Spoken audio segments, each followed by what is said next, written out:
I think if you live an interesting life, you'll write very interesting stories, which is also the beautiful thing about creative life overall. Learning can never stop.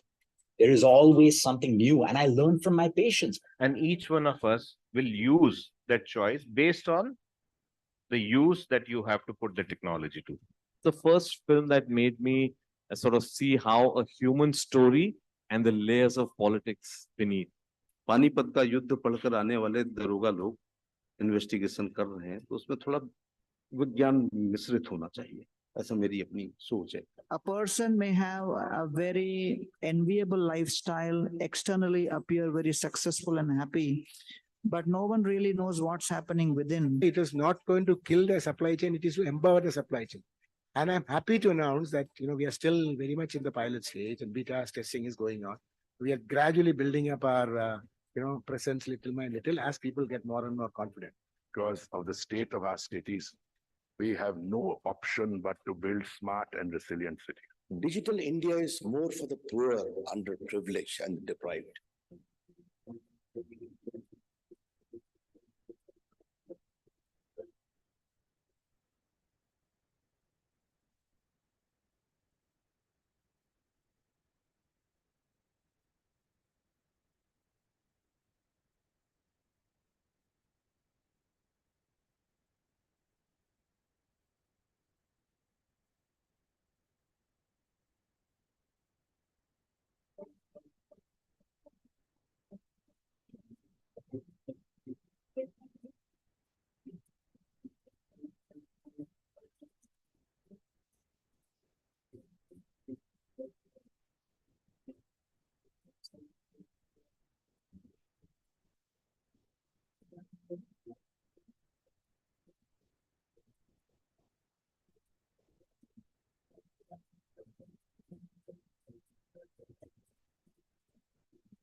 Ladies and gentlemen, a warm welcome and a pleasant morning to all of you. My name is Aditya Malik, and it's an honor and a pleasure to be your host for the day.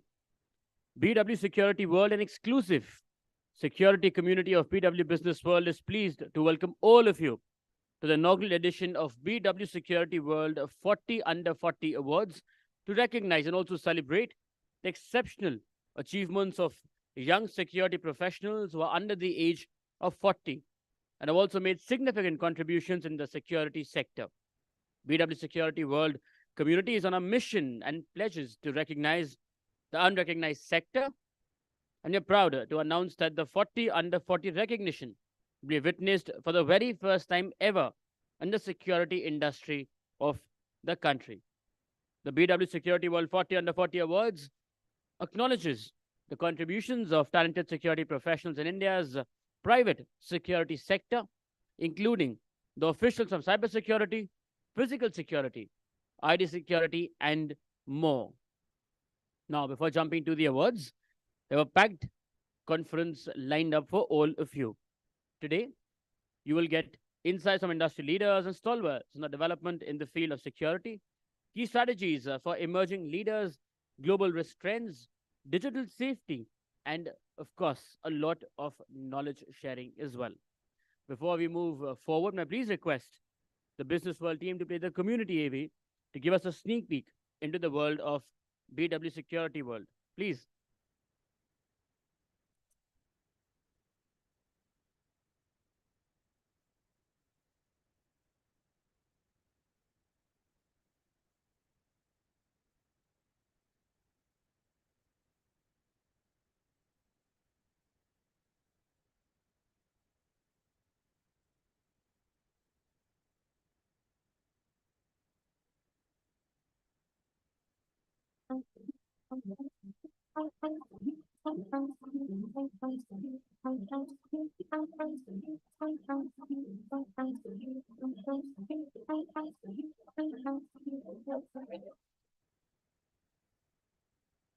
BW Business World, led by Dr. Anurag Batra, Chairman and Editor-in-Chief of BW Business World and founder of Exchange for Media Group, is the fastest growing business media house in the country.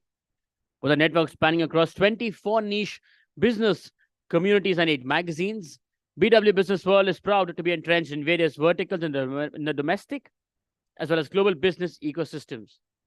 With changing times, BW now has a massive readership in the digital space as well. BW in its portfolio has 24 niche B2B communities that organize conferences and also forums to facilitate interactions between sectoral business leaders and also create a conducive environment for collaboration.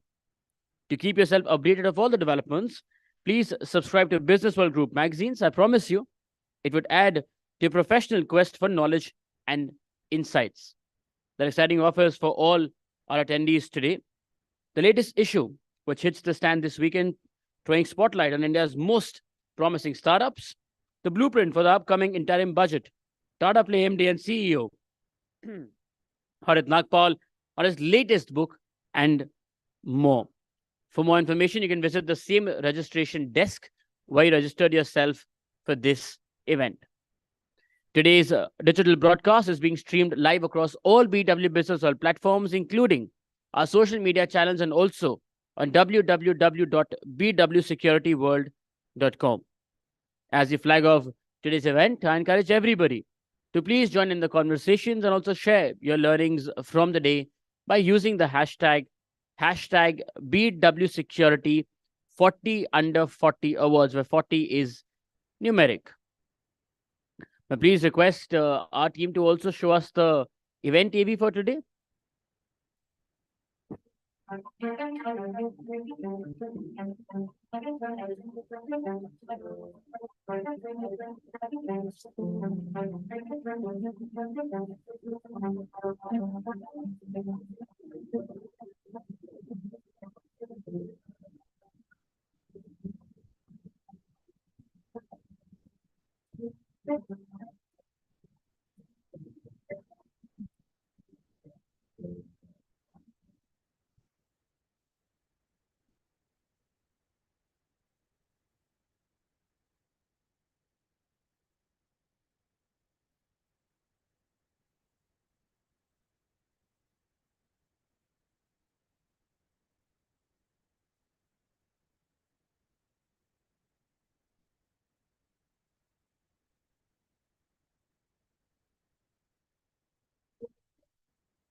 I also take this moment to thank our partners for today.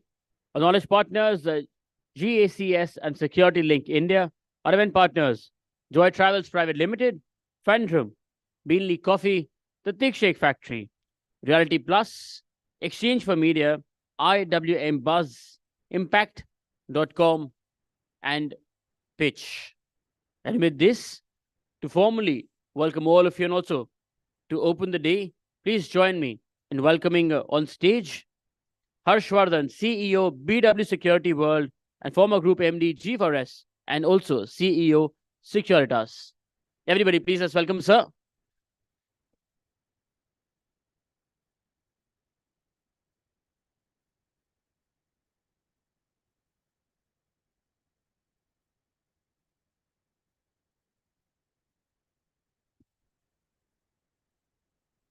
Good morning, everyone.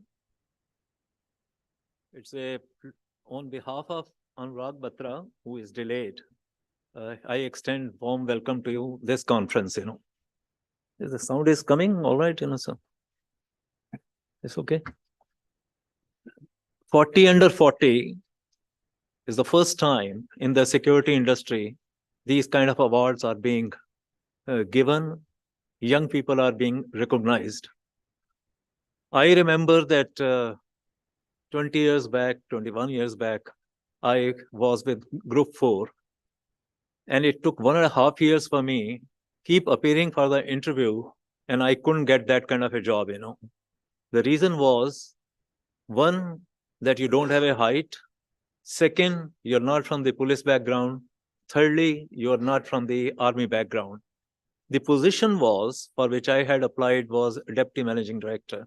So I didn't have the background, and therefore it took me so many interviews, and my boss, David Hudson, kept trying that you are working in a colored water company, the way he explained Pepsi Cola, and now you should be getting into this kind of a job, you know.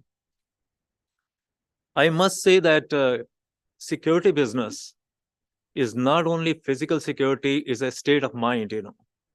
You start behaving in a particular fashion once you are conscious about the security, you know. I say so because after 3 months, I was the managing director of Group 4, you know. And let me a little bit talk about myself. And I feel good in sharing with you, I built the world's largest security company. 120,000 people. Mr. Sharma is here. He would remember that this is the largest, biggest company one has created, you know. I had the pleasure of giving, as a Group 4 company, not as an individual, security to the largest number of diplomatic missions in the world. 65 embassies, 18 specialized agencies of United Nations, and so on and so forth, you know. This all happened at that time because A, I had a good team, and secondly, I think I was leading from the front, you know. Giving you example of that, after 10 years, I moved to a different company, again a MNC. In that company, in a short period of time, we again got very large orders, you know. I have the pleasure of visiting Afghanistan, Tel Aviv, NASA, and all these big installations where the security is absolutely important, you know.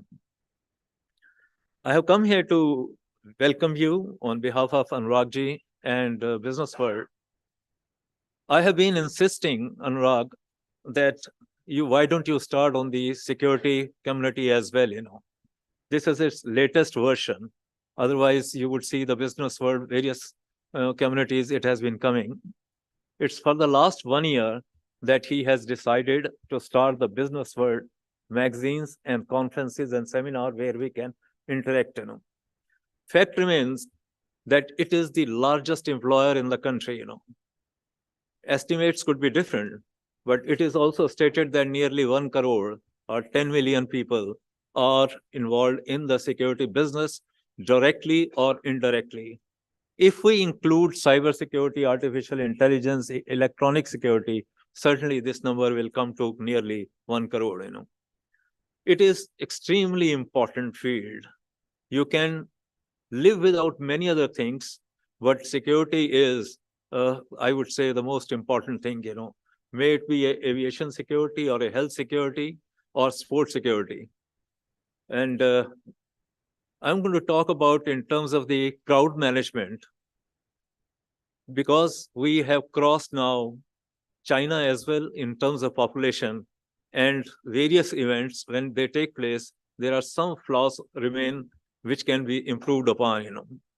So the other avenue for the security companies would be to hire and to start the, I should say, the conferences and the crowd management companies, you know. Moving, I have total 21 years of experience in the security industry, and I would say that by and large, all major multinational companies would have offered me a job or I would have worked with them. The reason has been simple, if I may share with my young colleagues, that you have to lead from the front, you know. All the airports in this country, I have been personally leading from the front, and I have given security to them, including the inauguration of Indira Gandhi Airport, when at a 4 days short notice, we were asked to start this. I can go on in terms of the achievements where I was associated, but the fact remains one has to lead from the front. It's a different field, you know. You can replace anything. If any product or service goes bad, but you cannot replace security guard for that event where he has done a mistake, you know. If I'm selling Pepsi Cola or a Colgate or any clothing or furniture or even courier service, you can compensate with money. But when it comes to security services, it has to be in time. And if there is any kind of a loss happens by the negligence of the people, then it becomes very difficult to compensate, you know. Therefore, people look for security companies which have the total compliance and training part of it. Without training, it becomes very difficult, whether it's a classroom training or it's a on-the-job training. Training is absolutely must for that, you know. Excuse me, can you ask for water? I can go on, but right now I'm going to talk to you on a subject of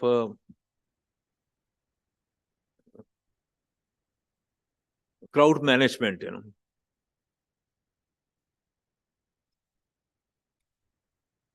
In India, I don't think we have been doing crowd management, but there is no specialized vertical or a company where crowd management has been started or implemented. In US, in Europe, there are specialized companies who take care of the crowd management. As they might be thinking, it requires a different kind of skills, you know.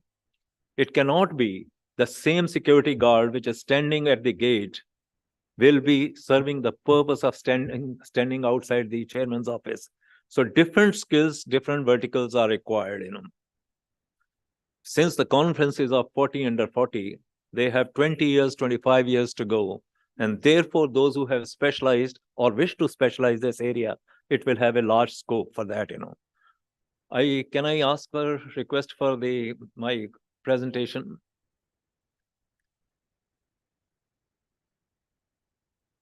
It is not that we have not been doing events, very large events in India, and they have been very successful in this. I must say that the few of the companies, number 1, 2, 3 companies, without naming, they have been performing very well, you know. But a specialized service is different. In United States, where I was a little bit associated with the largest company in events management, they used to engage youngsters, those who go and get the training. During the day, they are studying. And in the evening, if there were events, they were deployed there and they were able to make money and extra amount for that, you know. But specialized skills are very important. I understand even Raksha University in Ahmedabad, RRU, they are also having this kind of a course or similar kind of a course just to train these people, you know, because we have a very large students force and they are willing to get into this kind of into the security field. Then obviously this becomes while they are studying, they can work on it.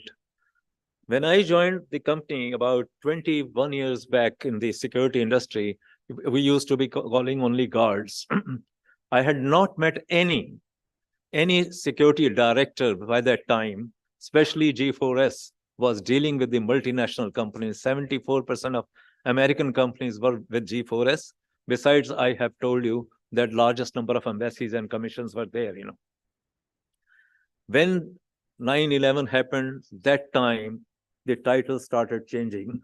And I must say, I used to go and meet the administration managers or the security officers. But the fact remains that thereafter, the importance of security started getting realized, whether it was the Taj event or it was a New York event, you know.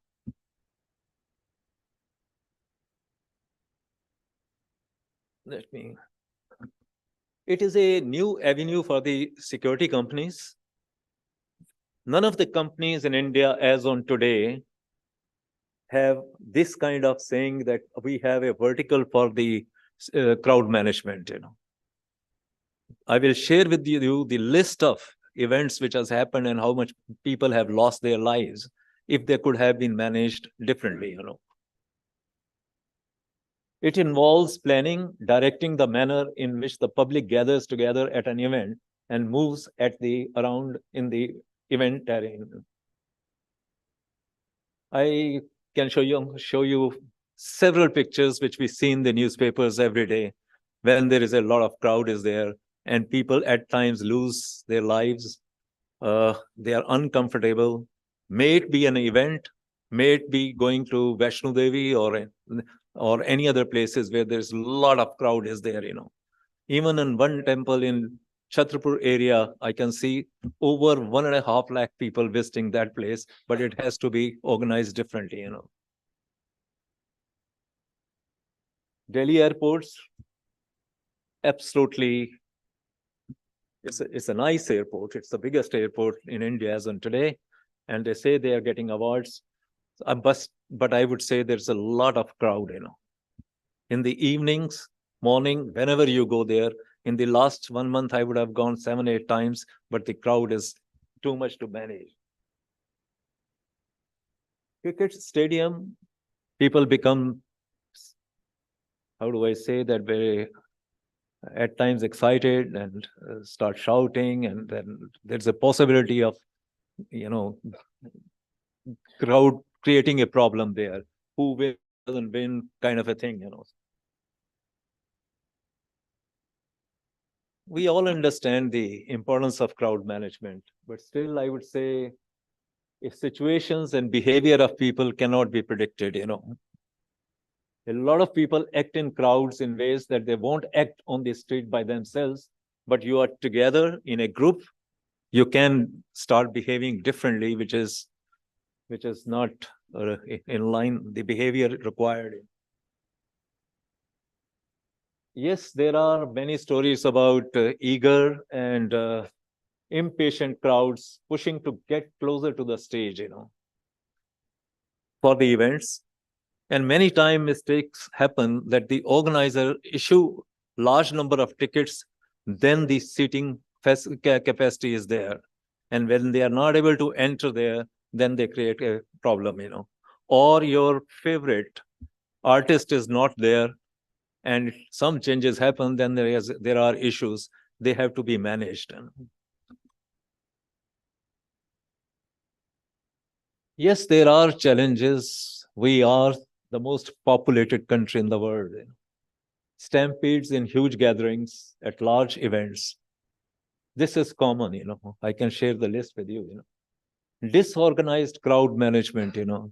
This only happens, disorganization, when a lot of students, even young people, at times old people, some incident happens, then that flares up. And risk management is not taken care of, you know. The behavior of people in a crowd is unexpected. Everything is going fine, but suddenly some incident happens that it becomes unpredictable how they are going to be behaving. For pedestrian, the movement is so easy and flexible in comparison to the vehicles and driving, since they are governed by driving regulations. However, pedestrians can easily change their movement and direction whenever they want. And idea is that we have to manage the traffic at the event place, you know. If they are not properly done, it can be a one factor where the problem can arise, you know.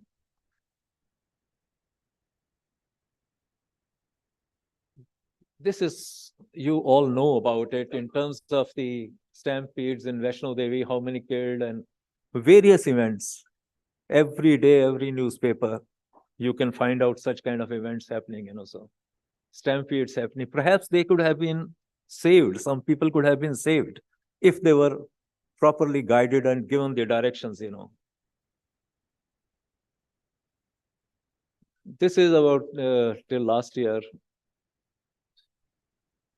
Basically, Vaishno Devi, Sabrimala, Pratapgarh, temples. In a place like temple, when people go with a lot of spirit, with a lot of respect for the god and goddesses, even this kind of incident take place, you know. What it involves is the ushering and security and the principles of crowd management, which I'm going to talk to you. An appropriate plan for crowd management entails ushering and security personnel, mainly in sports. I would say that security has a great role, directions, and ushering is important. Ushers can communicate information from the stands of the main office and assist guide guests to their seats. Many places we go, we don't know where to find the seats. Despite the fact tickets have been issued. Despite the fact tickets have been duplicated with the same numbers. Security is also a significant feature of crowd management plan. Personnel should be experienced in handling disputes, protecting them from theft, implementing emergency services, and providing an overall safe and secure environment for the guests. What are the factors? All this is known to us, but under the topic I'm just sharing, it comes to the conscious mind. Vehicle and pedestrian traffic flows, crowd control barriers, barricades, turnstiles, and signposts. काफी जगह जाके पता नहीं लगता किस side पे जा रहे हैं हम, राइट में, लेफ्ट में, पूछते रहेंगे. Security services, guides, and stewards. Regulation, communication of rules, planning and adjusting rules. Emergency and disaster plans. Lot of lives have been lost at many places because proper emergency and plans were not made there, ambulances and other things. Equally important is communication with crowd and between the staff and management, because otherwise there could be a misinformation, something has happened. If the proper communication is there, how the event is going on, it will make a difference. You can be better off in that way by communicating on walkie-talkies or by your other systems.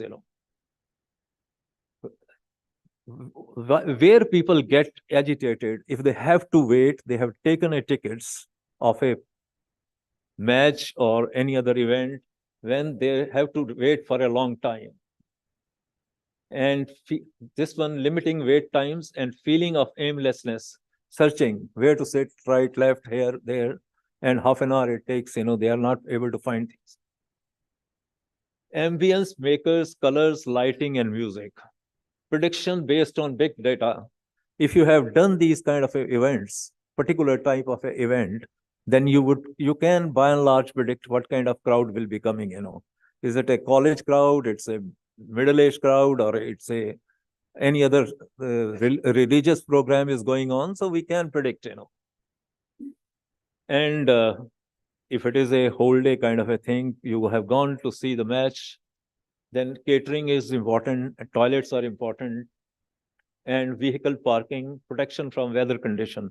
Suddenly weather is bad, and then people feel we have bought the tickets, we can't see it, what will happen? There's no announcement,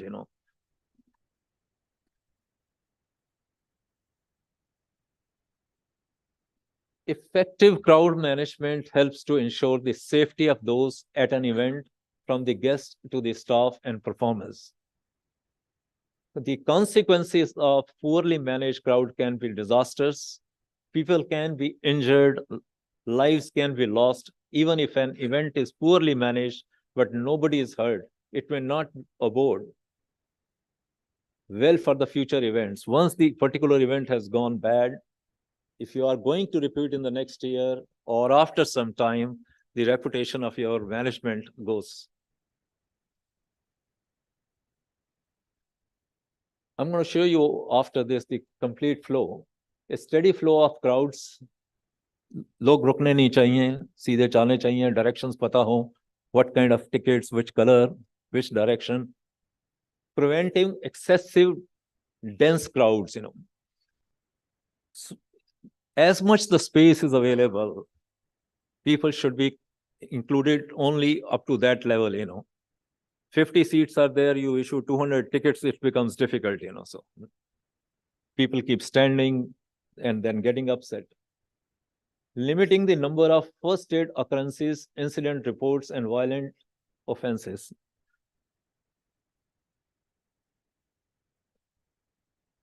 Any events company should categorize, and because of that, the different type of crowds will be there.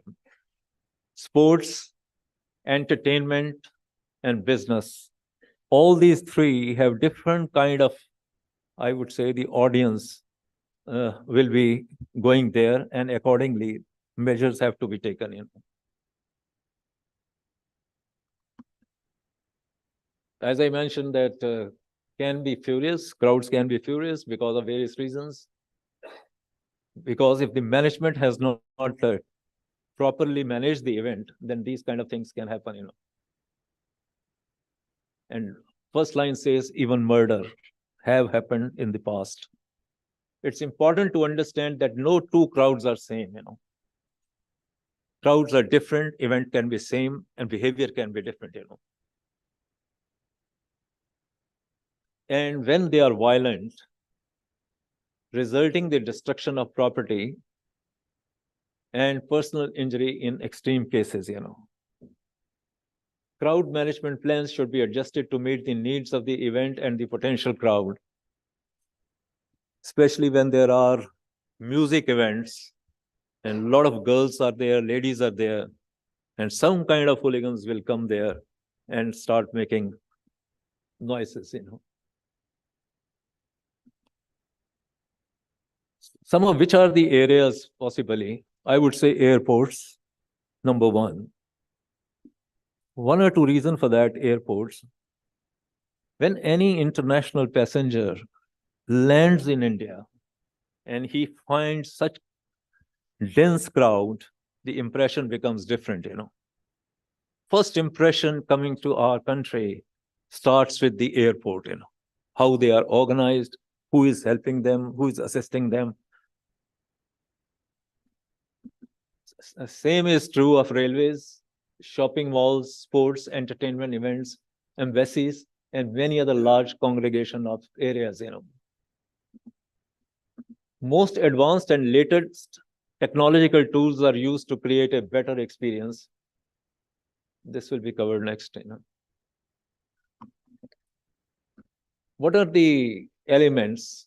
I would say security, of course, is the number one, which will have mobile patrol, armed guards, escort guards, and marshals trained, and even venue management certificates are there internationally in US and other countries. One goes through this, and these are available online as well, Venue management, who is the in charge of which area, supervise all operations and figure out any possible choke points, Access routes, signages, emergency services.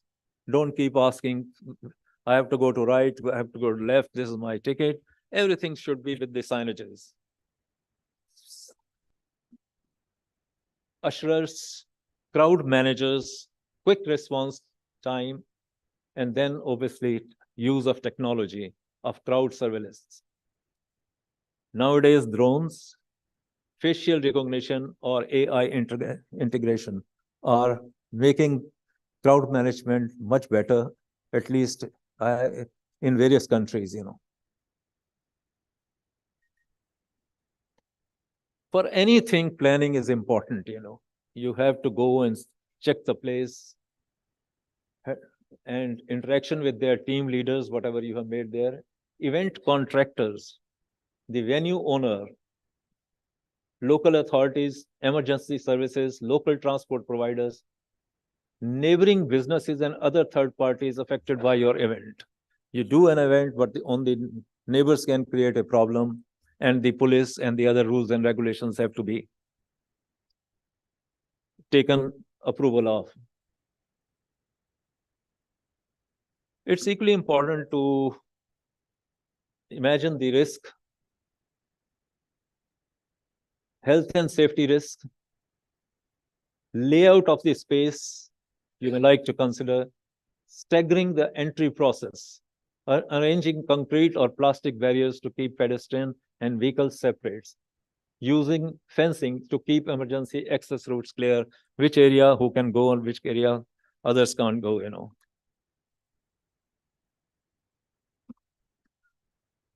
Since we all come from the security area, I will not dwell upon this thing, but all we understand, we behave differently, you know.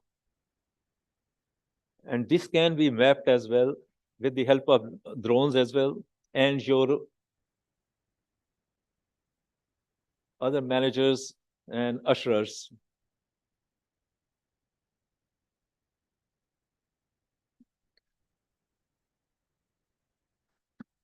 Commuting with the crowd. If there is some incident happens and there is not public address system, and not your, how do I say, the proper communication is not between your crowd managers, security personnel, and somebody says something has happened and people start believing it, then it becomes difficult, you know. So prominently displayed signages is the easiest way to communicate key information, either with a fixed notice or LED boards showing updates. Try to position signs so that they are visible from afar, making it less likely that guests will need to stop and crowd around them. Even the map can be given of your seat behind the tickets, how to reach where it is, you know. You are going to be seated, you know. Now we can say what is a casual crowd, conventional crowd that comes through the experience. If you have been doing the events, and the nature of event will define that.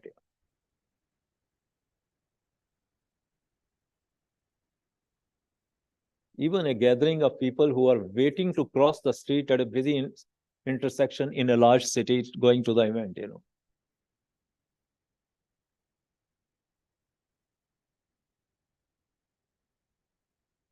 A collection of people who gather primarily to be excited and to express one or more emotions.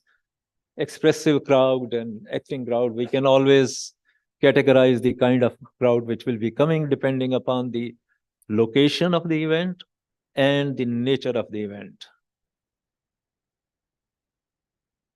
I would say the importance is signages.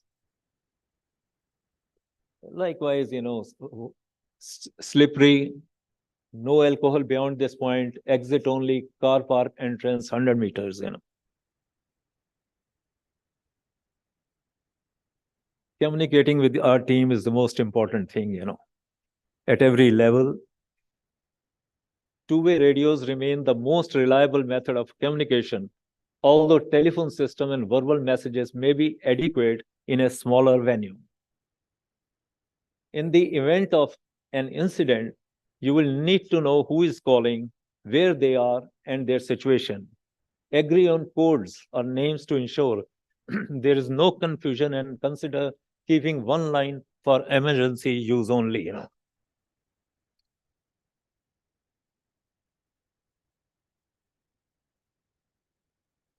The idea is, if something goes, what if, how we will manage, whether it's a rains, whether somebody, you know, not feeling well, ambulances, distances, and even the distance from the gate to the seat, it should not take more than 4 to 5 minutes, you know. There are technologies which you all are favorable, knowledgeable, wearable devices.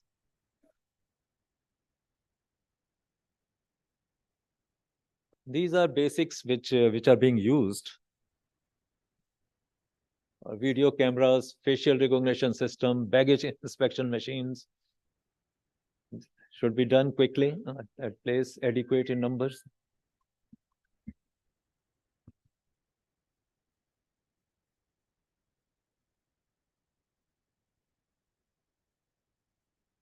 Yes, high-tech drones. Now drones are being used in various locations, and the utilization of these will increase. Command and control center. Any kind of information, number of people, entrances will be controlled by the command and control center. So just to go through the action plan, entry and exit plan. How many entries are there and how many exits are there? Very well displayed in case of emergency.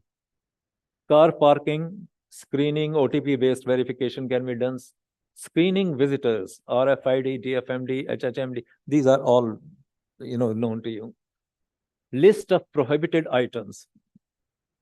Alcohol comes first. Psychoactive substances, medicines, sharp objects, etc.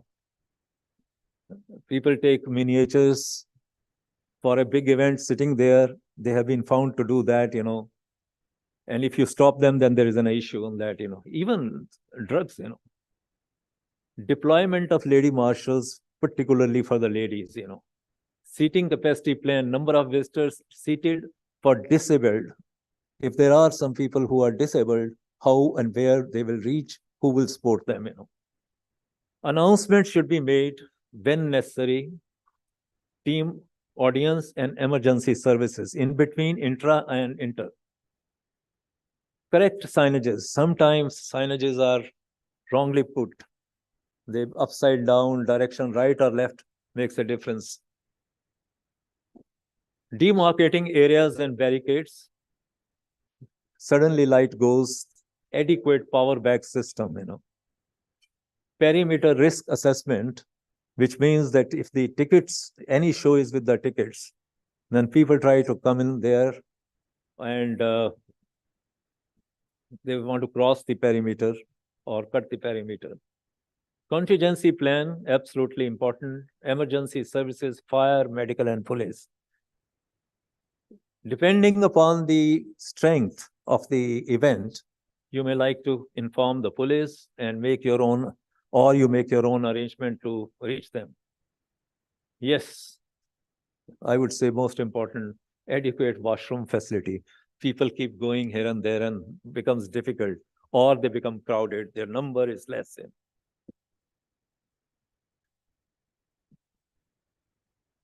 Is time over or what? Okay, I think I am being told. Potential of the crowd and event management can support the Indian economy, The international events can be organized here, The overseas people will feel confident that we are prepared to do this. By failing to prepare, you are preparing to fail. Benjamin Franklin.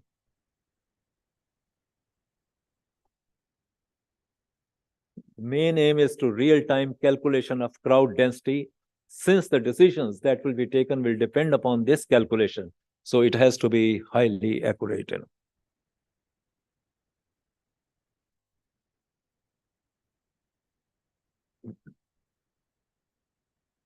There is a video, just wanted to show. Hello. Something that's often overlooked is that the most important part of any event or celebration in the world are the people who come to witness it. This makes effective crowd management a very important part of any successful event. With over decades of continuous evolution, with efficient and optimized processes that have in the crowd management and event security industry.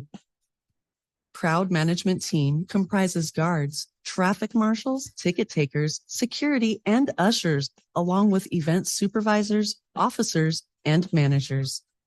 Before the beginning of an event, the event manager takes the briefing of the staff, covering the roles and responsibility of everyone present, along with important protocols to be followed in case of emergencies.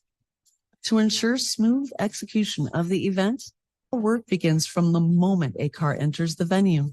A guard checks the color-coded ticket at the gate, where the color tells him about the parking and seating arrangement. The flip side of the ticket has the exit route plan in case of an emergency. The car is then directed toward the designated parking area with the help of traffic marshals and proper signages for the guest's convenience. As the guest moves to the main entry gate, the ticket taker scans the ticket and has them walk through the DFMD while putting their bags through the X-ray scanner. In the incident of possession of unwanted or objectionable material, the matter is reported to the command center and appropriate action is taken. Once an individual has been frisked by the security staff, they are escorted to their seats by the ushers. Each block of the seating area has designated event supervisors and event officers for the safety and convenience of the guests. Each block also has 2 to 3 housekeeping members for cleanliness and sanitation. Signages for facilities like public convenience, refreshment area, and guest services are properly displayed. Any lost item can be reported at the guest service center. To make the event more accessible and inclusive, necessary arrangements like ramps are made for wheelchair users and people with mobility problems. Apart from human resource, we believe that technology plays a very important role in surveillance during an event. Entry and exit points and the seating area are under CCTV surveillance. Drones are deployed for better surveillance of crowds and to detect any signs of trouble. They relay real-time information to the officers and managers at the command center who are ready to liaison with external agencies like security, fire, and medical in case of any emergency. For extreme emergencies, an ambulance with a wheelchair, stretcher, basic first aid, and paramedical staff are always on standby, along with PCR fans, firefighters, and fire tender. Despite the well-preparedness, an emergency is the last thing that we want, which is why at the time of the receipt of the venue itself, identification and clearance of all the exit paths is done. It takes a lot of hard work to put together a successful event and deliver the best experience to the audience. But the smiles on the faces of the crowd and our client make it all worth it. Time is a critical factor in the execution of any event, and a well-planned process ensures that approximate time from the main entry gate to the seating area is 4 minutes. Lastly, a contingency plan for all eventualities and worst-case scenarios is always in place. Thank you very much.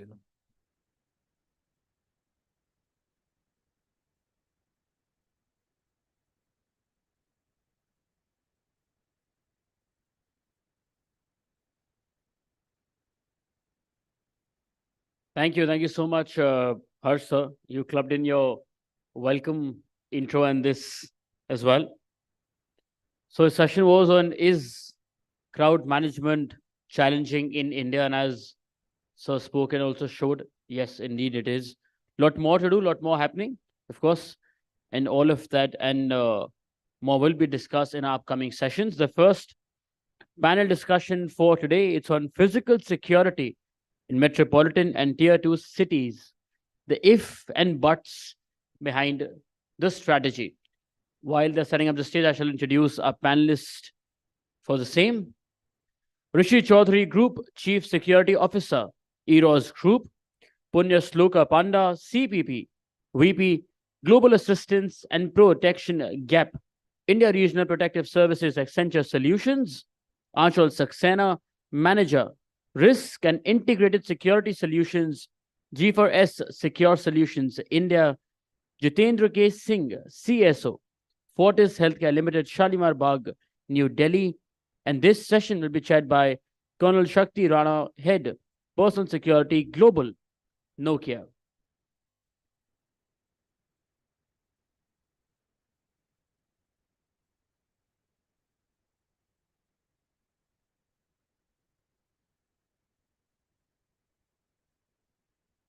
I think collectively, let's welcome our panelists to the stage now, please, ladies and gentlemen.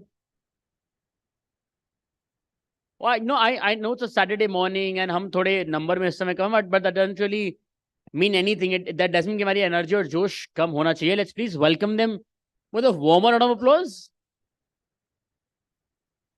Thank you, because you're at some part of the day also going to have you here as well. Yes, thank you so much. Thank you.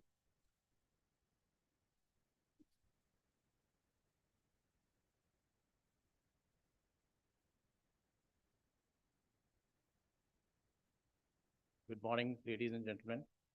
I'm Colonel Shakti Rana. I head the personnel security, not the personal part, the personnel part of Security, Crisis Management, and Business Continuity at Nokia. I've been working with Nokia for the last 16 years in various capacities. And before that, I was in the Indian Army. And I served in the Army for about 21 years. Most of the time, it was in J&K, counterinsurgency. And so it gives me exposure of all the possible threats which one can anticipate on the borders as well as in the country, inside the country. Coming to today's topic, which is quite, I would say, interesting topic, which BW has selected. Basically, the strategy we should adopt, the ifs and buts of security strategy in our metropolitan cities and tier 2 cities. It sounds very technical. It sounds like rocket science, but when we go through the discussions, you will realize that each one of you has got some sort of exposure to it already. Basically, the security at the borders is taken care of by the security forces, basically the army, the BSF, the paramilitary forces, and so on and so forth. And similarly, in the cities, the metropolitan cities, the class 2 cities, the tier 2 cities, and even in the rural areas, it is basically the police force. And when required, the CISF and the other paramilitary forces, which are basically under the control of the Home Ministry. So how is it that this topic is relevant for us in the corporate security? That is the question of the debate which we have today. As security professionals, you must be wondering that we have our own fortes, we have our own islands of excellence in our respective organizations. How do we get involved in such a scenario where we have to take care of the internal part of the security and the safety? There is a reason for it, and that is hidden in the topic itself, which we have, the ifs and buts of security. We have a lot of ifs and we have a lot of buts in the present scenario, which we have. Basically, we have paucity of resources, we have lack of planning, we have lack of strategy, wherein due to limited resources, we often find ourselves pushed to the wall in terms of safety and security of our cities. So that is where we, as the corporate security, can pitch in. Basically, why? Because we are security professionals. We have the wherewithal, we have the intelligence, we can muster resources during emergencies. So that is where we can actually beef up the existing security. As I said, the security professionals that we are gives us a right to be thinking on these lines and also planning and as and when required, supporting the police forces and the other security forces which are working day and night with their limited resources which they have. And also, you would have realized that the police force which we have today is basically a leftover, or I would say a carry forward of the British legacy which we had. It is more of a Danda police with very limited, I would say, strategy up their sleeves. Okay, so we as the corporate security guys can actually be the synergy between the corporate and the police forces, the internal security teams. We have two choices. One is to be a spectator, the way most of us generally feel that my organization, Nokia, is doing well, my premises are secured, my guys are safe, so I will have a peaceful meal and go to sleep in the night. That is one part. The second part is that I be an active part of the entire system which we have in our country and be the change which we want. So that is where we are going to deliberate upon. Today, we have a very, I would say, learned people in my team here who would be discussing the various facets of security and giving you their thoughts on how we as corporate security can pitch in. I would briefly request each of my participants here to take a minute and give you a brief introduction of oneself. Firstly, I would go in the same order as we sit. Jitendra, he is working for Fortis. So we have a corporate medico guy sitting within us. So over to you, a brief introduction about yourself. Please pick up your mic and yeah.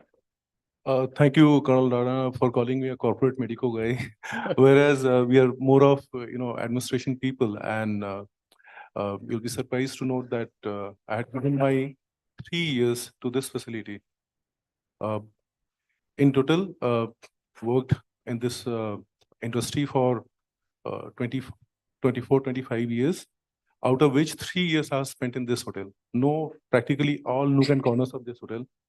And then I went on to join Fortis Healthcare Limited and joined them as head of security at one of their facility in South Delhi, located at Vasant Kunj. And then I moved on to raise the department at FMRI, which is Fortis Gurgaon, and been there for almost 12, 13 years before I shifted to Shalimar Park.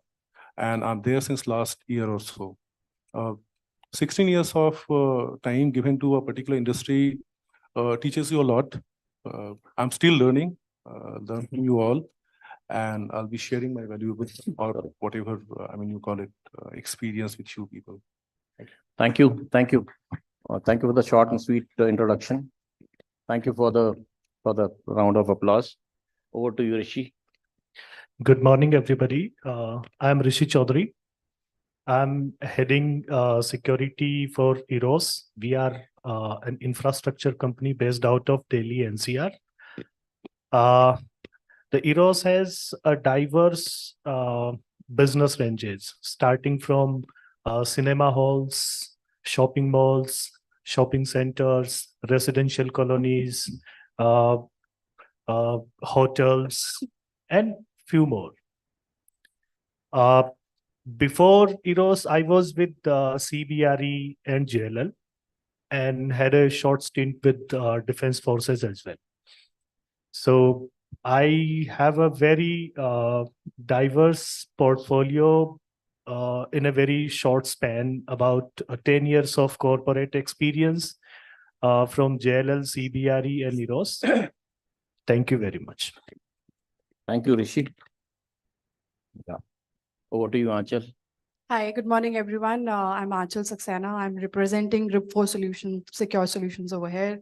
I'll take the privilege of saying that I'm the youngest on the panel, as well as probably in this room as well. I've been working in the industry for the last 6 years now, and in the risk and the physical security domain. So very glad to be sitting here and discussing this very interesting topic. Thank you, everyone. Thank you, Aanchal. Yeah, I think it's Punya Shloka. Yeah. Thank you, We are sir. meeting for the first time now. Okay. Good morning, everybody. My name is Punya Shloka. Can you keep the mic closer to your? Yes. Is it audible? Yeah. Yeah. My name is Punya Shloka Panda. I'm part of working with Accenture since last 12 years. Prior to that, I was working with one of the largest banking corporations, that is HSBC. And prior to that, with the Indian Army, I had a short stint of around 7 years. It's almost 19 years into this industry and in this profile, looking into crisis management, business continuity, employee health and safety, corporate security, and many a times behavioral threats from employees. Thank you. Thank you, Pandya. You don't look that old, that you have 20 years of experience in this. Okay. As the saying goes, that a picture says 1,000 words and a video says 1,000,000. Just to get you up to speed of what the topic today is and give you a brief summary of what we are facing, a small video for you. Govind, can you please play the video?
So that was a metro in city in the background, and it was actually a Rohit Shetty creation.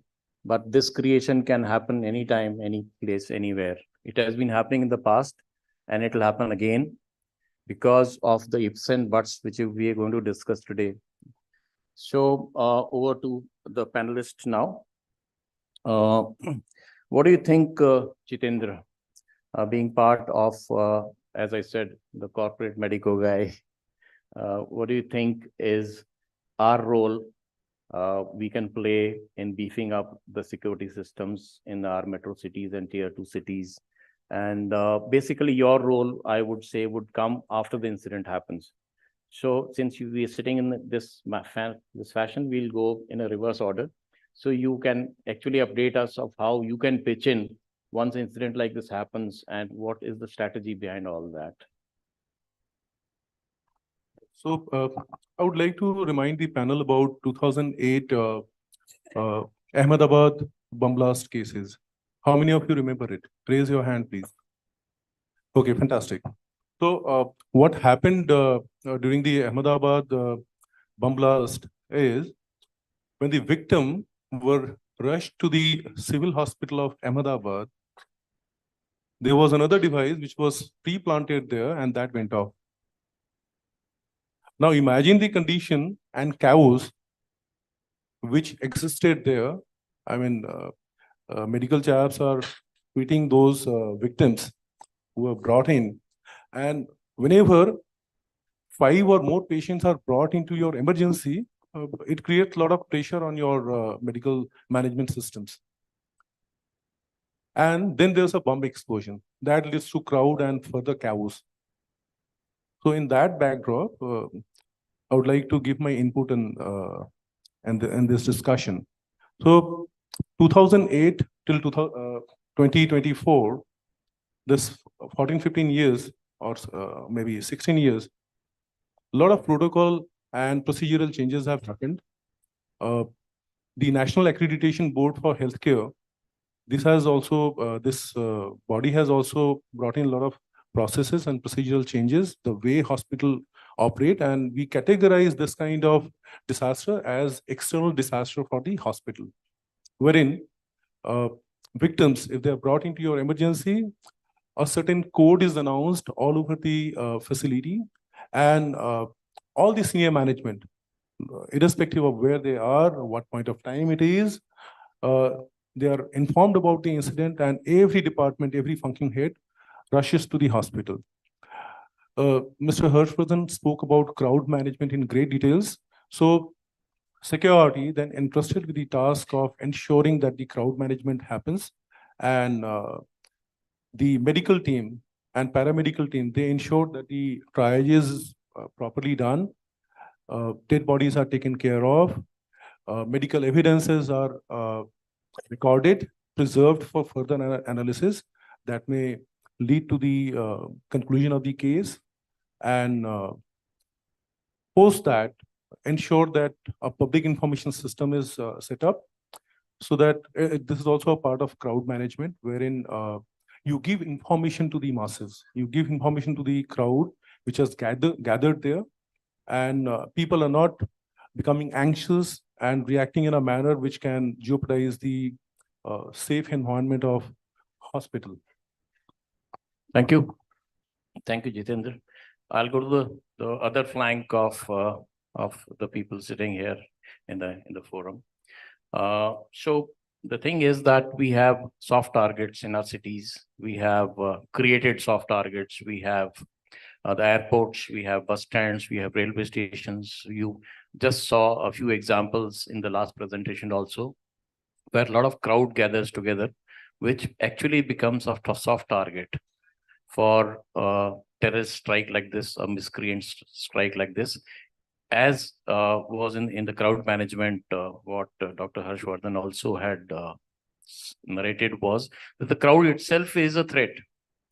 So we have created law cities where we have all these infrastructure, we have soft targets.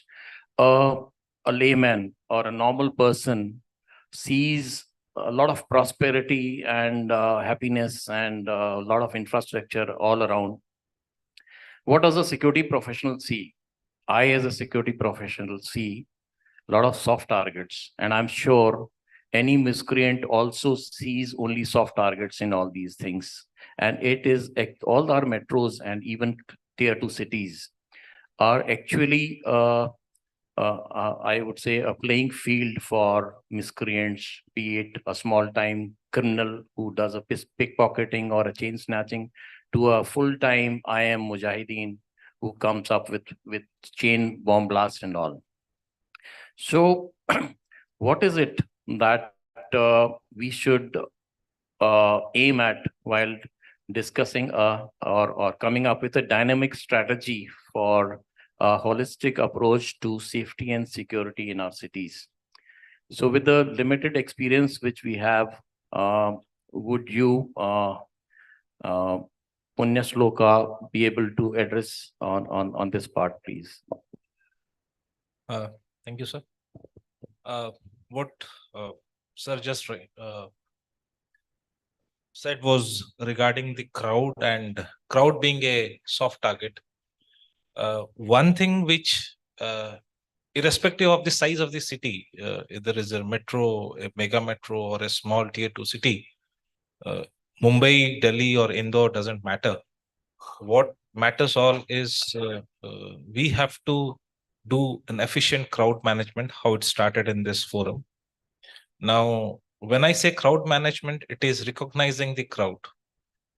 If we see examples of large cities which are densely populated, however, the crime rates are very less in those cities. Example, Seoul, South Korea, and Tokyo. And the reason why they have been so strong in their safety security part for the citizens was an extensive network of CCTV cameras. When I say extensive network, it is just not putting a camera, putting artificial intelligence to that camera, doing an advanced facial recognition system, advanced analytics in the crowd, which actually helps to identify the miscreants. This also helps to foresee what major problem can happen.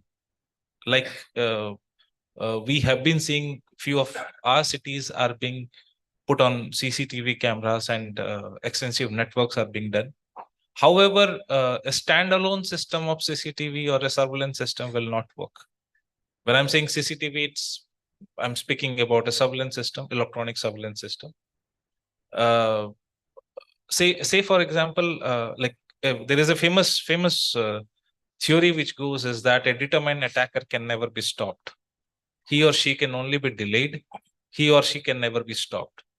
So if we have to do a vulnerability analysis of our city first by putting up CCTV cameras, by putting up all mitigation plans, but we cannot be 100% sure that there will be no attack.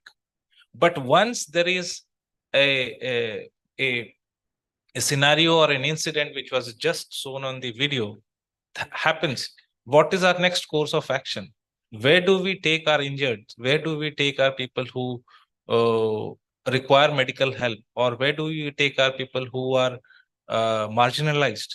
That's where the CCTV cameras, that's where the advanced drone systems will be working. Which is the route which is free to evacuate them to the nearest hospital? Which are the nearest hospital? These things needs to be put and integrated into a surveillance system which speaks about healthcare systems, which speaks about traffic management, which speaks about the availability of law enforcement agencies in that particular area, particular place. It's like the concept of a smart city, which we say, and this can be examples of integrated surveillance network can be seen in major cities which are far more bigger than any of the Indian metropolis.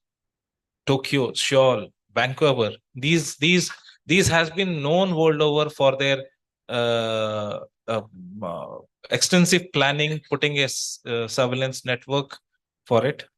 Second major issue which comes up in any tier 1 or tier 2 cities or metropolitan cities is rapid urbanization.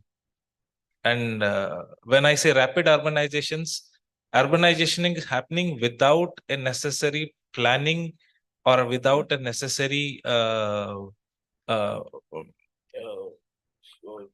foresight to 30 years or 40 years. We can make a plan of Delhi to 2041 or Gurgaon 2030, but that never gets cascaded to the ground. We have a road where it has to go for an ambulance. On that same road, if there is an illegal diversion made, obviously there will be a delay for the ambulance and 10 more vehicles will be piling up. I think the population it overtakes the infrastructure which we create. Every time we plan something, say with a perspective of 5 years, and by the time the plan is implemented, the population has already overshot that planning, and then we do a firefight again and do a crisis management, do ad hoc things like Shloka just said, a diversion is created, a new road is created, and the next time you go there, it is dug up because something else is going to. So we don't have a holistic plan, and that applies to everything and applies to the security scenario also. I'm sorry for cutting you short because I'm seeing at the time also, and I need Achal also to speak on something. Okay, so Achal is there. She works for Group 4 Security, and she would be able to highlight the risk management part because that is her forte. So keeping in mind the risks which we have as the population itself is a risk, and you have soft targets, which I was just narrating a while ago. What, Anchal, is your view on what are the risks and how do we manage our risk in our metros? When I say metros, I also include the tier 2 cities because if you see, if you look back about 20 years back, a city like Delhi was what Jaipur is today. So the risks are only just lesser in magnitude, but the risks generally are the same for tier 2 cities as well as tier 1 cities. Tier 1 cities, they have, I would say, a comparatively better police system. More focus is given to metros like Bombay, Delhi, Kolkata, Chennai, Bangalore. So the risk is enhanced. So is the preparedness is slightly better than class 2 cities, but overall the risk remain the same, and the mitigation will also be the same. So over to Achal to throw some light on this important aspect of the risks. What are the risks and how do you have a long-term strategy to manage them? Over to you, Achal. Thank you, sir. So whenever we start talking about physical security, sometimes what I feel, and generally in the organization as well, we see that we sometimes avoid the word of risk management. We somehow know what are the risks, as rightly said by sir. We know the risks which are there. We know the threats to the tier 1, tier 2, tier 3 cities. But the problem which arises is that as an organization, or if I say for myself, representing a service provider, what we forget is to manage those risks in a better manner, so to say. If I talk about the tier 1 cities, as rightly mentioned, we have been focusing on the risk of the tier 1 cities like Mumbai, Delhi, and other of those.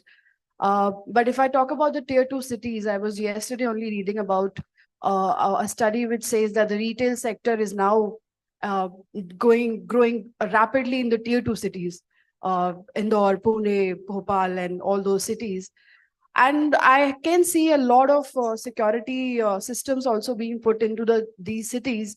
But the problem arises where we do not know where to put our system and how to integrate them and how to take advantage of the mitigations we are putting for our risk present over there. As a risk manager in the last 6 years, I think I have done the assessments, audits, and many other, kind of services to these cities. The major risk which arises are in the physical security domain, if I have to say, is the so to say the cyber security is there, the terrorism which is there in the tier 1 cities, and in the tier 2 cities we generally see smaller threats like theft or maybe vandalism or money laundering is happening. The major issue, as I said, arises that we as an organization, whether it's a corporate security or a service provider, we do not kind of assess the risk rightly. And sometimes we are managing a risk which is not at all present to us. And sometimes we're ignoring the higher risks which are very, very much present to your organization, say in the healthcare or in the manufacturing or any other industry. So if I talk about the risk management as a vertical, I think when we talk about physical security or cyber security, we should be more focusing more on the risk management, as well as in see how we can take those risks in a better manner, whether you have the appetite, whether you can avoid it or you can accept it. The organization and we as the security professional should pay more focus on that. And as a service provider, we need to train our manpower. We need to train our guard force, because as rightly said, the population is on rise. We all know that the police and the public ratio is anyway very, drastically very bad for us. So we as a service provider, as a corporate security people, we need to fill in the gap and do a better risk management so that the physical security is much more enhanced in the tier 1 and the tier 2, both the scenarios. Yeah. Thank you, Anchal. Well said. So I believe that about say 80 to 90% of you guys sitting here would be security professionals. So question which I was, in fact, a point which I was discussing with Rishi on the sidelines was, what do we sell to the corporate? Anyone? What do we sell? Do we sell the security plans or something else? Because the moment you start selling security, you don't get budget for it. And the security starts at the security guard and ends there. The moment you have a security guard standing, or you have a few security guards standing in your office, the management is happy that we are good and we are in good hands, we are well secured.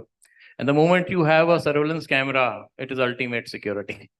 So that is where I think, after about 16, 17 years in the corporate and almost the same time in the army, I feel that our approach to security needs to be changed as security professionals.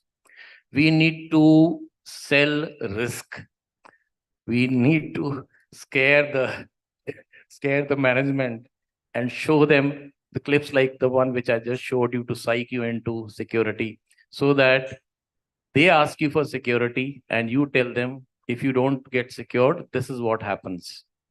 So when I go to Rishi, I would put a direct question to him, that what are the ifs and buts in the present scenario, to say what are the limitations which we have as far as the security and safety scenario in our cities is present. What are the limitations? What are the challenges? And does he have any, I would say, strategic points or plan which can foster or better the security scenario which we have in our country, in our cities? Over to you, Rishi. Thank you, Colonel Shakti sir.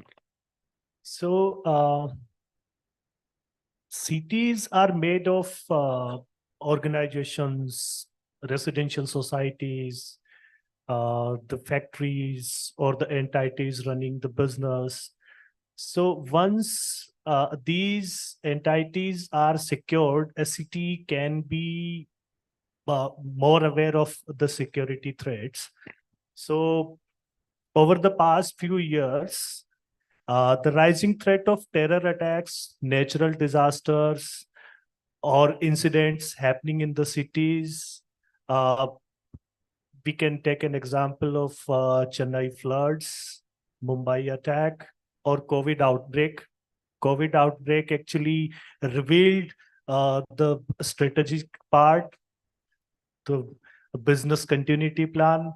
Every organization has revamped their business continuity plan after COVID. And I'm not shy to say some of the organizations are still struggling to get back to their pre-COVID situations. The damage can be mitigated with few of the things which, if we can do at our organizational level part, physical threats can lead to huge financial losses, reputation damage, and legal proceedings. Today, it is critical for all organizations to maintain situational awareness of potential physical incidents and take the necessary steps to prevent them and protect the employees and business assets. We as security directors, CSOs, security professionals, the responsibility lies on us to have a word with our management, our business owners, to make more stringent plans, more stringent security measures to protect asset and human life. Thankfully, after many incidents, the business owners has started realizing the importance of physical security in their domain. Initially, it was 3Z: gates, guards, and if the security is not being done by gate and guard, put a gun. This was the security. So now paradigm has changed. We are into a very fast-paced security. We are adopting very high-end security tools and tackles to protect our sites. So about 45% of the organizations in India are conducting quarterly security assessments. Only 2% are doing monthly assessments, and rest, about 50%, has never done a security assessment. We as security professionals should have a word with our management to get the security assessment done, get the lacuna, we can find out the lacunas, and we can have a mitigation plan. Now, security professionals has more power. Initially, security department, even I'm sure most of us will agree that most of the organizations treat our security domain as any other department, like HR or admin.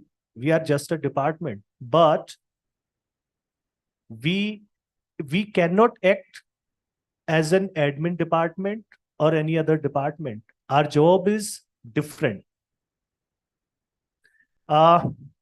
So budget has been a big constraint because we are not able to convince our management to spare more budgets. Once we are able to convince them for budgets, like Colonel Shakti sir said, if we can show them, sell them the threats, we are actually selling them security. We should sell the threat. The video which has been shown to all of us can, like such videos, incidents, accidents, or threat perceptions can be brought into the notice of the business owners. Thank you, Rishi. In the interest of time, I can see the red flag already there for the last 2-3 minutes. I would actually request BW to give some more time for such debates so we can come to a meaningful conclusion. For the sake of the youngsters, basically, I will not be able to advise my counterparts and more knowledgeable people. For the sake of the youngsters who are sitting at the back benches, the carry away from this debate, I would put a one-liner that we need a holistic, dynamic, and a long-term strategy to be able to beef up the security systems which we see around in our cities. And each word of this should be noted by the youngsters as a holistic, dynamic, and a continuous structured strategy. You cannot have one strategy today and you don't revisit that strategy every month, I would say, because the situation outside is very, very dynamic.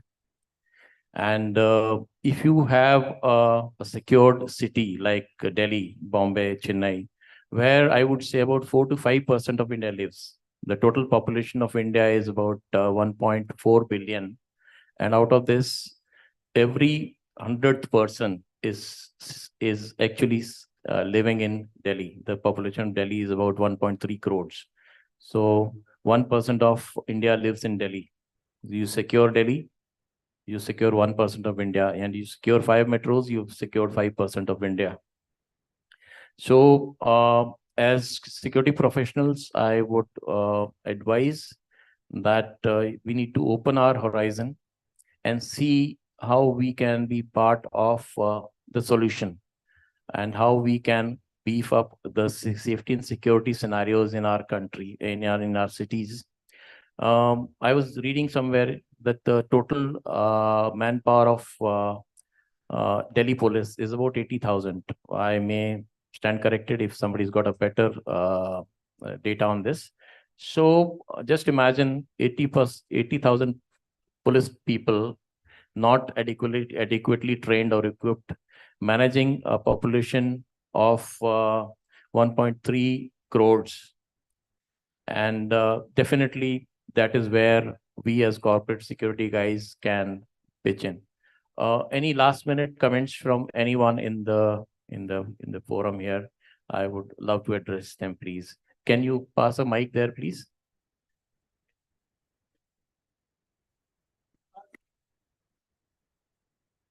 You are from the army, so a gathering of 500 people is okay with you. Thank you. I'm taking a cue from Rishi. And when he said quarterly, it is being practiced in the organizations and corporates. I like to just add one particular line here. When we said we are selling the threats and risks to the company or to the management.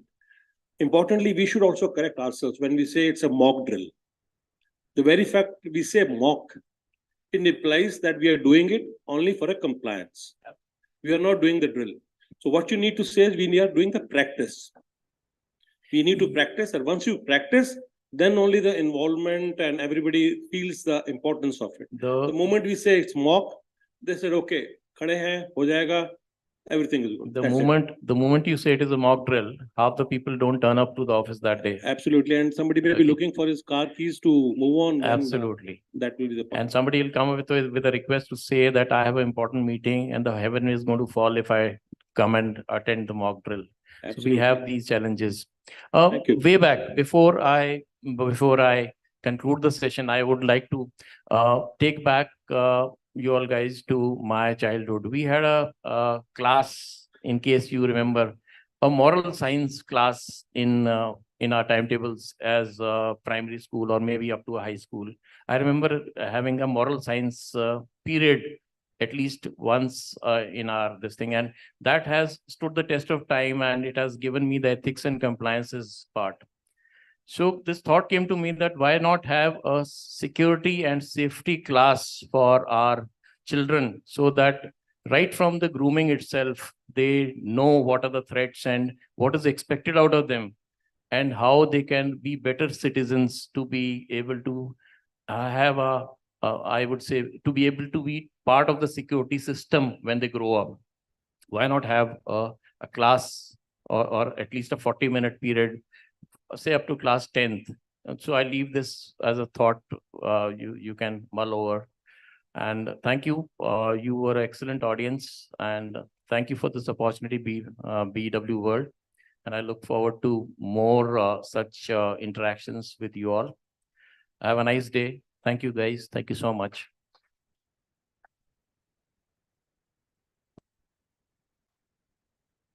Thank you. Thank you so much, sir.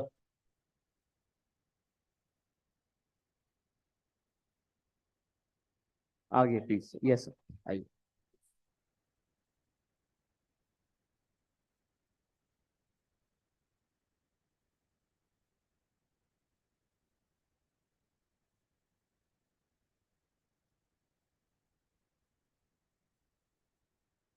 Yes, sir, please.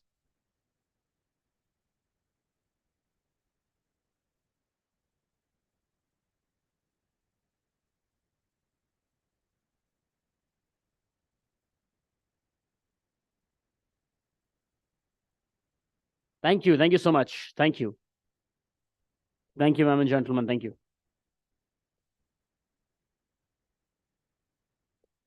But I think when session chairs believe that they need more time to carry on a panel, that means that it's going in the right direction. So thank you so much, sir. And we'll make sure that next time we have that. Okay, our next is a keynote on the intersection of artificial intelligence and digital security. Friend or foe? Before we invite the speaker, just to ask all of you, what do you think on this? Let's say your opinion as well. The intersection of artificial intelligence and digital security. How many of you feel that it's more of a friend than a foe? For friends, I see 1, 2, 3, 4, 5, 6, 7, 8. Okay. Foe, 1 and 2 and 3. Okay. Now, what does a speaker think of the same? And then probably, let's say, if that really helps in probably changing your viewpoints or not, let's find that now. Yes? And to talk on the same, please join me in welcoming on stage Dr. Pawan Duggal, Chief Executive, AI Law Hub and Advocate, Supreme Court of India. Everybody, please.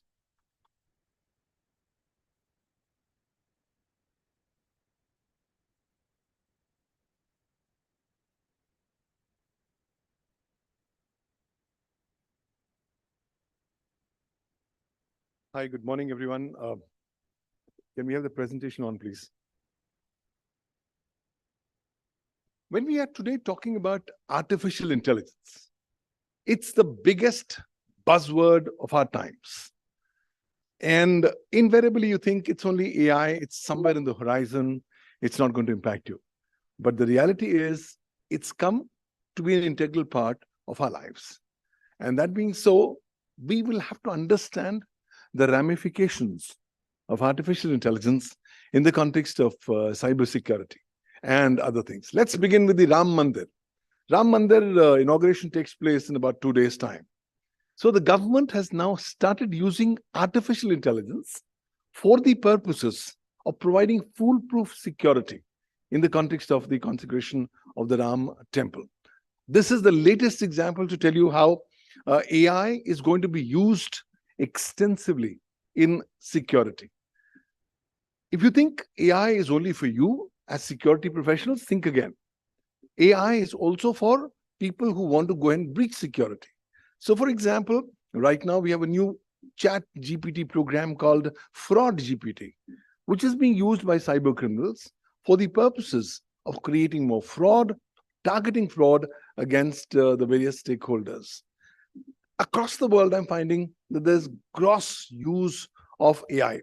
I can hardly say that there is any sector left in the human endeavor which is not impacted by artificial intelligence. So the quicker we start realizing that we have to deal with this animal in the room, the better it is. Let's not think that AI is going to be many, many years away. Therefore, even at Davos, while the meeting is happening, the leaders are talking, should we regulate? And if so, how do we need to regulate artificial intelligence? In the Indian context, there's growing concern that, look, artificial intelligence is not covered under the parameters of existing law, and therefore work needs to be done. The work further needs to be done because when programs like Chat GPT or GPT-4 have come in, which is far more advanced, then imagine it's going to be used as a double-edged sword, both for protecting privacy, for protecting security, and also for breaching security or cybersecurity as we go forward. But we are only still talking about artificial intelligence and generative artificial intelligence. OpenAI, the company behind ChatGPT, has last July launched a new project. It's called the Super Intelligence Alignment Project. This project is saying that in the next 4 years, they are going to come up with a new kind of super intelligence, which is going to supersede human intelligence. And therefore, the legalities for the same have to be started being thought over today, rather than 4 years later when things are already out of the bag and then it's going to be difficult to control. But the bottom line is it's basically Chat GPT, which has triggered off a new revolution. This program, which allows almost anyone to generate anything that they can think of, has opened up a new revolution, new tools, new paradigms, and new thought processes as we go forward. But AI and digital security or cyber security is intrinsically connected. It's also connected with physical world security. So traditionally, we have physical world security mechanisms. AI can help you understand how can we make the physical world security systems far more efficient and effective. And on cyber security, there's no denying the fact that when AI is helping you automate complex processes, it helps you to detect attacks and even react to breaches as we go forward. The bottom line is it's the role of artificial intelligence not only to detect vulnerabilities, but also the key backdoors which can be used by cyber criminals to get in, to help you. Rather than you engaging a ethical hacker, an AI does a far more better job than that of an ethical hacker. And therefore, basically, it's helping you close the doors of opportunities for bad actors. But at the same time, this is not your proprietary technology alone. Cyber criminals are using it for purposes of identifying what vulnerabilities are existing and what needs to be done. The problem is that most of the time, these AI algorithms are autonomous programs. They are created by humans, but humans themselves don't know how much these AI programs will work. When you talk to these coders who are developing the AI algorithms, they say, we have developed the program, but we can't tell you how it's going to function or how it's going to work. And that's the intrinsic problem as we go forward. No wonder there's now a need for coming up with ethical guidelines, legal frameworks on how we can go ahead and regulate artificial intelligence. Why? Because you cannot say that we will allow this technology to keep on developing for 10 years and then we will start coming up with new legal frameworks. Primarily because of the role of artificial intelligence as a double-edged sword, as we talk of, more so in the context of security, more so in the context of cyber security at large. The problem is, how do we deal with this animal? Can we grant legality to artificial intelligence? Can we say it's a legal person?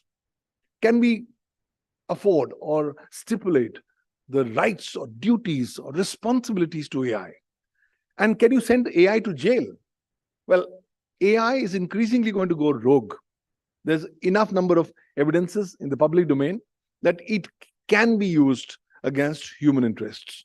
No wonder when you listen to Elon Musk, he says that AI is an existential threat for humanity as we go forward. And that's not off the mark. If superintelligence is coming in the next 4 years, and this intelligence is going to supersede our intelligence, we have to do homework now because we just can't keep on waiting. Also, the intersection of artificial intelligence with emerging technologies like Internet of Things is going to open up doors of new opportunities and new potential exploits and attacks as well. Because cybersecurity on IoT is virtually non-existent. Just anyone can go and breach into a cybersecurity of an IoT system. But when you are going to go ahead and deploy AI for breaching into the cybersecurity of an IoT device, then you realize that it's opening up a Pandora's box. More and more countries are going towards facial recognition. In India, you go to some airports and you come across the magical Digi Yatra, an app which allows you to use facial recognition. But when you are now using facial recognition and combining that with AI, you have huge problems already because facial recognition, you don't know where your data is located, who all is accessing it. And should your data be accessible by artificial intelligence, and that big data sets be used by AI in another context or sharing with other ecosystem stakeholders, it could open up a Pandora's box. The combination of AI with metaverse is also a very interesting one. More so when there are increasing cybersecurity breaches happening on the metaverse. And therefore, the use of AI for breaching cybersecurity of metaverse is an important element that will have to be dealt with. Post-COVID-19, perimeter security is dead and gone. It's all about edge security. And now AI is being used for the purposes of propelling the further growth of edge security. So at no area of security can I find that AI is not going to have a role. It's going to have a very concrete role. Also, with the advent of these newly emerging Web 3.0 applications and ecosystem, AI is going to play a very important role in this entire decentralized economy as we go forward. And now there's a new trend. Go to Korea, and people are talking more to digital avatars than to humans. And more of these digital avatars on the metaverse and on the internet means that their cybersecurity is of matter of immense concern. A couple of months back, I got a case here in India where one of our clients was having a female avatar on the metaverse. And that female avatar on the metaverse got digitally raped by a male avatar of another person on the metaverse. Our client was angry. He wanted to file press charges for digital rape. My problem is digital rape is still not recognized under law as a legal concept. So we went for tampering with electronic records and the provisions under the IT Act. Something similar to the digital arrest that we have been seeing, where people are getting these calls and they are being put into mortal fear and say, you don't move, we are CBI, we are the law enforcement, we'll do this, we'll do that, and they'll end up getting monies out of you. Now, increasingly, those digital arrests approaches or campaigns or scams are also begun to start seeing how they can go ahead and perfect their new mechanisms of cyber arrests. But nobody, just about nobody, wants to talk about this very uncomfortable truth on the internet, which is the darknet. The darknet is the deep underbelly of the internet. As per one estimate, it's 500 times the size of the superficial net. And on the darknet, cybercrime as an economic model is the predominant model. But now in the last 1 year or so, we've begun seeing a new paradigm, which is artificial intelligence is being used for powering cybercrime. Cybercrime is a service powered by AI, is now the new game changer. And if that's happening, how do you go ahead and deal with this? Because most of these cybersecurity breaches will originate from the darknet per se. It's in this context that the role of AI developers or AI service companies need to be seen in the context of them being as intermediaries and then defining the rights, duties, and responsibilities as we talk about. I look at global stuff, I see a lot of action already taking place.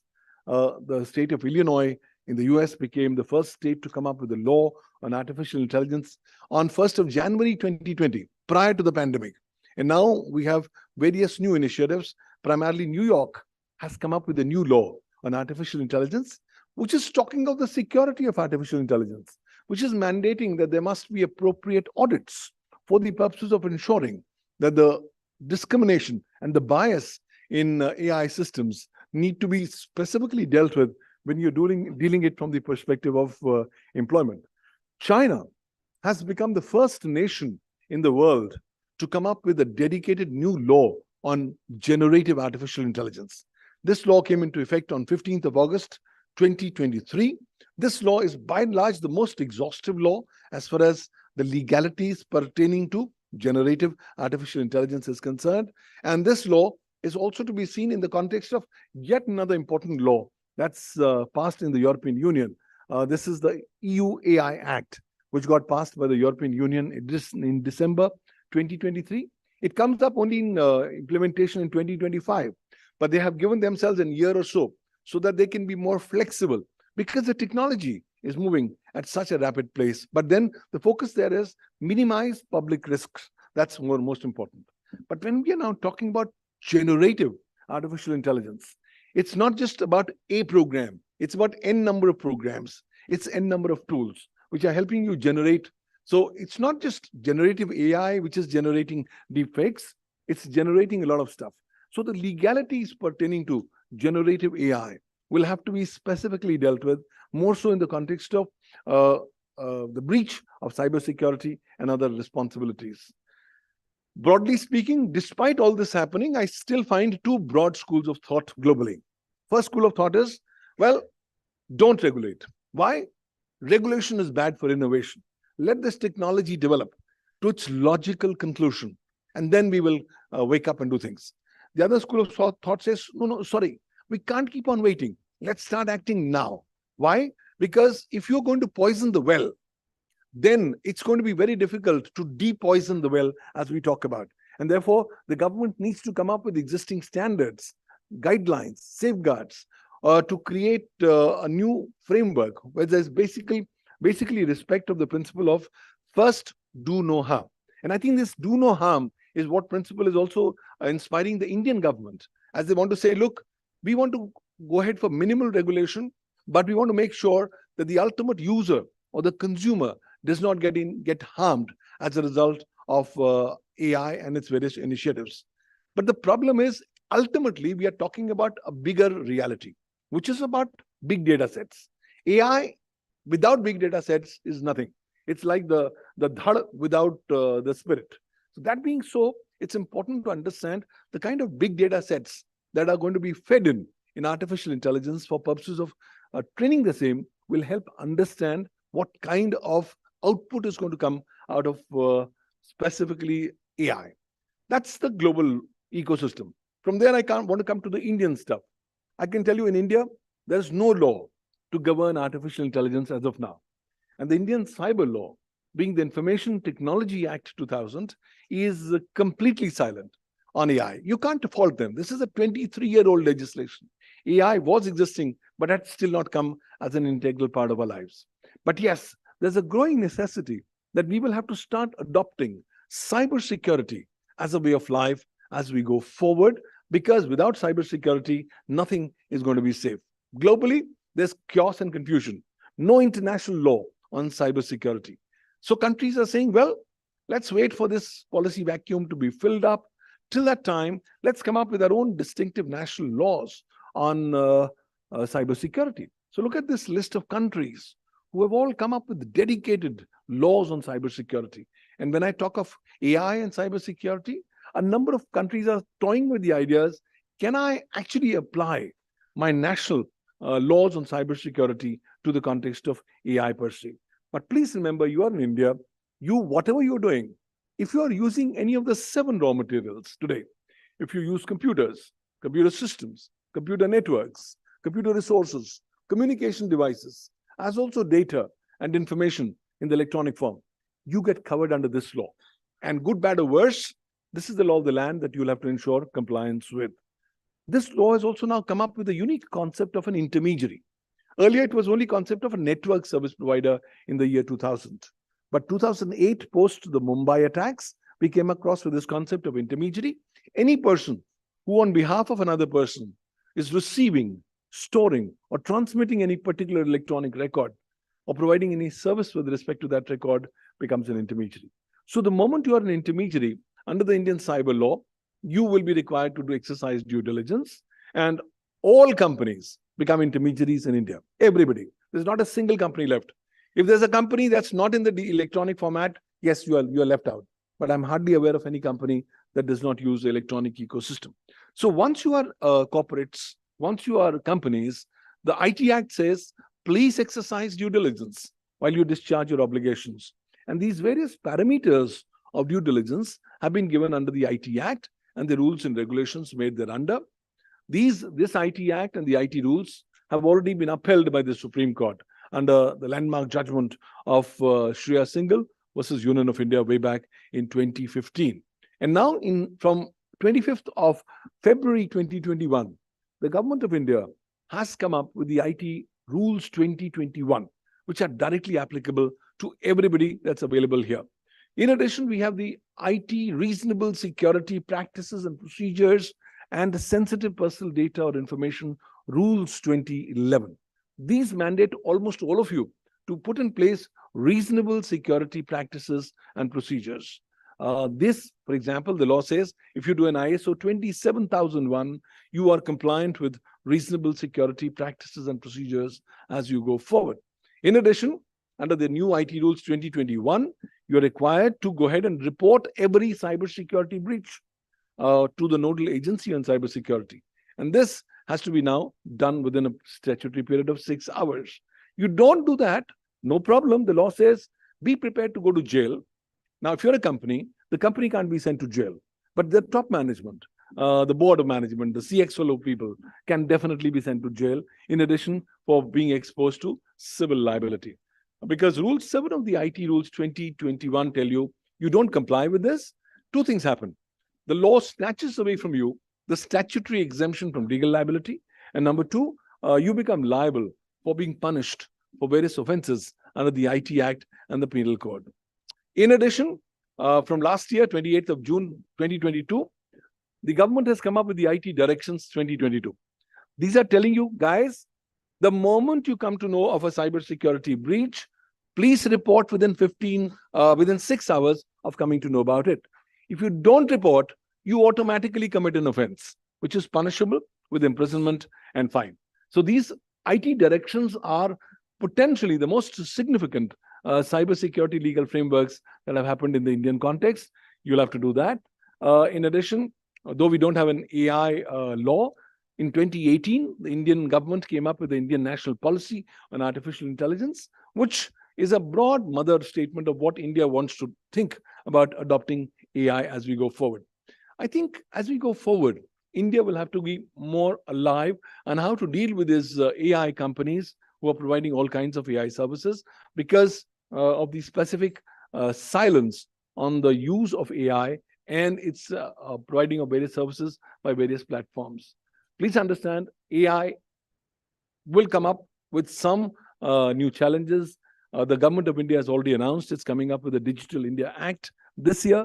Maybe some portions of AI could be covered therein. Till such time that happens, I think the building blocks will have to be obtained from the Indian Information Technology Act 2000. I think the time has come where India needs to give a far more exhaustive legal definition on what is an AI and what is going to be covered under the broad ambit. There'll also be need for legal recognition and enablement of AI because you will have to deal with these issues concerning AI. And AI is beginning to start having new challenges as we go forward. Biggest challenge, who is going to be liable? Should you rely upon the output of AI and legal injury gets caused to you? Can the AI company be liable? Can the algorithm be liable? Can the people who have created the AI be liable? That's a fundamental question. My law firm, Pavan Dugal Associates, works extensively in the area of cyber law, cybersecurity, and cybercrime. We offer various services for compliances, including your gap analysis, your audit reports, and the cybersecurity directions, compliances as we go forward. Bottom line is, we work anything on the intersection of law and technology. So if you have any input or any clarification you require, we'll be happy to assist you in any manner as we go forward. This is what other people talk about us, about our work on AI, upon law, technology. And I can tell you, for us, each day is a new day because we keep on learning as we go forward. We've also created the Artificial Intelligence Law Hub, which is looking at how the legal principles of AI are beginning to evolve globally and what principles need to be relied upon by countries. I've also started a platform called cyberlawuniversity.com.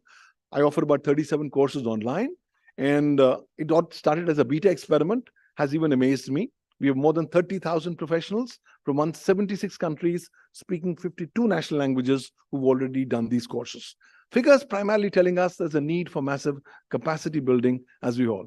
And if you guys want to get some more information, I've recently launched a course. It's called Artificial Intelligence and Regulation, which is up on Udemy. You can just search it out. It's not a Gyan course. It's a practical course of what you need to be knowing from a working professional standpoint about what's happening on AI and its regulations. And very short, you'll be able to do it in less than a couple of days. So that's one thing that's happening. Bottom line is, it's still very early days. We can't celebrate. We yet cannot be phased. We cannot be panicky. AI is going to develop much more rapidly. If I was to write a book of AI, on AI, by 2030, and if that book was to be about 100 pages, then in 2024 January, we are potentially at the 10th or the 11th page. That means in the next 6 years, 90 plus pages are going to be written. That will give you a broad idea of what all new developments are awaiting as they evolve the paradigm of AI. Therefore, almost all of us have to be mindful of what's happening on the horizon. Don't think AI is not for me. Don't think I can ignore AI. Please factor in AI in whatever you're doing. Improve your skill sets, because AI is going to make almost all of us redundant. Therefore, getting us to be topical, relevant will be of paramount necessity as we go forward. And we must give more and more focus and attention on AI and cybersecurity. Thank you, ladies and gentlemen. It's been a pleasure talking.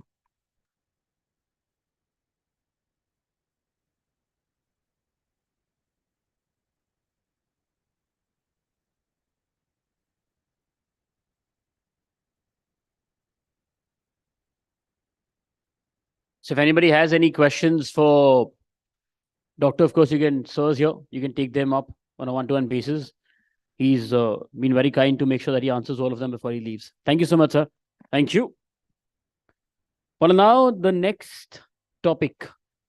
This is relevant to almost everybody for every field that you're a part of, not just security. The next one's on leaders of tomorrow. Are you ready to adapt is the question. And to answer that, we have someone who has almost 29 years of experience as an Army veteran, as a speaker on national and international platforms, as a writer, and also as much more. Please join me in welcoming to the stage Major Gaurav Arya, retired Editor-in-Chief, Chanakya Forum, everybody.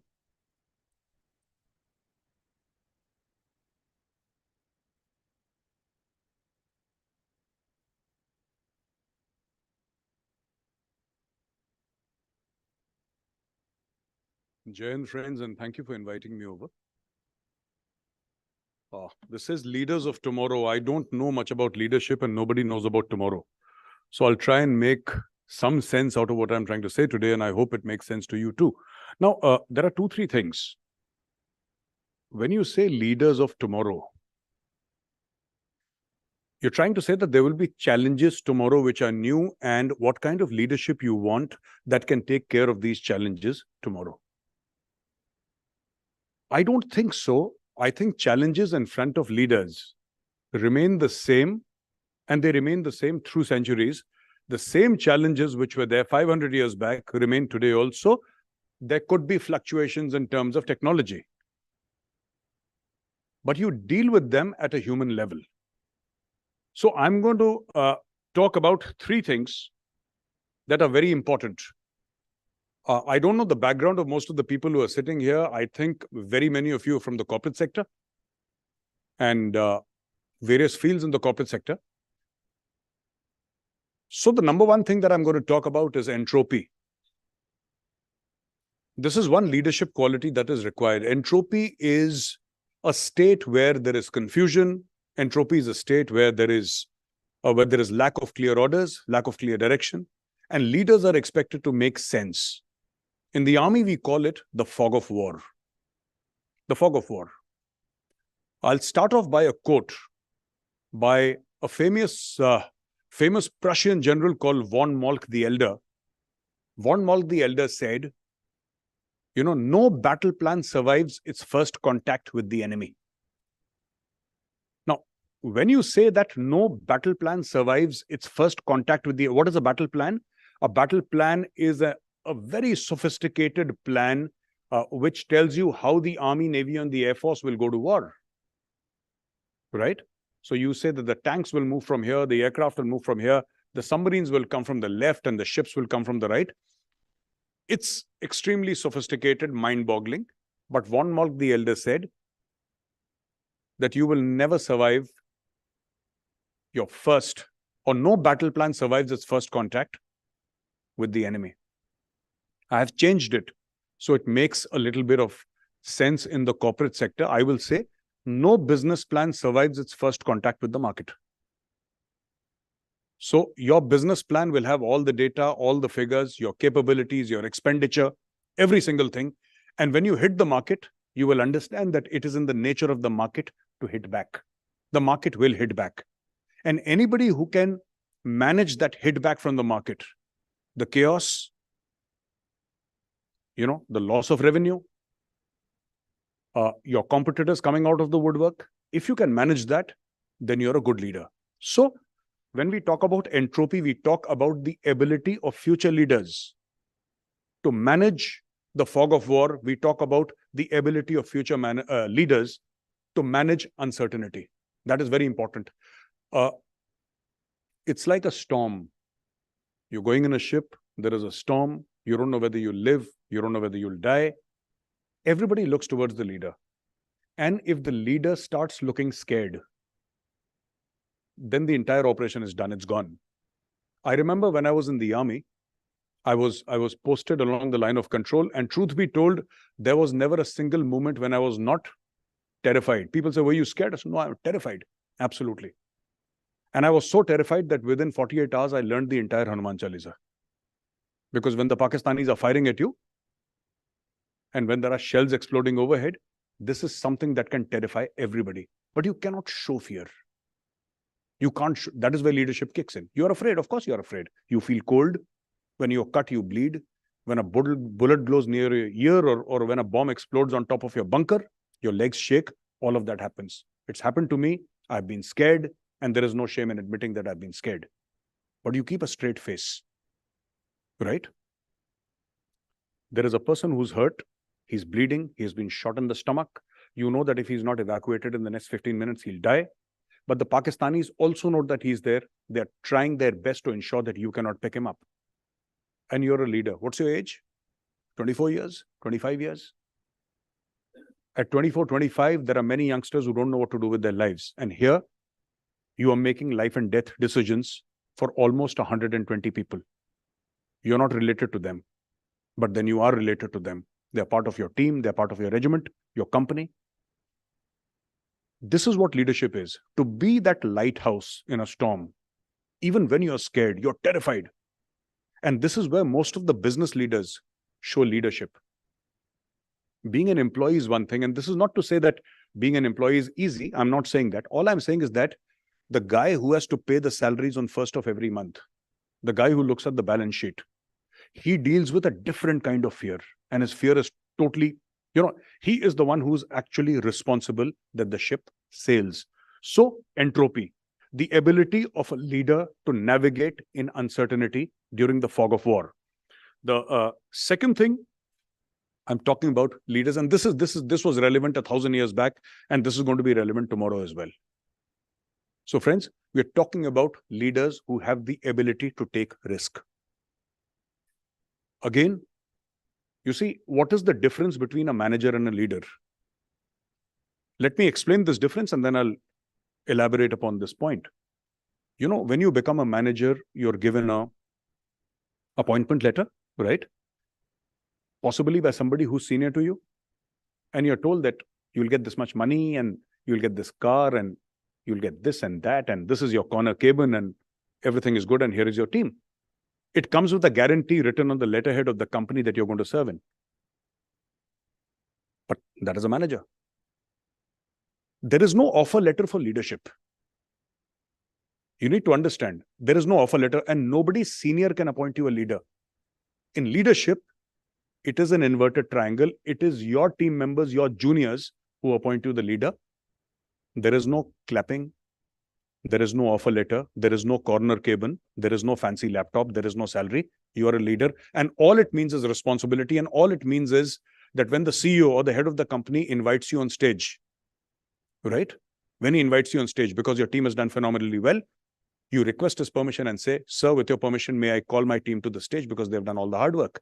And at the same time, when you fail, you enter the CEO or the MD or the chairman's cabin and say, sir, my team is not to blame. I am to blame. I'll take it on my chin.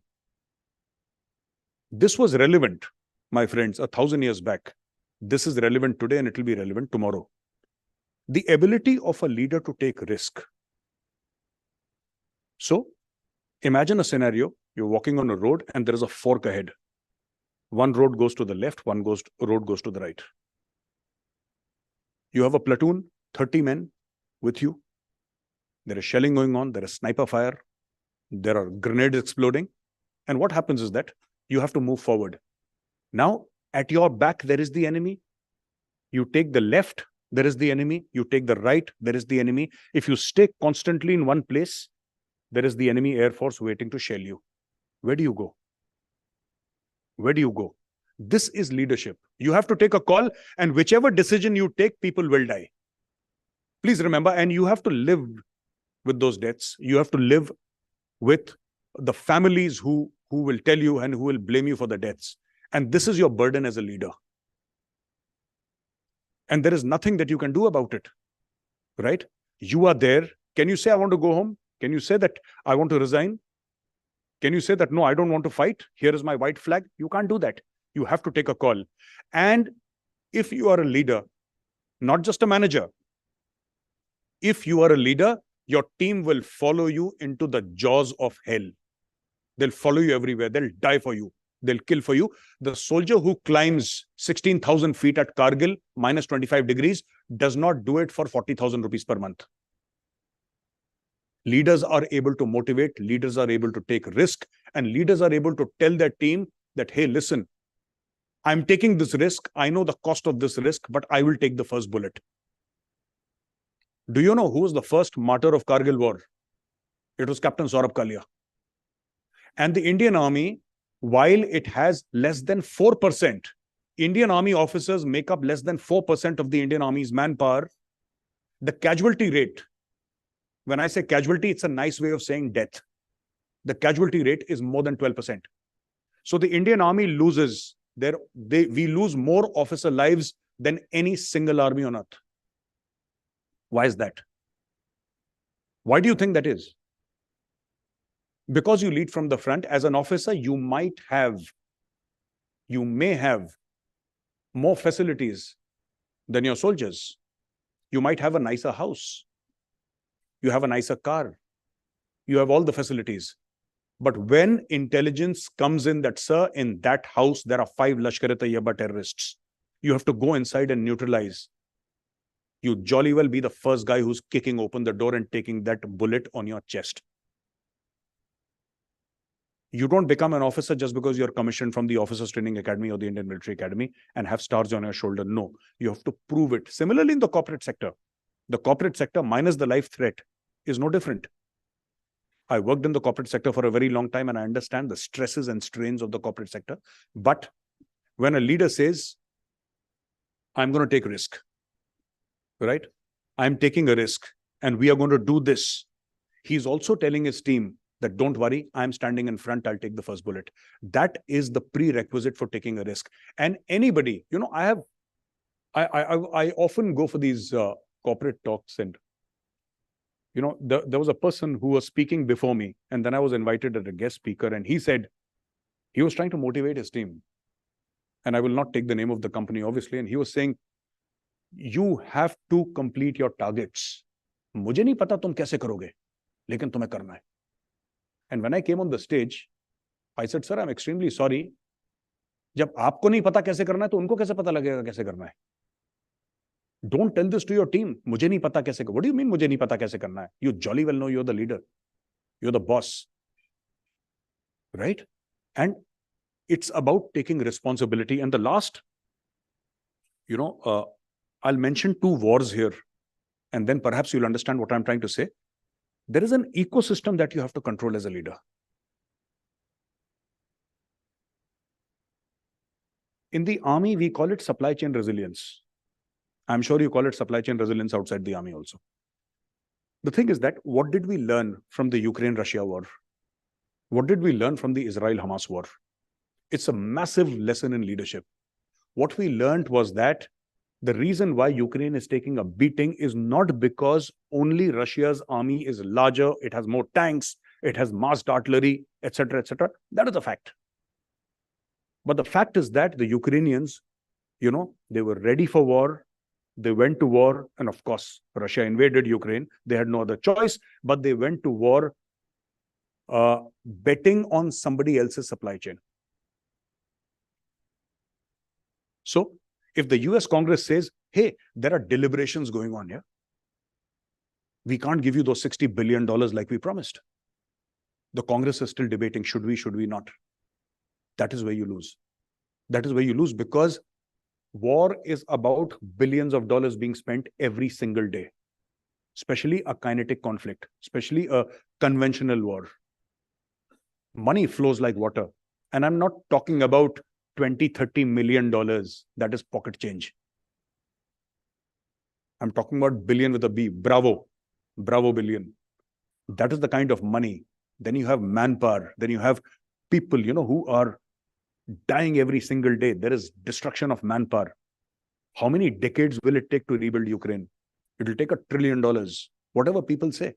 If you calculate the entire opportunity cost, it will take $1 trillion to rebuild Ukraine.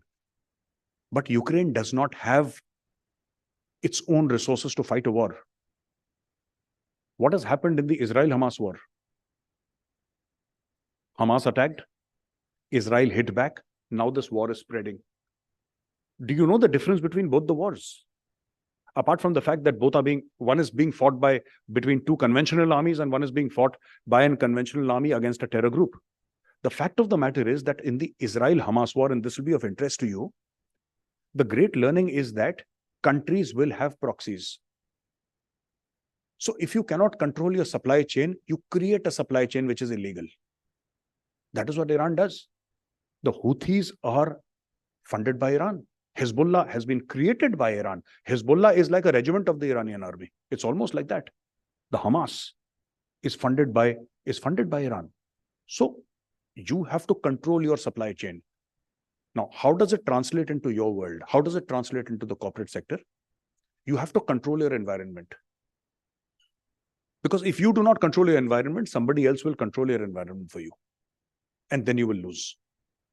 So what is this whole thing? Why is the government going on and on and on about Atmanirbhar Bharat? What is the whole thing? Why Atmanirbhar Bharat? Is it only to save dollars? Yes, that's a very important factor. You save dollars, you can sell outside, you can make dollars. But the armed forces don't care about dollars. The armed forces say, we got to fight, we need the best weapons. Cost could be sort of a discussion point with them, but that is not the primary discussion point. Though these things weigh very heavily on their mind, because not every time you get the money that you desire for a weapons platform.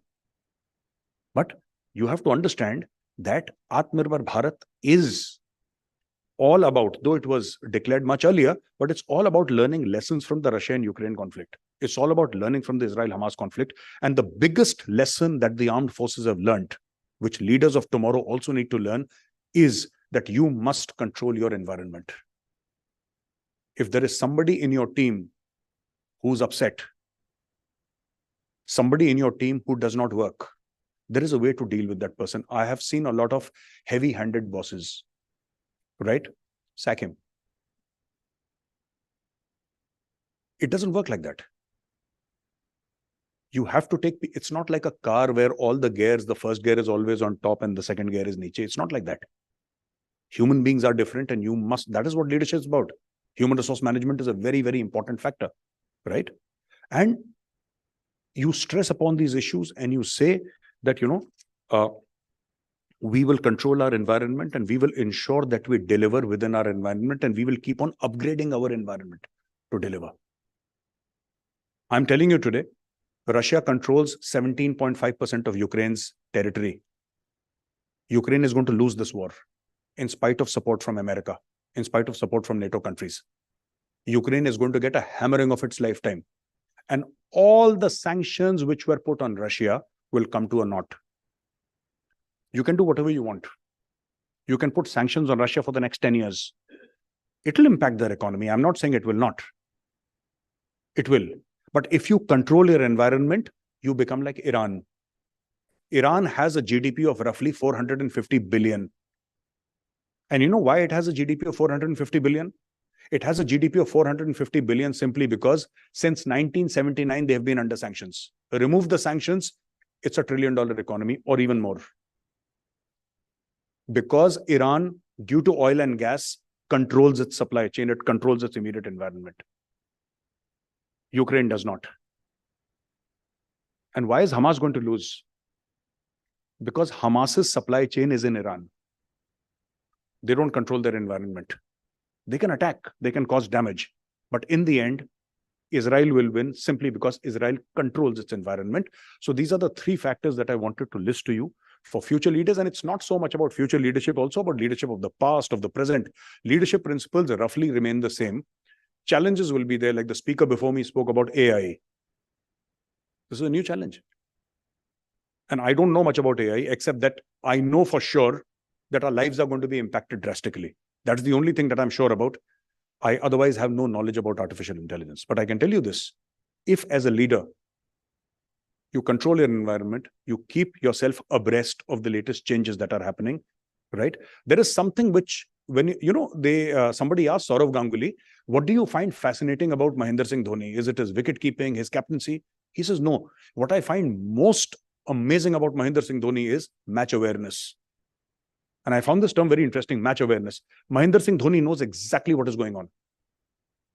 He knows exactly what is going on, what will happen. I'll use this bowler, this batsman. He has played that match in his hotel room one day before the match actually happens. He's played out 100 different scenarios in their mind. That's why he wins. With that, I come to the end of my talk, ladies and gentlemen. Thank you very much. And if there are questions, I'll be happy to answer them. Thank you.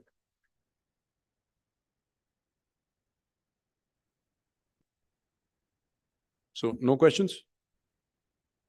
Pretty boring stuff, huh? Okay. Anyway, thank you very much for your time and patience. Thank you. Jai Hind.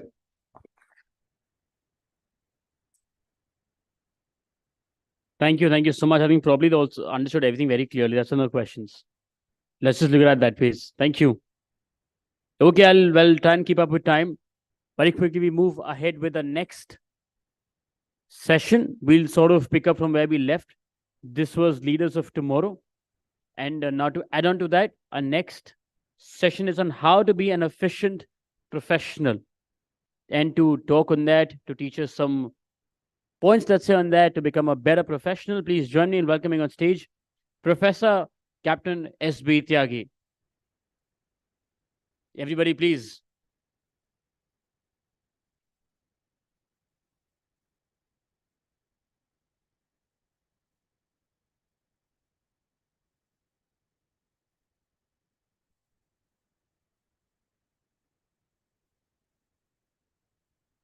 So I have 20 minutes time, and in 20 minutes time, I do not promise that your life will be changed.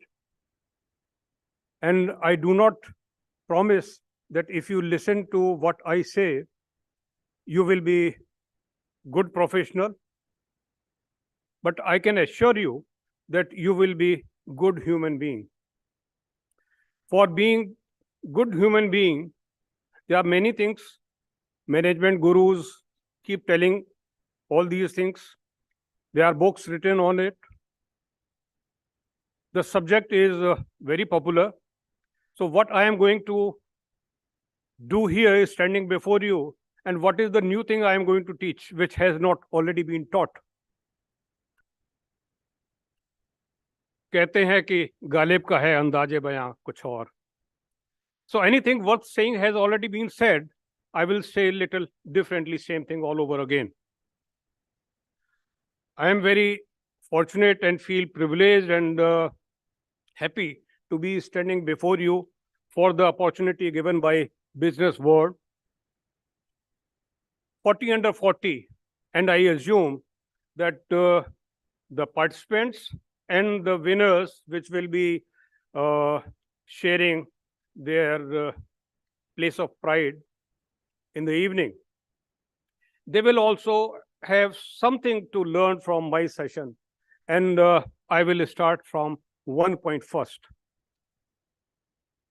If you are a successful professional, you go to your boss, look at his chair, look at his table, and look at his cabin.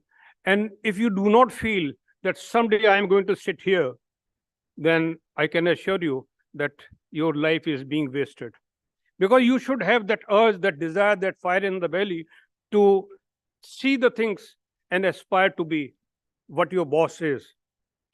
And if your boss looks into your eyes and see that burning desire to be in his place, and boss is feeling scared and insecure, then probably as professional, you are making your successful mark and presence.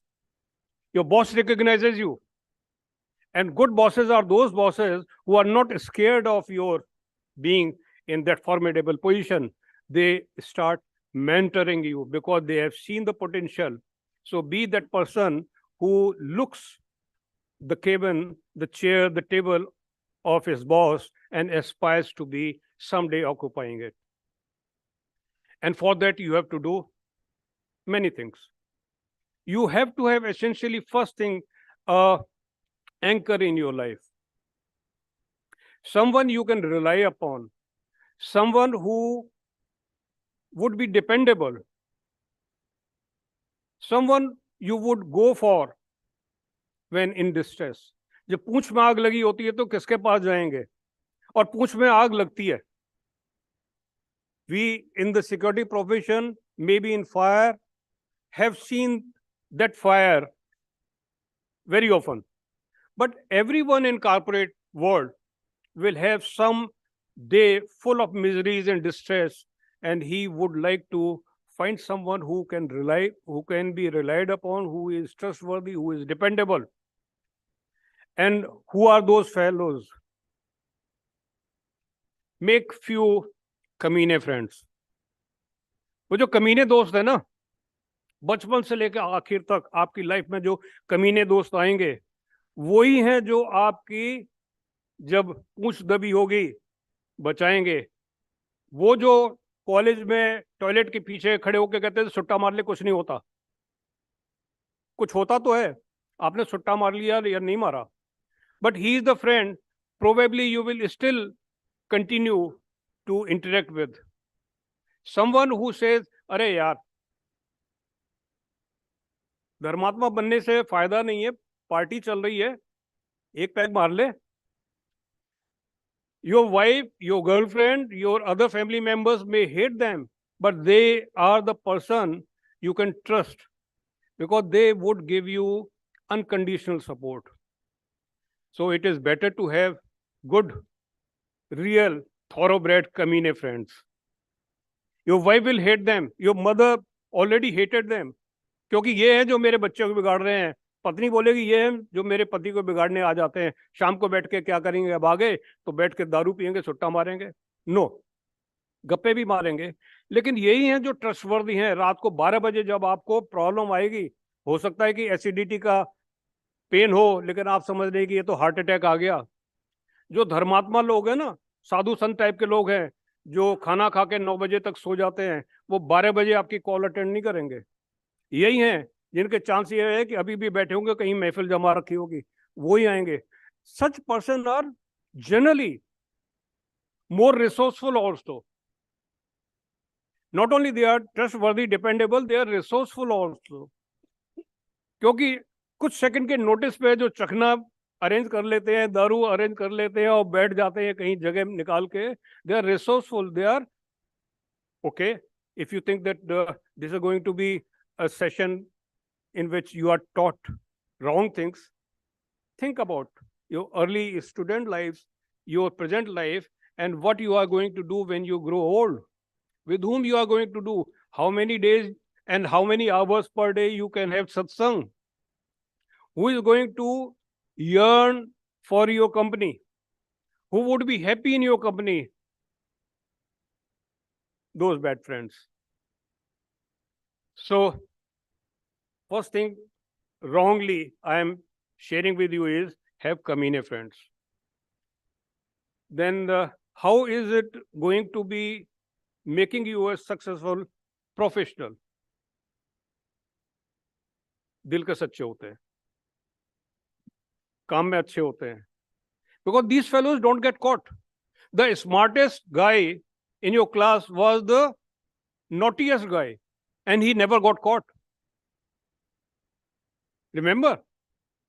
अच्छा बच्चा तो जो है एक गलती करेगा teacher पकड़ लेगा. ये बंदे नहीं पकड़े जाते. बड़े रिसोर्सफुल, बड़े चंट होते हैं, चालाक होते हैं. और ये वो भी है जब आप कहेंगे नहीं फिर भी they will protect you. I would go out and tell someone, cover me up. You have to have someone who will cover you up. But those guys who are working 8 hours a day, thinking that this is the job they have to do, are the person who are barely able to secure good ACR and maybe timely promotion, but they will never be outstanding. To remain relevant, to be outstanding in your profession, you read some, you write some. Professionals, and especially security and safety professionals, do not read. And their writing is negligible. They don't write. And this is the experience and this is the impression I carry with being 40 years in the industry, that we do not read and we do not write much. But to remain relevant, to remain updated, and to remain mentally active, intellectually active, you have to read, you have to write. Your stories are not written by you, so your stories are not read by anyone. So African proverb, till lions start writing their own stories, we will read the glories of hunters only. And when we are not writing, when we are not reading, then what is happening? When we grow old, people say that many old age related disabilities and problems start occurring. Alzheimer's is one. People say, doctors say, experts say that mental exercise is very essential. Keep doing something. So अब ये बात आई है कि कुछ शौक भी रखें. पहले मैंने कहा कि कमीने दोस्त रखें, फिर दूसरी बात मैंने कहा कि अब शौक रखें. शौक ऐसे रखें, have hobbies, bit of indulgence, because no one in professional world, in corporate world wants saints. सत्संगी लोग नहीं चाहिए, काम करने वाले लोग चाहिए. और वो those who can party well are also those who can work well. Punjabis has proven, they are known world over for दब के पा ते रज के खा. मेहनत करो, पार्टी करो. मेहनती कर रहे हो तो क्या है लाइफ में? What you look forward to? Celebrations must be part of your life. If you cannot celebrate, a small success must make you celebrate. Today, if you have walked for 1 kilometer, celebrate. Today, if you have read 2 books, 2 pages, celebrate. If you have taken your wife for shopping and not spending much, maybe under 5,000, celebrate. Small reasons search to celebrate, because happy person is the healthy person, and healthy person is good professional. It cannot be that someone is good professional but bad human being. ये जो लोग कहते हैं कि ये doctor तो बहुत अच्छा है लेकिन जुआ खेलता है, ये अच्छा मैनेजर है लेकिन वाइफ को पीटता है, नहीं हो सकता. To be good professional, you have to be good human being. And why you should have indulgence, hobbies. And I encourage you to have those hobbies which make you do mental exercise. Playing chess is one thing. Hopscotch and jump is also one thing which you can indulge. Painting, writing, reading poetry, listening to music, all these are good hobbies. But I underscore the importance of adopting those hobbies and your indulgence which make you exercise intellectually. So do that. And a dependable person is one person who takes small things under his care. Because people say that take good care of small things, bigger things will take care of themselves. Maybe right, maybe wrong, but then pay attention to small little things. Do you return the calls? I have good friends, but they are very, very undependable, untrustworthy when it comes to returning the call. You make them call, you send the messages, they will never bother. In the long run, they will not be dependable, they will not be good friends. Professionally, they would be untrustworthy. And in case of emergency, and it can be emergency in your personal life also, but in case of emergency in your professional life, those who do not bother to return your call, kindly do not unfriend them, but then do not make their name in your list of in case of emergency, go-to person. No. In case of emergency is another concept. World over, it is very popular. And there are applications also, your Android and other Apple-based apps available free of cost. And in case of emergency, you have that application and you press a button. Distress call goes along with the fixed message to persons 1 to 7 or 10 or whatever applications limitations are. So these persons are notified that you are in a distress situation. And they are the person who go to sleep after 9. They will not bother. In the day, if you call them, they will return your call after 2 days or 3 days. Do not have their names in your list. In case of emergency, professional or personal, make those names only in your list, those who are dependable. रात को 12 बजे 1 बजे when you go to washroom and especially advanced stage, you need to go to washroom more frequently, at least twice in the night. 12 बजे 1 बजे, just for the fun, ring up your closest friend, and if he is not answering your call within 10 to 20 minutes, do not keep his name, and definitely do not keep names of your parents or those friends who are physically incapable of responding. Because in case of your parents, beside getting the heart attacks, they cannot do much of help. They are not very resourceful person. They are not physically active. So in case of emergency, those persons who are up and about, जो निशाचर हैं, उन लोगों का नाम रखिए. निशाचर कौन से हैं? वही वो कमीने दोस्त हैं. So it goes back to same thing where I started, that have good trustworthy friends, have few indulgences, hobbies, try to be good human being, then only you can be good professional, and try to make yourself dependable, who can be relied upon. Return the calls. This is first signal. This is first signal that that person is reliable, trustworthy. Because those who do not do small little things, such as returning your calls, cannot be relied for bigger things. If you have a list of those persons who can, in case of emergency, donate blood, fine.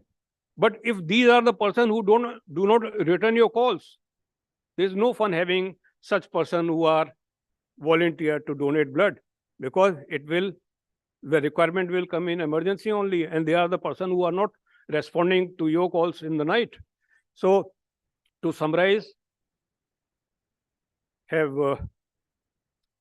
कमीने friends, कुछ अपने चरित्र में ऐब रखिए, कुछ पढ़िए, कुछ लिखिए, और कोशिश ये कीजिए कि आप जहां भी हों वहां पॉजिटिविटी क्रिएट करें.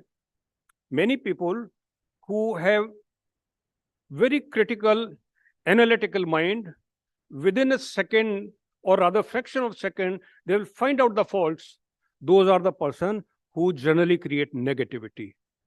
Those persons who after 1 hour or 1 month find one good thing about their surrounding, about their friends, about their relationship, about the work is done around them, they are the person you must be friendly with.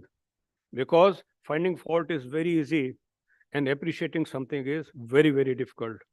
That appreciation who someone just shared a post. Maybe this post you have received 1,000 times, but understand that that fellow is still found you so important in his life that he is sharing that post. You have already received that 100 times. You get angry. You are obnoxious if you get angry. You are foolish if you are feeling frustrated that why these spams. No, think about that fellow while forwarding that mail to you or the post to you. How important he must have felt about you, that you are so important in his life that he is sending a post. Don't delete it. Say thanks for sharing. Cut, paste, copy, paste kar dijiye, bhej dijiye. Because these fellows have very, very high value for you in their lives. Today, it has become very fashionable to be on WhatsApp and not having the notification activated. So someone is sending the post to you and you are so smug and obnoxious. I don't want to even see my friends whether I have read their message. That message is delivered. That is first thing. So 2 green ticks will not appear. You have read that message, that notification will not be seen. And that fellow is getting discouraged. And before you realize, your name is deleted from his list. Don't do that. Because those who feel that you matter to them, they are the person you should be keeping in your active list. Being a good human being is basis of being good professional. I feel very happy when I see, though today, right now in the audience, maybe they will come in the evening just before taking their awards. And then this hall will be full of youngsters, 40 under 40. But I feel like Yayati, who wanted to remain young forever. And the presence of youngsters is infectious. They give ideas. 1,000 ideas are already blooming in their minds, and they are eager to share, have listening and patience extended to them. That is the minimum courtesy you can extend to them. They have things to share. They have things to tell you. Listen to them, because that idea which has its right time is right now. And if you do not listen to that idea, if you do not subscribe to such good ideas, then probably you will fail professionally. I feel happy and privileged that this opportunity is given to me. And I also feel very happy and satisfied that no one dozed off, because I was looking at the last person in last row and they were actively listening. Thank you for your time. Thank you for your patience. God bless you.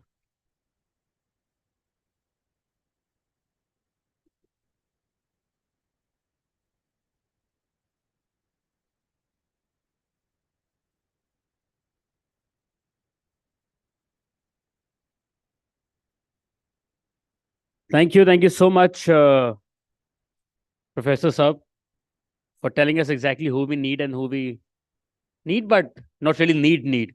I'll just put it that way. Thank you so much, sir. Well, okay, now time for our next panel discussion on the cat and mouse game, how AI is transforming cybersecurity, offensives, and defenses. And to discuss on the same, please join me in welcoming our panelist, Advocate Anuj Agarwal, Chairman, Center for Research on Cybercrime and Cyber Law, Varun Soni, Cybersecurity Expert, Major Vineet Kumar, Founder and Global President, Cyber Peace Foundation, Garima Goswami, CEO and Co-Founder, Drig Security International Private Limited, and this session will be chaired by Commander Subhash Datta, retired Chief of Operations and Head, Malware Research, SquareTech. Yes, please welcome them. Thank you.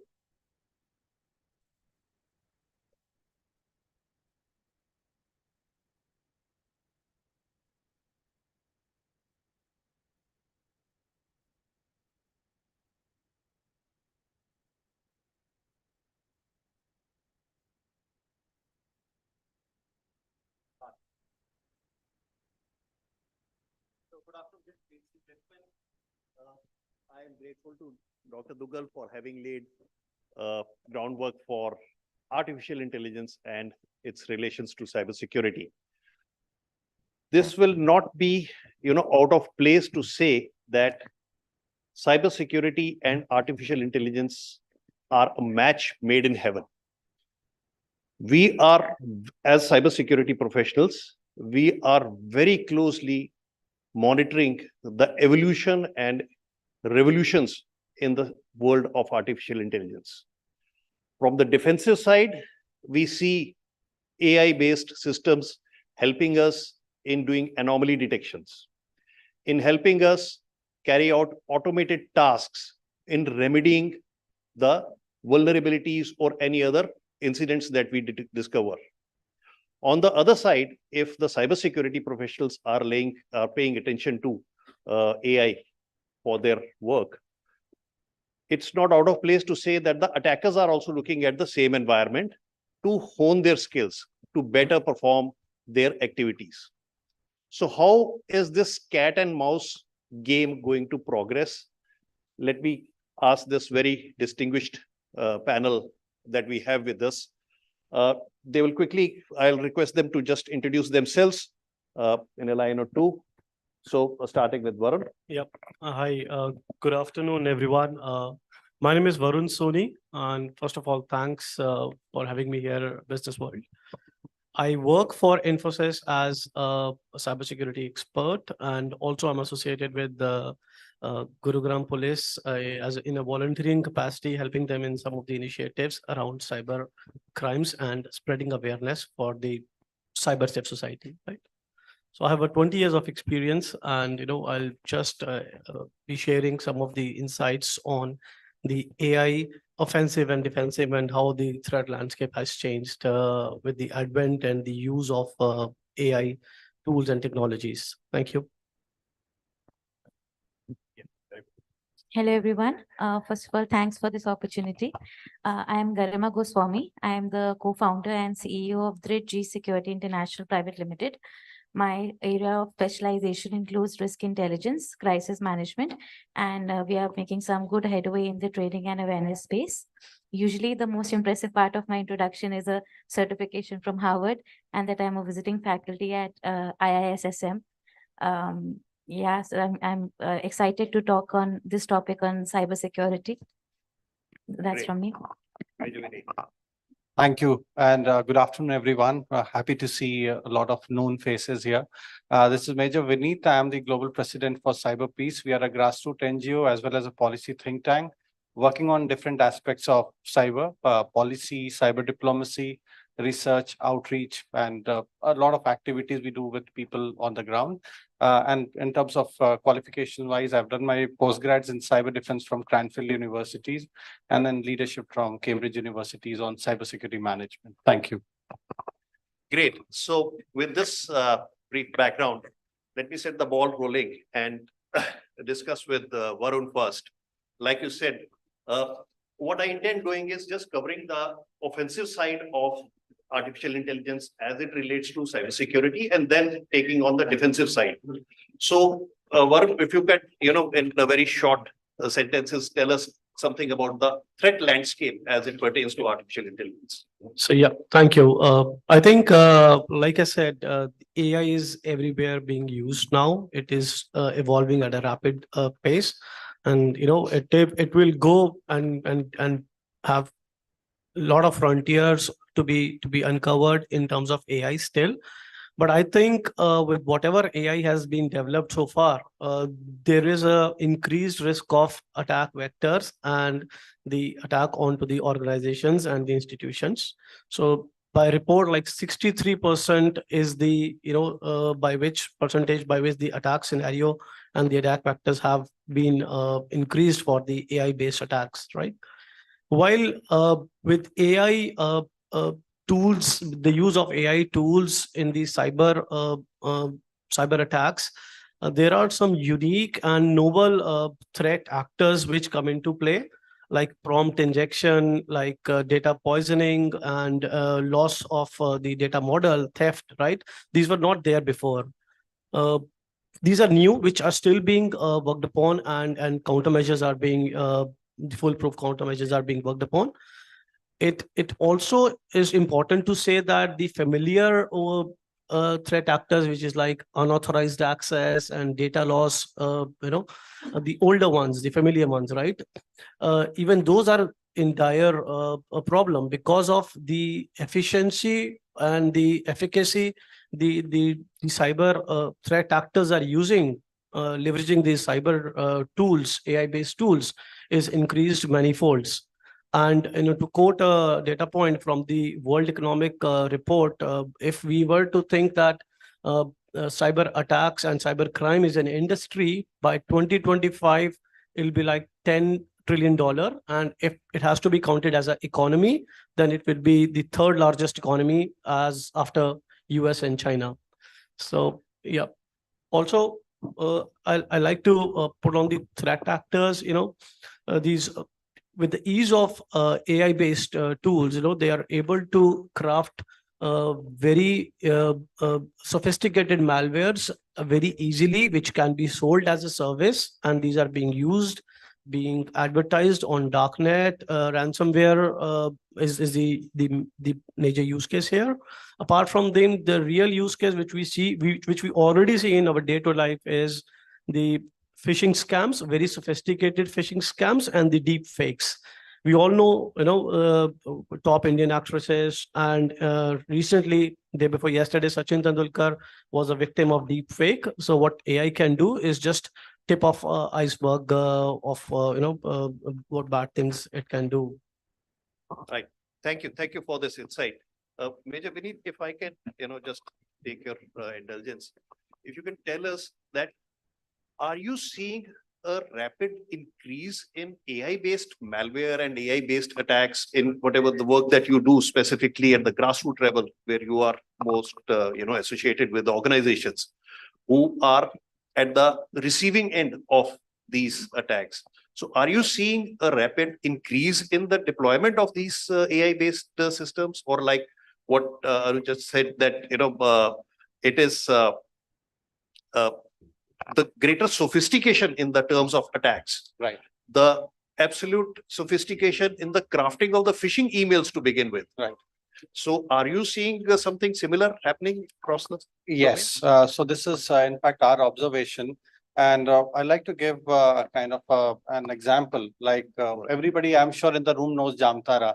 It's like the cybercrime hotbed of the country, and especially the Netflix series Jamtara made it quite popular. When I was in the state police, in fact, 2014, I left Jharkhand police. I was heading India's first cyber defense agency dedicated to fight cyber frauds and crime. Jamtara was coming up, and I visited that place when I was leaving. And there were just, huts, and those huts were something broken huts and all that, and people were living. And we had some feed that people are going to be skilled, people are getting trained and all that. And recently, in fact, around a few months back, when I had the chance to go and visit Jamtara, I saw that place has entirely changed in 10 years' time. Now there are multi-storied buildings there. You have lifts installed, not even some of the modern houses here in Delhi has. So they have lifts, they have four-wheelers, they have sporty bikes and all that. So the entire ecosystem has come up, and there are many more ecosystems. Jamtara today is left behind, and there are many more ecosystems that's coming up in the state of Guwahati, in the state of Assam, in the state of Rajasthan and all that. So we are slowly that these cybercrime hubs that are getting established. Now, what worries me the most is earlier it was simple, like any cybersecurity awareness seminar or anything I used to tell people that, guys, if you see any kind of spelling errors, mistakes in the mail, you can just know that this is like a kind of a phishing attempt, and there's somebody who's trying, and probably the mails have originated from Nigeria or places like Jamtara. But now it's difficult, getting more and more difficult. Now these criminals, and especially I had a chance to interact with some of the cyber criminals also, because we are planning to launch a cyber rehabilitation program to rehabilitate them, give them a second chance to improve and all that. There are programs like this in the West, but we don't have here in the country. So we are exploring something of that kind. And during the course, I had an interaction, and what they mentioned now, they're actively making use of this AI tools. Now they're making use of ChatGPT to generate that email, creative emails. They are making use of images. against GPTs, which can generate images and all that, it would be very difficult for individuals and organizations to kind of identify, and it's very easy to get into the trap. So that's basically one such thing. On the ground, we have seen increase in number. And these numbers actually, I'll not request you to refer to the NCRB statistics, because NCRB data is just tip of the iceberg. Right. Majority of the cybercrime cases are not reported. People don't report it. And there are some smaller cases that we have challenges on the ground that even when they go and report to the cyber police station, they say that the value is so small, we cannot accept it. I mean, only the stationary entry will be done. It will not translate into the FIR. So such kind of challenges are there, but our helpline has been receiving a lot of these cases. Many such cyber experts have been receiving a surge in the number of cases, and that's across. So if you say majority of the cases are from Delhi, so my answer is no, it's from all across the states, whether it is tier 1, tier 2, tier 3, smaller towns and villages. Now, these are the places where the criminals are going and tapping into the people, because the stretch of digital India today is far and wide. Absolutely. And that's the place where, in fact, one major issue that we also see, and now as we are heading to the elections, national elections, the general elections, we are seeing an increase in number of Gen AI related misinformation that's being spread in the community. Deepfakes, already as highlighted, deepfake is one major challenge, but then certain challenges, like for example, you must have also seen a very trending challenge called as the Sari challenge or the daughters challenge, Yes. wherein people were given the challenge that you dress in a sari and you post your photograph wearing a sari and then tag your friends. In fact, when we started doing our research, we found out that these were the hunting grounds for cyber criminals to get access to these photographs, materials, then use AI tools to make a deep nude, change the entire photograph into a nude photograph, and then start blackmailing. So these are the cases that we have seen, other than the financial fraud cases and all that are coming up. The cases like this that are coming up again, where AI and AI-related tools are being misused and abused in various forms, and it's increasing. The numbers are increasing. Absolutely. This is a nightmare, which Dr. Dugal just said that, we are going to face in very near future, not a distant future. We are going to face this in very near future. One of the other aspect of, utilization of artificial intelligence is in discovering vulnerabilities in systems. So earlier, what used to happen was that security professionals like us would take time, have some patience in probing systems, in probing for vulnerabilities in them. With this growing field of AI-enabled tools, activities such as something called a red teaming exercise. Red teaming exercise, what it does is it emulates the working of a hacker, of an attacker, to penetrate an organization's environment and extract data of use. So red teaming teams are increasingly relying on these tools, AI-enabled tools. So Garima, in your opinion, what are the ethics and what are the responsible activities that these organizations can take while deploying these kind of processes and tools also? Okay. AI tools are being leveraged, as sir rightly said, for vulnerability assessments and analysis. And there are a wide range of activities which AI can do, which includes anomaly detection, behavior analysis, threat intelligence, as Varun had also mentioned. But then there are certain ethical issues. So for instance, in 2015, Amazon realized that their hiring algorithm was actually biased against women. And that was because the data which was fed was based on the resumes submitted over the past 10 years, and most of the resumes were submitted by men. So since the resumes were submitted by men, then they preferred men over women. So ethical considerations should be taken into picture when a bias gets created. So because if there is a bias in the training data, there will be discriminatory outcomes. Then the other thing which is very important in security, cyber security, is that as professionals, we should know why and how a particular decision is being made. But the learning environment in AI at times can be so complex that it is hard to interpret. So there is lack of transparency, and if there's a decision that is being made which will impact human lives, then the transparency should be there. So there are so that is one. Then the third ethical consideration is that of accountability. So how do you ensure that an AI generated decision, who will be accountable for that? So these are just some ethical considerations which come to my mind. We should actually use AI like any other technology, while it is going to be it is being used excessively. Human intervention must be there in order for there to be some objectivity when it comes to using AI technology. Right. Absolutely. Thank you for this valuable insight on ethics and use of responsible artificial intelligence. There are lots of regulations which are coming in, especially Dr. Dugal just mentioned the regulations across European Union and also in the US, which are laying down guidelines for the responsible use of artificial intelligence based systems. So switching tracks a little bit on the defensive side as to how artificial intelligence is helping the defensive forces in combating cyber threats. So, Varun, I'll continue with the discussions earlier and your point earlier.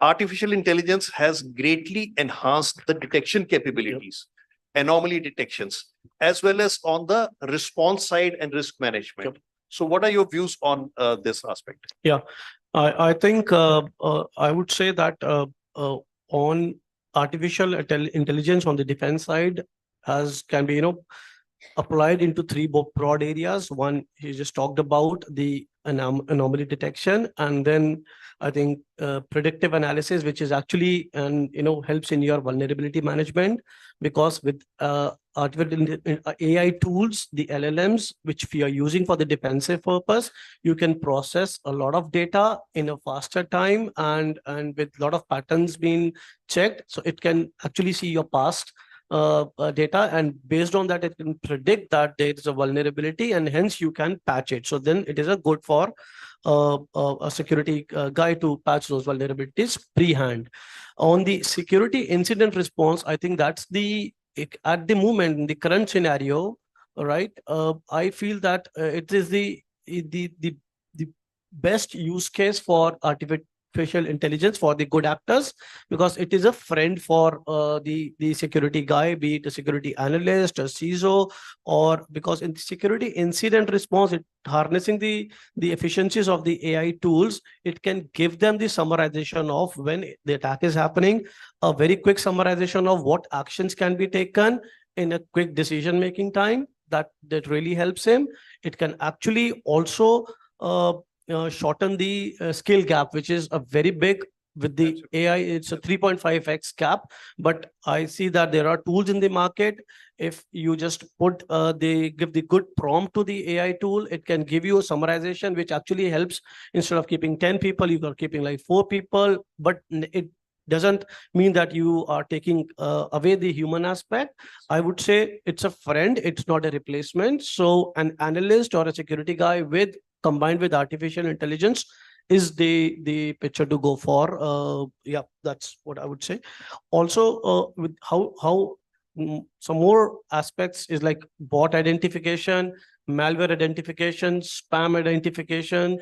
These are some of the use cases it can actually being harnessed using those tools. Great. Defensive side. Yeah, so absolutely right. And you said an absolute good point, that we are not looking at artificial intelligence to replace cybersecurity professionals, because definitely there will be a requirement for a human being, an analyst in the middle of the whole chain, to take a decision whether that, yes, the recommendations given by an AI tool or an AI system, should they be implemented or not. So I think we are running out of time. So Major Vineet, I've just got one final question for you. You are in the grassroots environment, and you are helping individuals, like one of the very good initiatives that you said of rehabilitation of cyber criminals. So how do you foresee the cybersecurity community coming together to ensure that a responsible and an ethical use of artificial intelligence can be done? Right. So it's a very good question and something very close to our heart on our initiative that we are working. This is called as the Cyber Peace First Responders Initiative or the Cyber Peace Corps. Peace Corps is a very famous concept in the US. We have just added cyber to this. So whether you're individual, we are a techie or a non-techie, if you just know some basics about using mobile phone or any application, you can be a part of it.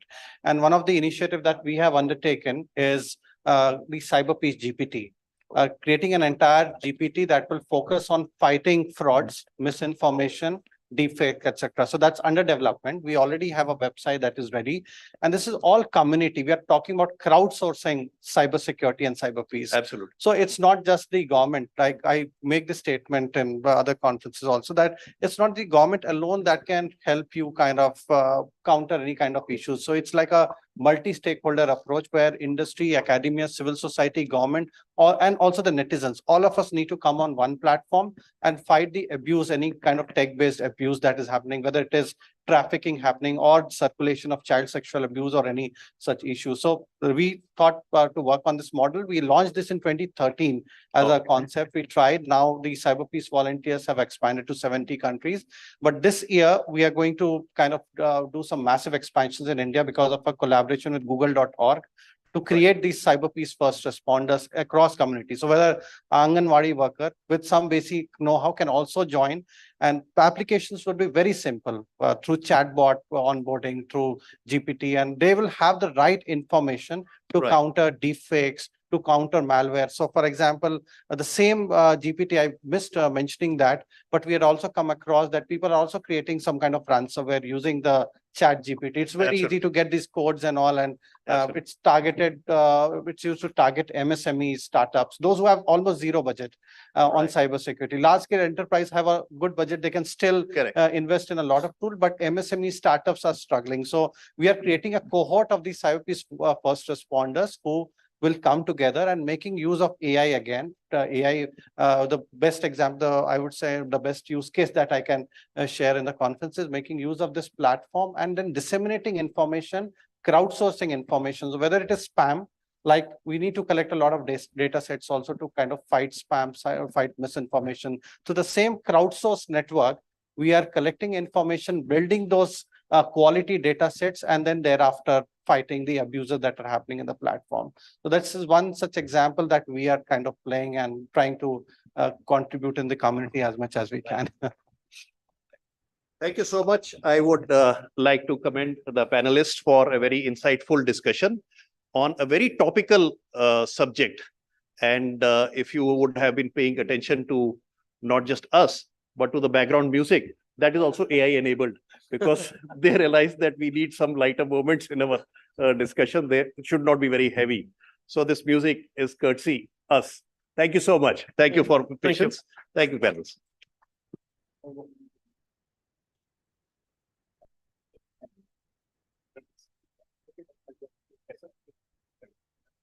Let's have a picture, please.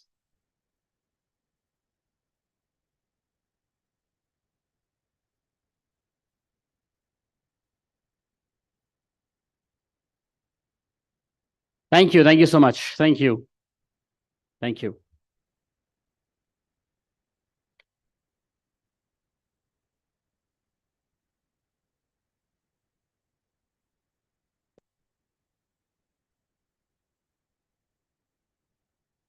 And I think the courtesy of this music will continue for a while, I believe.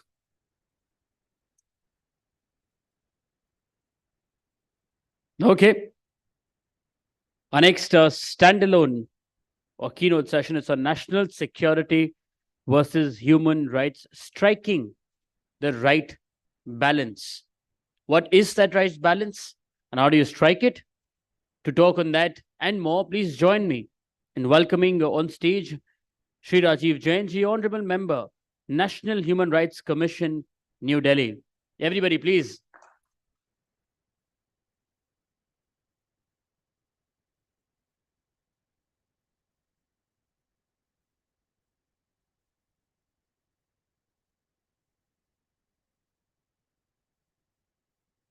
Hi guys, glad to see young guys out here in the conference hall. Oops, I forgot my sheet of paper. my cheat.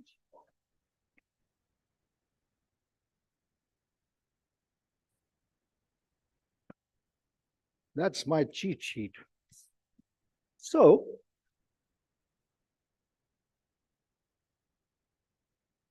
while I was coming here, toying with the ideas of what I'm going to put across to you, all that got, not all, but part of it got washed away by what I heard from Major Arya and Captain Tyagi. So Major Arya said a very interesting thing. Entropy is essential and sensitivity to issues is essential. And also that a leader needs to take the lead, take risks. Very true.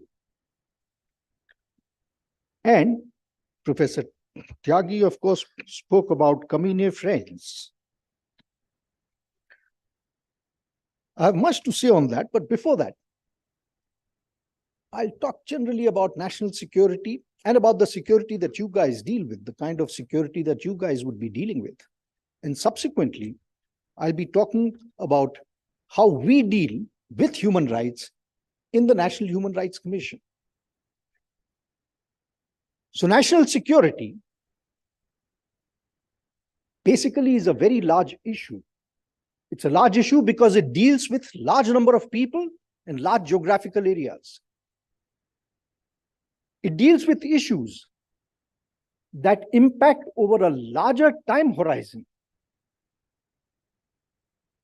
But on the other hand, human rights deal with individuals. They deal with now and here. They deal with a very limited microscopic as compared to the national security issues. They deal with an individual at this point of time, at this place, while the national security issues are larger. So national security issues would be, say, for instance, left-wing extremism or insurgency in the Northeast or terrorism in J&K. Or, as Major Arya mentioned, the war in Ukraine and in Israel.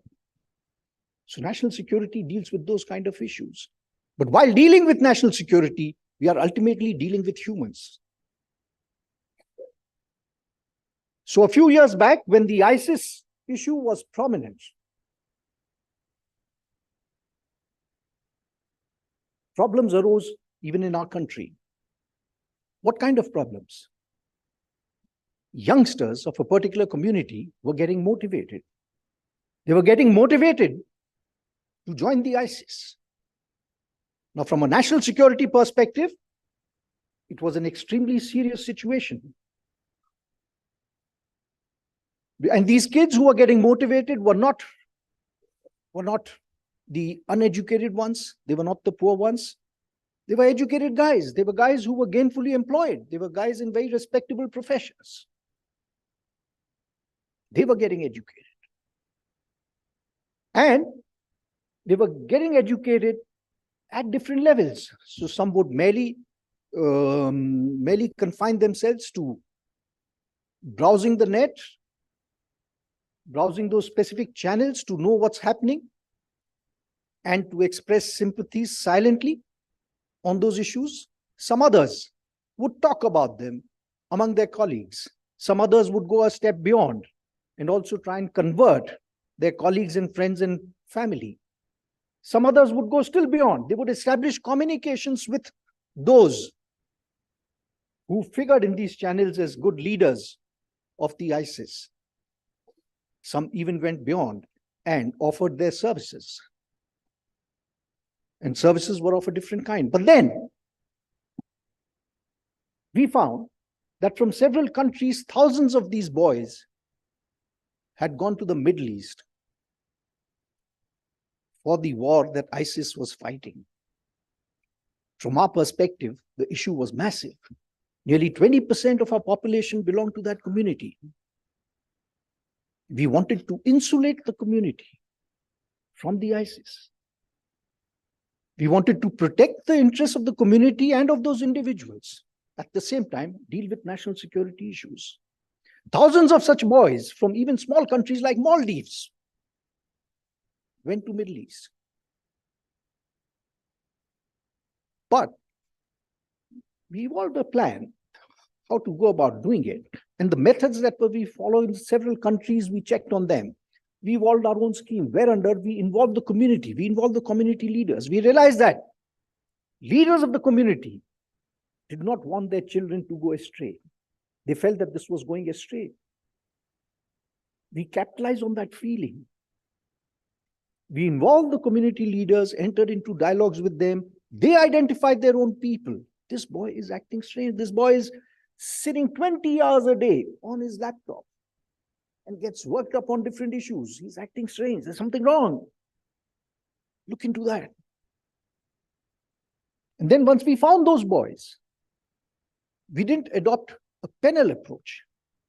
We adopted a community approach. We involved the community in diluting their ideological preferences, in divesting them of their aggressive thoughts. And in course of time, this experiment succeeded such that from India, despite having over 250 million persons of that community, only about 100 persons went to Syria. That's all. Another 100 odd guys, they got quite motivated, but then we were able to prevent them at before they could really turn aggressors, before they could really resort to violent actions within the country.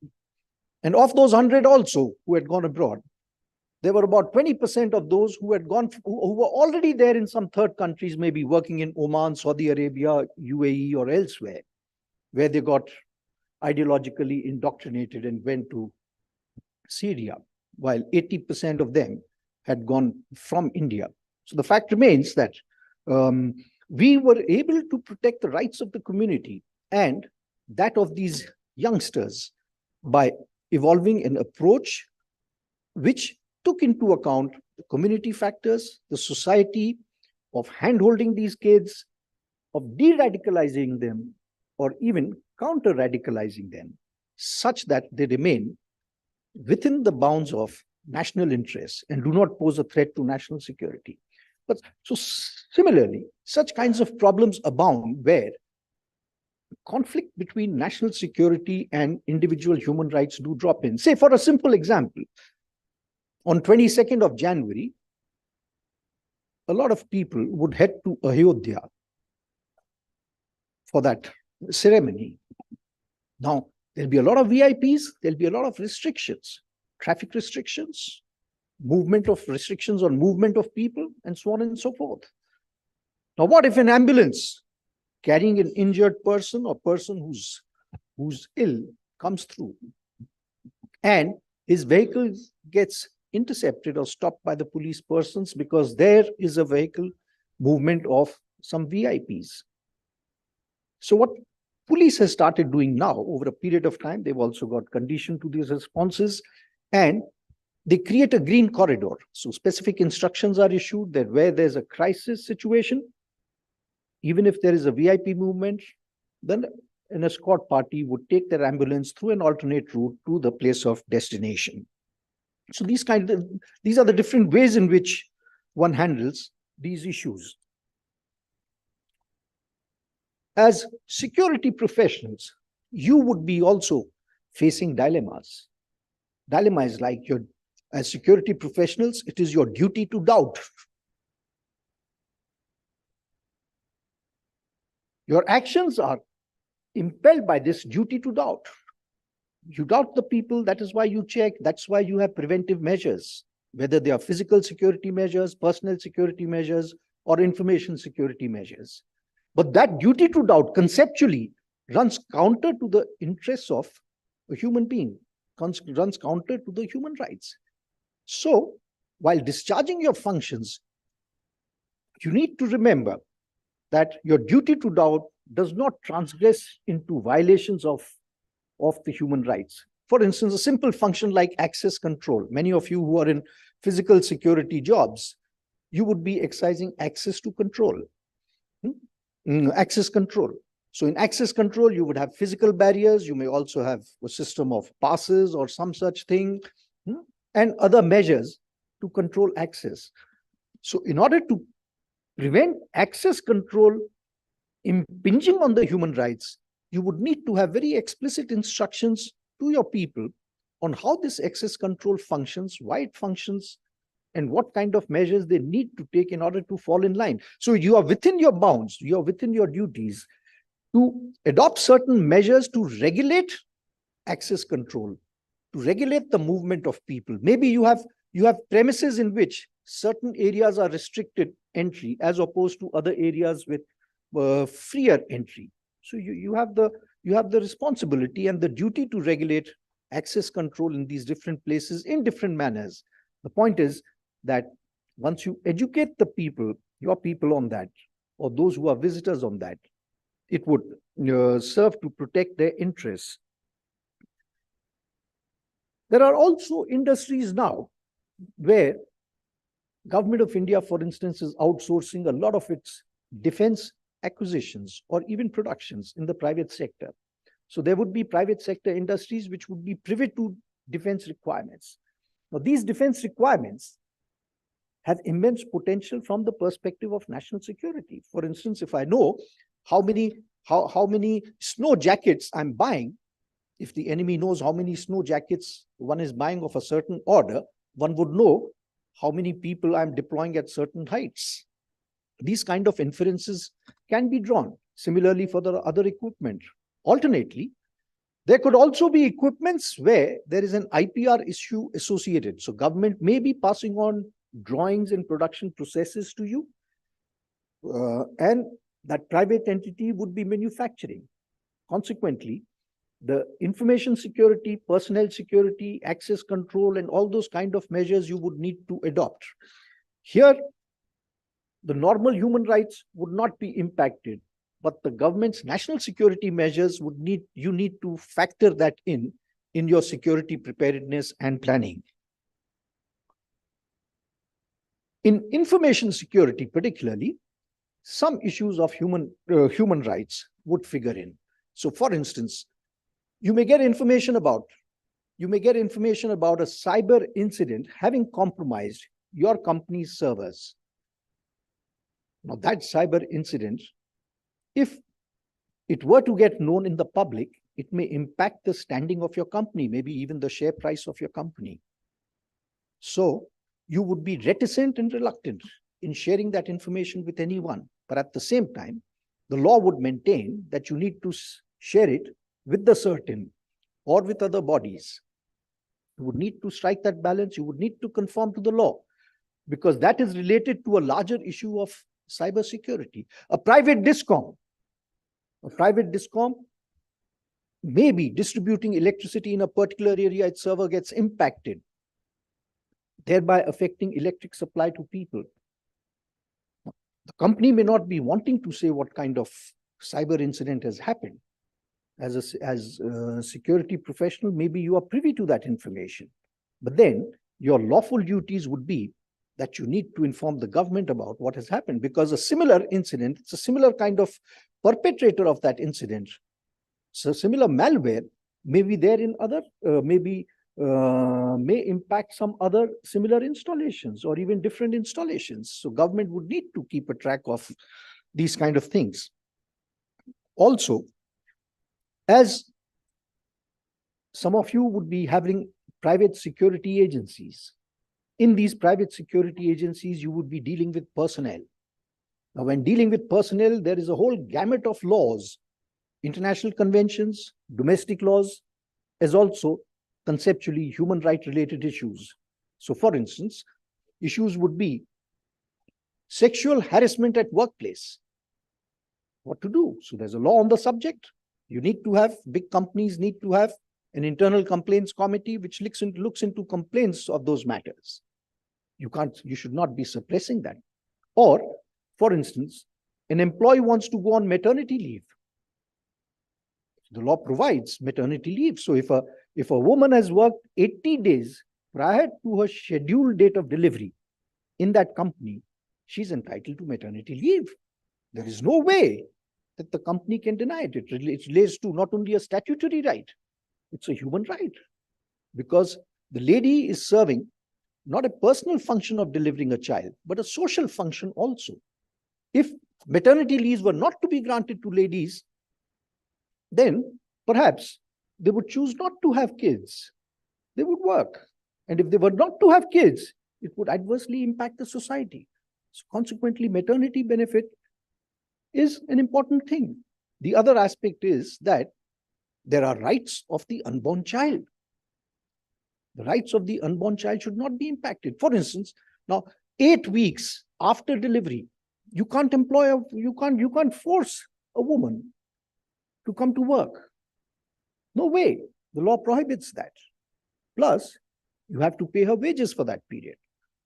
So you need to be conscious about these rights of people, or say hours of work per week. There are international conventions on this subject. On maternity leave, also international convention. On sexual harassment at place, also international convention besides domestic laws. So number of hours per week, or you would be shifting duties of your personal, maybe 12 hours followed by a day off, or maybe the usual 8-hour shift, maybe 10 hours followed by 10-hour gap, then another 10-hour, and then 1 day gap, something like that. But the point is that within a week, you have to have only that many amount of works that you can get out of that person. Alternately, you should pay him extra. Plus, you need to provide him physical facilities such that his right to dignity and right to life is maintained.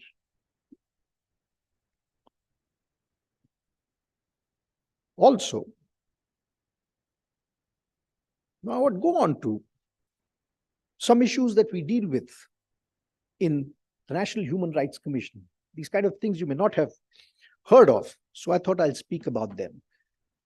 We got a complaint about a private company, a big company, having employed 6 transgender persons. They went out of their way. They employed them from Kolkata for work elsewhere. So these transgender persons, they relocated from Kolkata to this elsewhere location. When they went to the elsewhere location, by then they'd had their sex changed. So consequently, they were in the process of getting their identity documents changed. It's a big thing for transgender persons, because if they've changed their sex from A to B, they change their name, all their documents would need a change. It's a big thing, that identity certificate. Consequently, the law prescribes, and also international conventions prescribe, that their rights need to be protected. They need to get equal treatment. So these guys, they needed a certificate that they are transgenders. The law prescribes that the local district administration would, on application, and of course, on seeing the relevant proofs, provide them that identity certificate. Now, this employer, this big company who had hired them, wanted those documents for their own record, their identity certificate. But this district administration did not issue them. We issued them a notice, no reply, a reminder, no reply, we summoned them. The officer came. He had not read the law. He had not read the law. Not only that, he was insensitive. He was insensitive to the plight of those transgenders. The transgenders had highlighted the law to them. Still, he had not read them. And apparently, he was not reading newspapers and Supreme Court judgments on the subject either. So we've imposed a penalty on that government. They're supposed to pay compensation to those transgenders for not having issued an identity certificate within 1 month. The district administration, of course, took the plea that you have to have minimum 1 year of residence for them to be able to give a proof of identity. But the law prescribes otherwise. The employer was very, very considerate, and the employer continued their employment when we intervened. But these kind of issues you could come up with.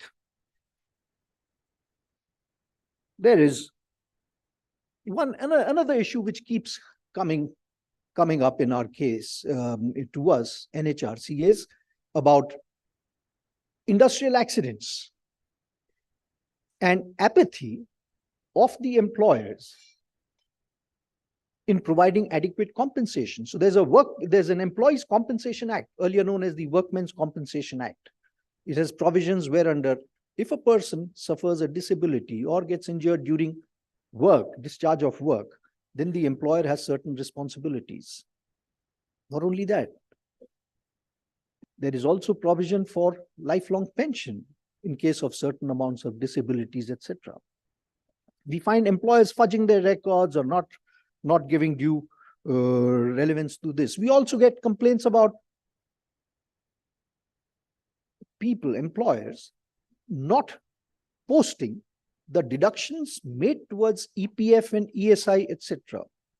in the employee's account, or having opened the account, subsequently not servicing that regularly, delaying in that. And when the person is quitting the job, not following the Gratuity Act and these provisions. Immense amount of complaints on that. Being employers, you need to realize that there are international conventions on this, to which India is a signatory, several ILO conventions. There are also significant amount of domestic laws which are sufficiently explanatory on this subject, and employees' rights need to be protected. I'll come to another subject, rights of, a lot of you are students. So recently we came across some cases involving students. In one case, there was a prominent national university, figuring among the top 5 or 6, prominent national university which had not issued degrees to their student for 8 years. 8 years. So this guy complained. We sought a report from the local government. Local government said, oh, these are the letters that we've written to the university, they've not issued.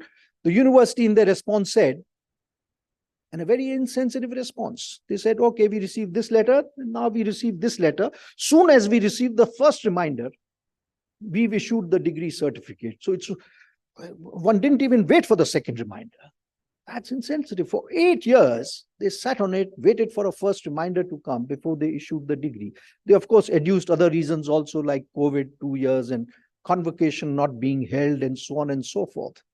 Now, we've ordered compensation in that case. The people in authority cannot be insensitive to the rights of those whose lives they impact. They have to be sensitive to them. They owe a responsibility to them. Similarly, we came across several cases, hundreds of cases, where medical students, medical interns complained that they are not being given stipends as per regulations of the erstwhile Medical Council of India, or now the National Medical Commission. The university said that, yes, we've ordered, and they issued a circular to all the self-financed medical colleges saying you better give this stipend as the prescribed rate. Alternately, we'll take strict action against you. The state government threw up its hands, said, no, not our job. We don't have any regulatory control over these colleges. The National Medical Commission said, oh, yes, we framed the regulations, but then these are only advisory in nature, and it's the discretion of the concerned authority in the state to follow them or not. This is contrary to Supreme Court rulings which have held that the Medical Council of India or the National Medical Commission has the constitutional power to issue regulations under its act, and the regulations that they have issued are in conformity with the act. Hence, they have the force of law. So it's not a question of being advisory.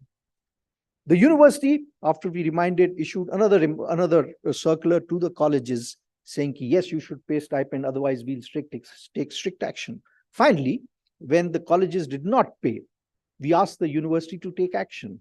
So university threw up its hand. So it said, okay, our last direction was from the academic council. Now we've put up the matter to the Senate, which is the highest decision-making body of the university.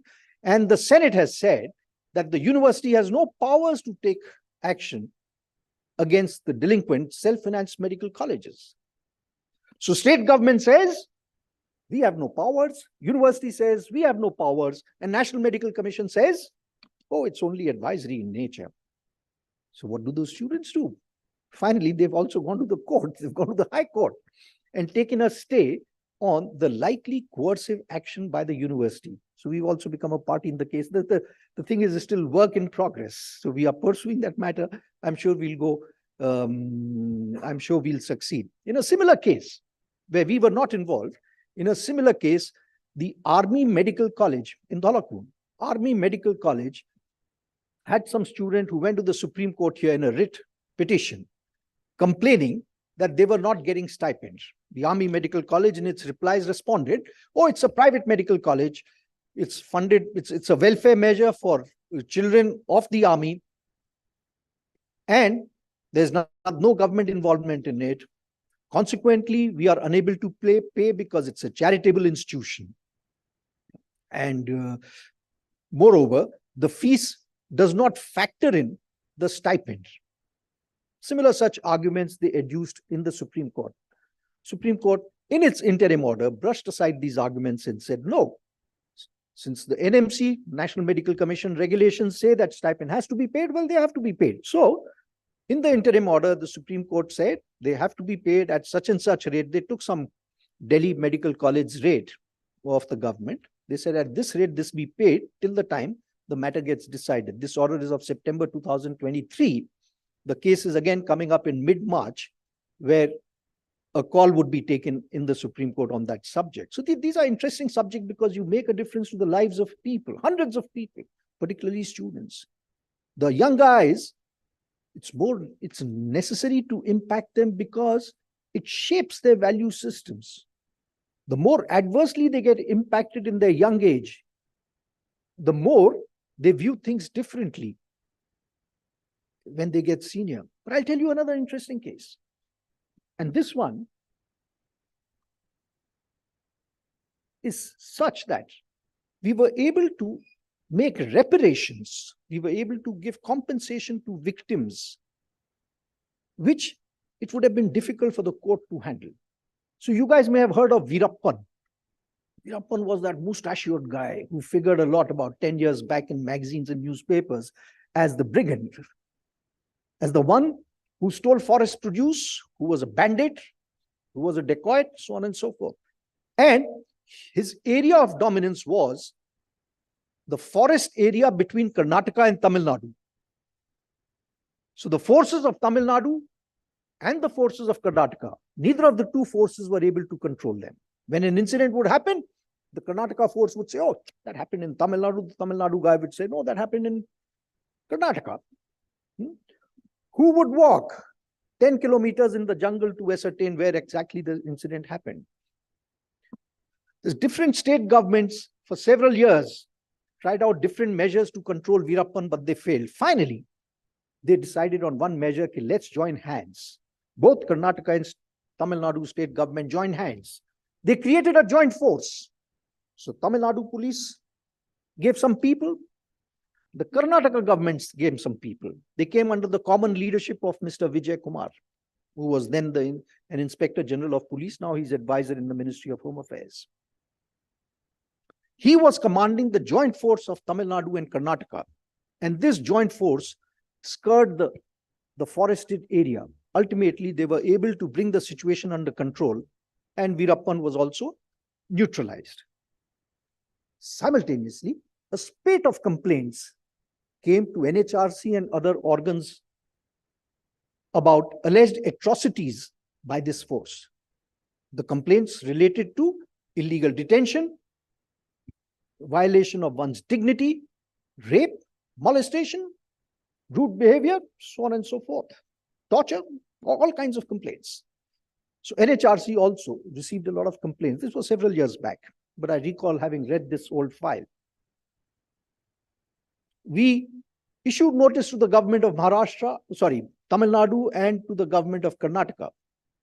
So both said, oh, this is not, we mentioned the list of incidents. They said, no, this didn't happen in my jurisdiction. The other state government also said, no, not in my jurisdiction. This perhaps happened in the neighboring state's jurisdiction. So both of them washed their hands off. So we have an investigation wing, an independent investigation wing headed by a Director General rank officer. We sent him to inquire. Also, we appointed a commission, a retired High Court judge. We requested him to go and visit the spot of some of these alleged crimes and ascertain the veracity of the allegations. He visited those spots, some of them, about a dozen of them, and he furnished his report to us saying that in such and such incident, there is apparent truth and such kind of evidence is there. So based on that, we again issued notice to both the state governments. Look, these incidents have happened. So again, the state government said, not in my jurisdiction. This happened in the other jurisdiction. So then we called both the chief secretaries over. We said, the fact that there are victims is not in dispute. So what is in dispute? The dispute is, which force was the perpetrator of that brutality? And where did that brutality occur? Where did that violation of human rights occur? To be able to do that in a criminal court of law would be a stupendous task, because you would have examination in chief, witnesses, cross-examination, etc. It could go on for decades. The victims would not have reparations. So we called the chief secretaries and said, hey, look, you agree with the victims. You agree with that this offense has been committed. Maybe instead of 10, you agree with 8 of them. But big deal. There are some victims, on that there is no doubt. The only doubt is on the place of occurrence and on the perpetrator, because Karnataka police would say, oh, this Tamil Nadu police guy must have done this. Tamil Nadu police guy would say, oh no, Karnataka police guy would have done that. So finally, when we asked the chief secretaries to mull over this issue and to do something about it, ultimately, our nudging them brought out the solution. So both agreed that they would compensate the resident of their jurisdiction, regardless of where the offense occurred or who was the perpetrator of that offense. So if the person is staying within that jurisdiction, if a person is staying in the jurisdiction of Karnataka state, the Karnataka state would do the reparations and provide compensation, while the person, the victim, staying in the Tamil Nadu jurisdiction would be provided compensation by the Tamil Nadu government.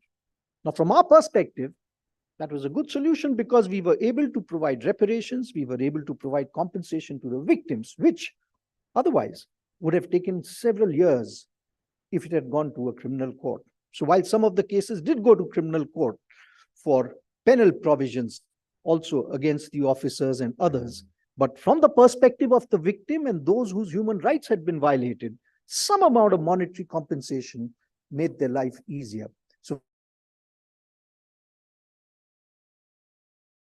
hiring seniority and maybe occupying your boss's chair in course of time, as Captain Tyagi said, you need to look at issues with sensitivity. People are individuals. While you may have a larger canvas of looking at security, but the constraint is the human rights of the individuals whom you are working with. I wish you guys all the best in your career. Thank you.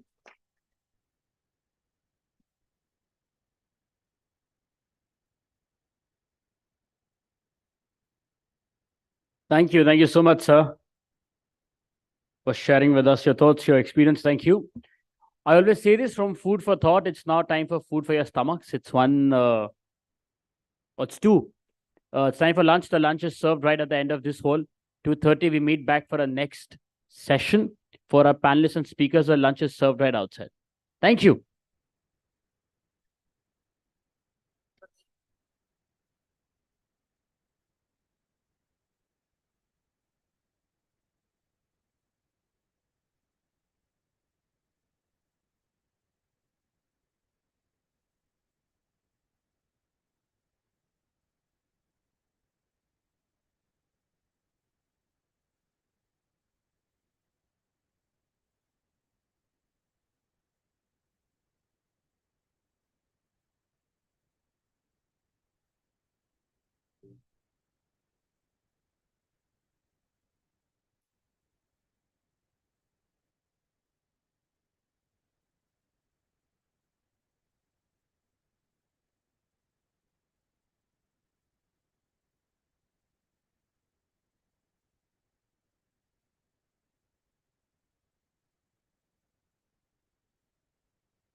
Hello.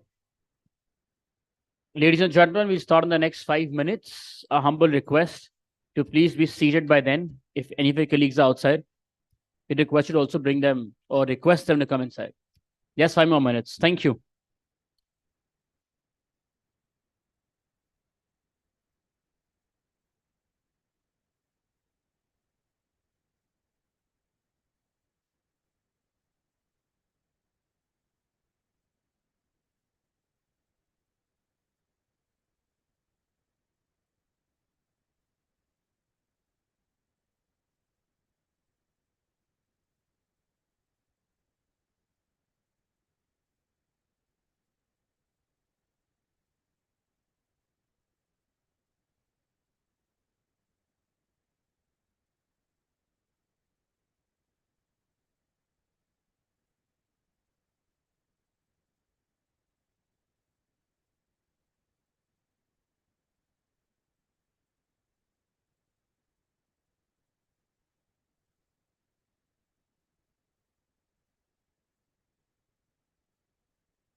Hello.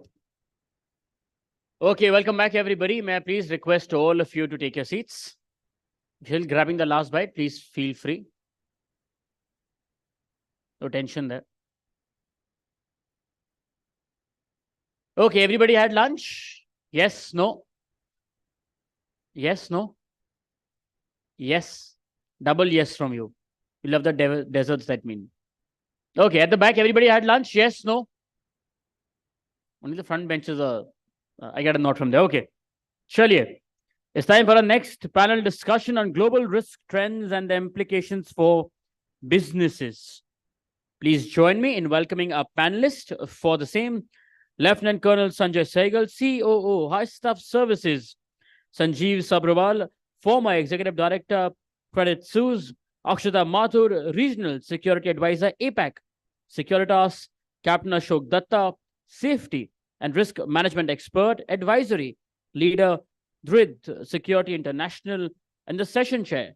For this one will be Major Vashita Mehra, retired, CPP, PSP, PCI, CSP, CATS, and Director, Global Security Manager, India and Southeast Asia, Marsh and McLennan. Everybody, just please welcome them.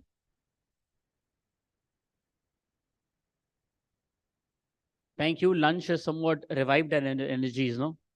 It has. बहुत tricky situation है, या तो हम वहां जा सकते हैं या वहां. And thank God we all chose to go there. Thank you.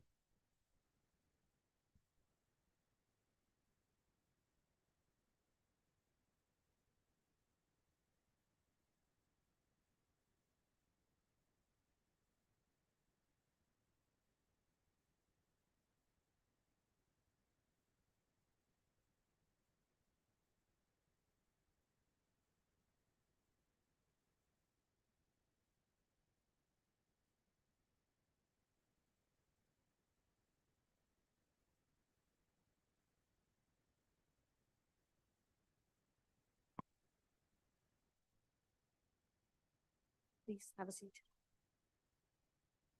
Good afternoon, everyone. So the crowd has kind of withered away. Lunch khake, everyone was waiting here for the lunch and then they just went away, right? Anyway, we have an interesting panel here for you. And we have an interesting topic here for you. We're looking at the risks for 2024. As per the a recent report which has been published, there are top 3 risks that they are catching in for 2024. One is the infighting and the infaction in the American political system. Could I request the organizers to get the music put off, please? I think there's a marriage going on. I don't know. Is this our music or is this the external music? External. Yeah. So like I was saying that the first is the infighting or the political instability in US. Second is what we are all reading about for the last 100 days or 100 plus days now is the Middle East crisis with Israel and the Palestinian escalations. And third is the possibility of Ukraine losing its ground to Russia with the upcoming US elections. So, and in periphery are so many other things which are taking place right now. You have Yemen blocking a major waterway, faction of the Yemenis. Then you have the Iran and Pakistan altercation, which has just emerged. And the China-Taiwan is history slowly crawling forward. So let's talk to our panelists today. Sanjeev, sir, I'll start with you first, right? So I would want to understand, Yemen has decades long of a history of supporting Palestine, of course, because of a shared history, cultural equation that they share.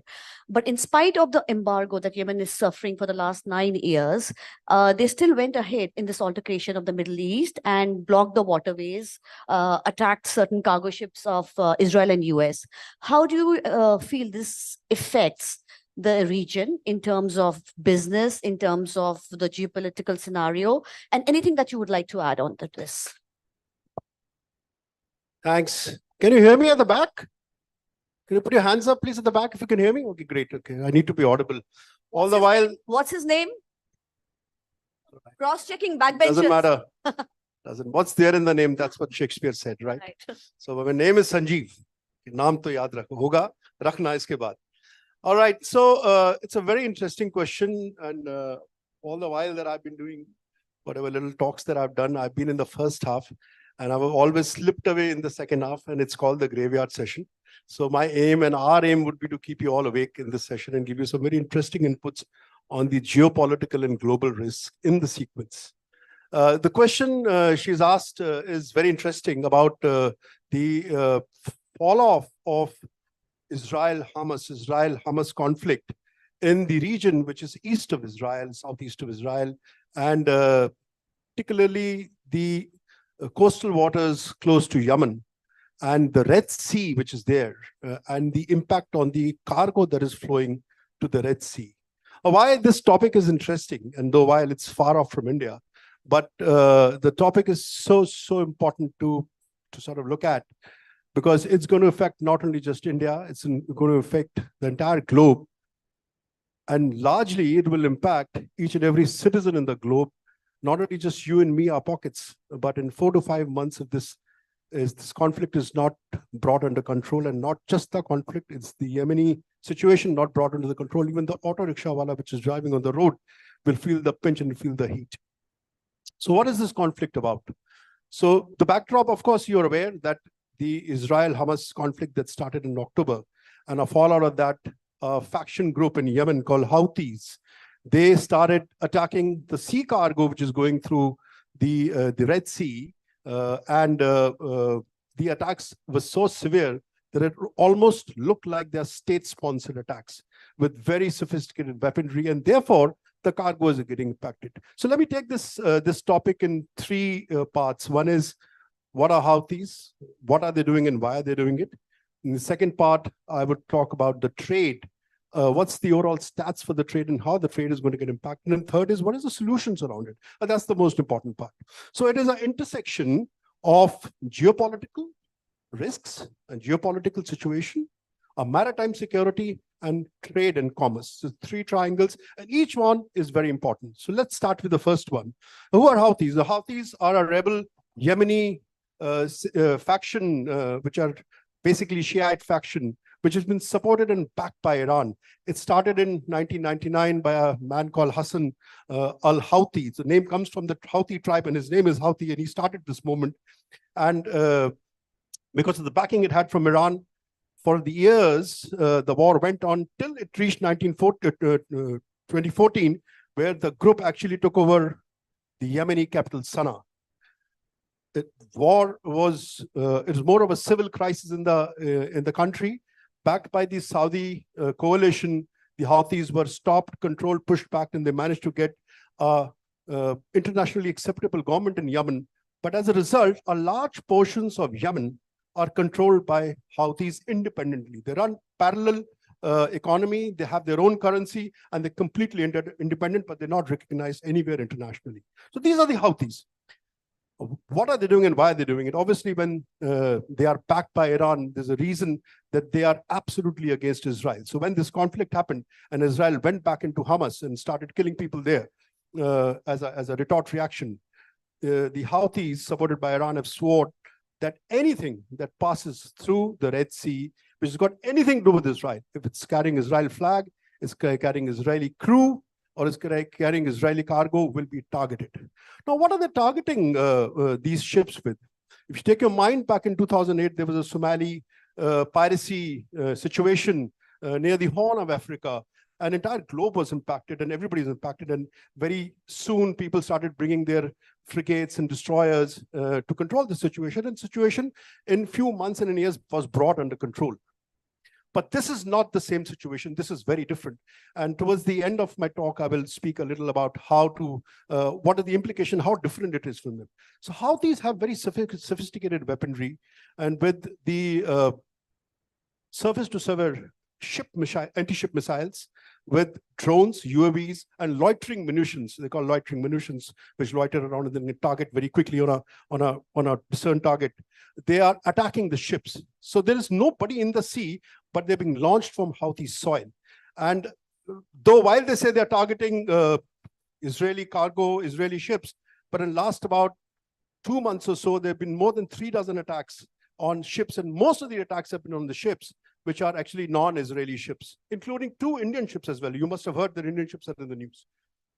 So there are huge implications for this. So let's look at the trade that flows through this, this area. 12% of the global trade flows through the Red Sea and Suez, 12%. About 9% of oil imports flow through this, of the globe. And about 4% of LNG imports, and about 30% of all container ships, 30%, that's a huge number, go through this area. Now, these are getting impacted. As far as India is concerned, India too is impacted because the closest route from India to Europe or to US is via the same route. Now, if this impact is there, look at the economic impact. Now, the alternative to this is that you avoid this route because obviously it's a war zone now. You go via the south of Africa, via the south of Cape of Good Hope, and you reach Europe or you reach US. But that takes a lot of time. So if from India, if you're going to Europe, it takes about 7 to 8 more steaming days. If you're going to US, it takes about 10 to 12 more steaming days. Now, it has 2 implications, a time implication and a transportation cost implication. Each freight carrier costs about US $45,000 per day. So if you multiply that into 11, 12, you can see the amount of cost that is going to go up. And as far as time is concerned, I'll take India for an example. A shipping cycle is about 56 days. Now, if you go via this route, you have to add 9 to 10 days. That means it goes to 63, 67 days. Now, a shipping cycle needs 8 ships to get completed. Now, if it goes to 63 days, you need more ships. Where are the ships going to come from? It's not something that you can make in a day or so. I mean, it takes years to build ships like that. So if you don't have ships, what do? You start missing the ports. So it's called planned failings. When you start missing the ports, the exports cycles will get rescheduled. As a result, there'll be slowdown in economy, there'll be slowdown in the growth, which will again impact each country of the nation, of the world, as well as India. And obviously, the effect is going to get rippled onto the common man in terms of high cost. So these are the problems that you are facing. Now we look at the solutions. 3, 4 areas to look at. Let's look at the non-military solution. I'll come to the military solution later, but a non-military solution can be divided into 2, 3. First is that accept what is happening. Currently, 2 oil majors and 5 major shipping companies are actually routing their ships via the Cape of Good Hope. So that's something that's happening. Will this become permanent? It may become permanent. So you need to look at capacity building and you need to look at cost absorptions. Things are bound to become expensive. You can't just take away the cost like that. So me and you are going to live in a more costlier world after that. But is that a permanent solution? It's something that we need to think. Second, there are alternatives. You must have heard of India Middle East Economic Corridor, which is a land route starting from India all the way to Saudi Arabia. Now, these kind of corridors are being thought about. They've already been thought about. Now, they need to be given impetus. There is another corridor, which is Islamabad, Tehran, and Istanbul corridor, which goes via Pakistan, Iran. But both these initiatives that are talked about are very sensitive. They're geopolitically very sensitive initiatives. And anything happens in the country, anywhere, between the 2 countries or between the neighboring countries across a country, these corridors are going to get impacted. So is this a real solution? We need to look at that. And third, which is a non-military solution, is offshoring. Now, offshoring has been talked about for a very, very long time. Offshoring basically means that you take your manufacturing bases closer to your port, closer to your destination. It's not a new thing. It's been tried for a very long time, but it has its own implications, its own long-term implications, huge cost investment, huge politically sensitive issues that you need to touch upon. And it's not as easy as it sounds, but it is a long-term solution. So these are the 3 areas. Now, where do we look at the maritime security solution? As you're aware, there's a US-led coalition, which is initially started with 10 countries and now joined by 6 more countries. It's called Operation Prosperity Guardian, where they have put their frigates and destroyers in the sea, and they're looking at the situation in that sea, how they can counter Houthis. Now here, if you look at the classical Somali pirate, which we could control, they were non-state actors, but this is a state-sponsored situation. it has been sponsored by Houthis. So Iran has claimed that they are only morally supporting Houthis, but in actuality, the whole lot of sophisticated weaponry is being smuggled from Iran into Houthi locations. And Houthi is a state player being a non-state player. It's in Yemen. There's nobody controlling it. So how do you preempt these attacks? Very difficult to preempt these attacks. And they're not getting into the sea. They're using this sophisticated weapon, the new age, like I said, loitering munitions to target ships. And the damage is not huge. It's a small damage. Most of the ships have not sunk. I mean, none of the ships have sunk. But the ships are avoiding this route because the crews are refusing to go on these routes. And therefore, they're forced to reroute their ships via Cape of Good Hope. And if you take it through this, obviously, she mentioned that the insurance cost, it's gone up almost 10x times. The insurance has gone up 10x. That means overall impact on your increase in cost has gone up to 40 to 60%. Well, that's a massive increase for the goods that you trade. If you look at India, what are we trading? Our entire trading component is about 18 million TEU. TEU is a cubic unit, 20 feet unit equivalent to a container. It's a container unit. We have 18 million. So roughly we divide half of this into imports and exports. Imports a little more, but our imports are largely from the East. We're bringing our stuff from the East, which is the gems, jewelry, in the crude. Oil, edible oil we'll get from the East. The whole lot of stuff is coming from the East. Electronic goods comes from the East. But our exports are to the West. And our economy obviously is dependent on exports, right? We need to get in money when we sell things outside. And exports are going through this route. So we are majorly impacted. And if this situation doesn't come into control, India will be one of the most impacted nations amongst the others as well. Now, what role can India play in this? So it's again a very sensitive and a very intricate topic. If you look at the people around Iran, there are not very many countries which have great relationship with Iran. And we're going to talk about Pakistan, Iran in a while. India has a great leverage with Iran. India, while being a neutral party, has always supported Iran. Even in the recent Iran-Pakistan strike, India has actually backed Iran and said that Iran is legitimate to do this for self-defense. So India has a voice in Iran, and India must leverage, not only just India, even China. China has a voice. China is a great ally of Iran. So until and unless you have a political solution to this, when you leverage through your diplomacy, through your deterrent, country like Iran, which then will flow down to the state-stroke non-state actors like Houthis, this situation is unlikely to get into control, and we all are going to face the brunt of it. And this famous strait called Bab al-Mandab. Actually, historically, its Arabic meaning is the Strait of Grief, the Strait of Tears. And the name is coined after an earthquake, which came many centuries ago, which actually divided the peninsula and created this little sea route in between. So they talk about whether this name will actually come into being and the whole situation will call grief to the people or will remain a misnomer. That's for the time to see. Thank you. Thank you, Sanjeev sir. I think that was very, very enlightening, and I learned quite a few things today with your discourse. Ashok, sorry? Okay, that was not for us. Okay. Ashok sir, I'll come to you now. We discussed the Middle East crisis. I would like to go back to the Ukraine-Russia war. It's been 2 years and still going strong, and things have shifted now from what was originally thought, and Russia has gained ground. People are talking with the US elections coming up, and if Trump wins, he's no fan of the Ukrainian war. He will withdraw his support, and Ukraine may get fractioned with that.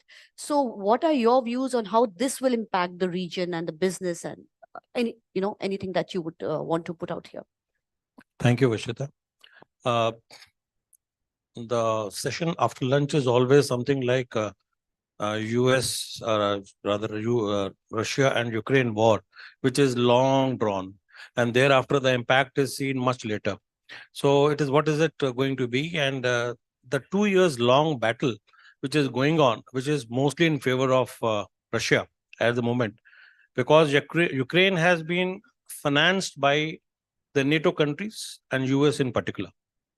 Now, that is a major point of consideration, because if the US withdraws its support financially, or in terms of militarily, the Ukraine is bound to lose sooner or later.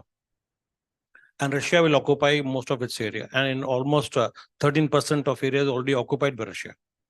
So the impact of the elections in US will have an impact on Russia-Ukraine war, surely. Assume that we are only assuming that Trump wins and he withdraws. Assume he does not win. There's a possibility of that he is not winning because there are court cases against him, and then there's a possibility he may not be able to even campaign. For that matter, this will carry on. However, Russia's military might is much stronger than Ukraine, and they will surely do it. Now, what is happening is we had an issue of supply chains right from the beginning when the US-China were not in good terms. Unfortunately, Corona came in, and thereafter, this war came in.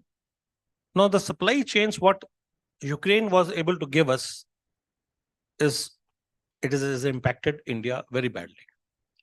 I have information that there was an industry in Ukraine which was supplying engines and spare parts to Indian Navy. However, because they were not able to produce so much and they were hampered, so what happened? India, one of the entities, not naming it, it's bought the complete industry there with the support of the government of India. And we are trying to get our resources from there. So what matters is how you control those supply chains. Ukraine is a major source of millet, wheat, and everything. Whereas now India is gearing up for this. Although loss of a life is surely a concern, but it's a great opportunity for India as well. Because this is how the agriculture will improve upon. And we are able to market ourselves very well. G20, what we did in India, has made an impact globally.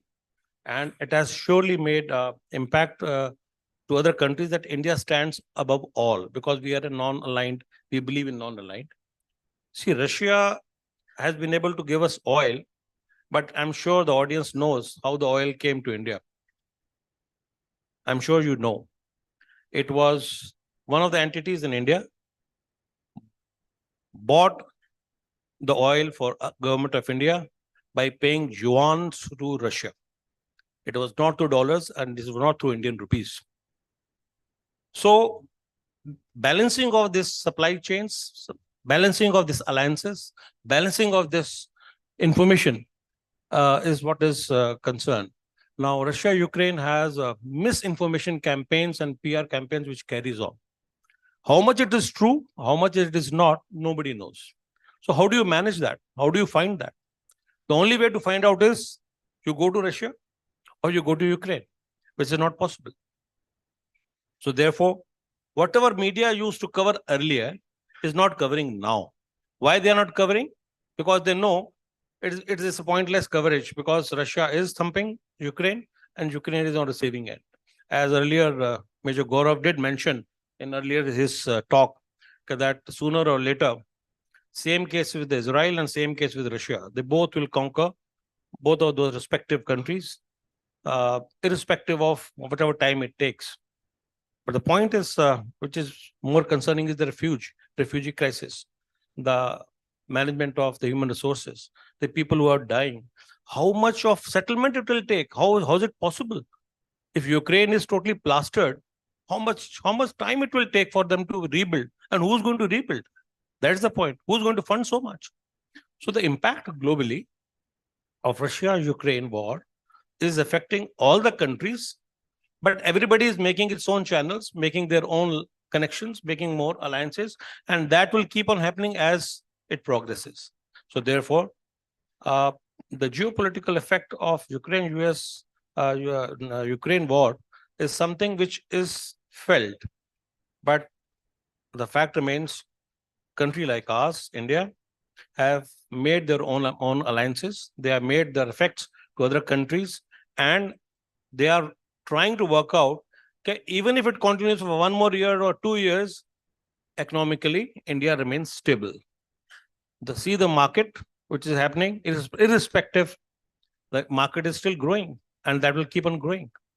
So the startups which happened in India did help India to make its own image in the world. Just to, put it in a very small this thing. Migration of the people of Ukraine to other NATO countries has happened. But in fact, now they do not wish to go back even. They don't want to go back. Why they don't want to go back? They know there is no future there. So that is an effect which will have on Ukraine and on other NATO countries. But as far as India is concerned, we are far away. So therefore, we may not have direct but indirect effects. Vashita, I suppose there's a lot of supply chain is a major issue which it needs a attention by everybody. So that is an area which will be of a concern, and that will keep developing on and off as the battle progresses. That's it. As for now, we can add more, but I suppose time is the one constraint that we cannot move. And just a last point. See, there are constants. And the constant between Ukraine and Russia is that Russia is thumping and Ukraine is receiving, but only on support. Like there is a constant between the three gentlemen on this dais, and all three are supporting a beard. That's a constant. Thank you. And we are not. Thankfully. So Sanjay sir, I'll come to you now, and we'll shift a little bit away from the geopolitics of it, because the world is a potpourri of turmoil right now. In your view, other than the geopolitics, do you feel that there is any other risk that the companies need to be geared up for and be, geared up the resilience for? Yeah. Thanks, Vashita, and thanks Businessworld for giving me this opportunity to be here and interacting with you all today afternoon. So we heard a lot about geopolitics, heavy stuff, a lot of enlightenment. But one thing which is slightly different, moving on a different axis, is what I feel is climate change that is very strongly coming in, very strongly, very, very strongly affecting the businesses and affecting businesses in many ways. Now, climate change is one thing that is, that is not only affecting short-term risks, short-term business proposals. It is also affecting the long-term aspects of business. And although in businesses we do think long-term, but short-term profits and short-term measures do make an impact. So it is both these aspects that climate change is affecting now.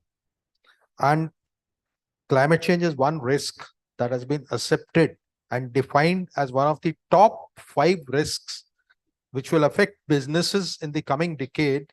And that has been said in the World Economic Forum of 2023. The risks that come with climate change are not only related to disasters, but they affect your day-to-day functioning of the business. We need to attune, we need to change our mindsets, we need to tune our mindsets, and we need to evaluate these risks. Now, talking of specifics across the world, of course, there are different types of climates, the different regions, but specifically to India, the 3 major risks that the climate change brings is floods, earthquakes, and fires. Fire, not directly related, but it is a changing scenario now, whereas it was initially considered a seasonal risk. Now fire, because of changing climates, it is coming all around the year and at all places, affecting businesses very badly. Associated is the costs that are going up. Businesses need to think of these things. And one biggest cost, like my co-panelist Sanjeev also talked of that, is insurance costs. So coming with the climate change is the rise in the insurance costs, which leads to the increased cost of business. So we as business people, I can see the clock ticking away, but we as business people need to address this and take our businesses to be more prepared, made them to be more prepared. We need to evaluate our risks depending on the sector that we are working in, depending on the part of the country that we are working in. We need to evaluate risks. We need to have preparedness plans. And preparedness is, as far as business continuity is concerned, preparedness is also on the individual level. And I personally feel that individual level preparedness contributes 75 to 80% to the community or to the business preparedness. So these are the risks, and which are very, very foreseeable, which are very much needed to be addressed, and they can change the course of the business in entirely in a negative direction. So that needs to be arrested right now. Time to invest in preparedness is right now. As the word goes, act now. So that is the time. Climate risk is one big risk, which later on follows ESG and all. If time permits, we'll discuss on that. That's. Thank you so much, sir. I just want to add one point where he said, imagine till yesterday, the snowfall has not happened in Himachal and J&K. Imagine the winters are almost over and the impact of the climate change. What will happen to the water requirement in the summers and the concerns for the army as such? Very valid point, sir. Akshita, coming quickly to you, and don't watch the watch. Do your thing, girl. Okay. So we have the Indian general elections coming up, right? And that's closer to home and it's going to impact us very directly. So what are your views on that? What risks do you see and how do you want to combat them? What would you say to the audience here?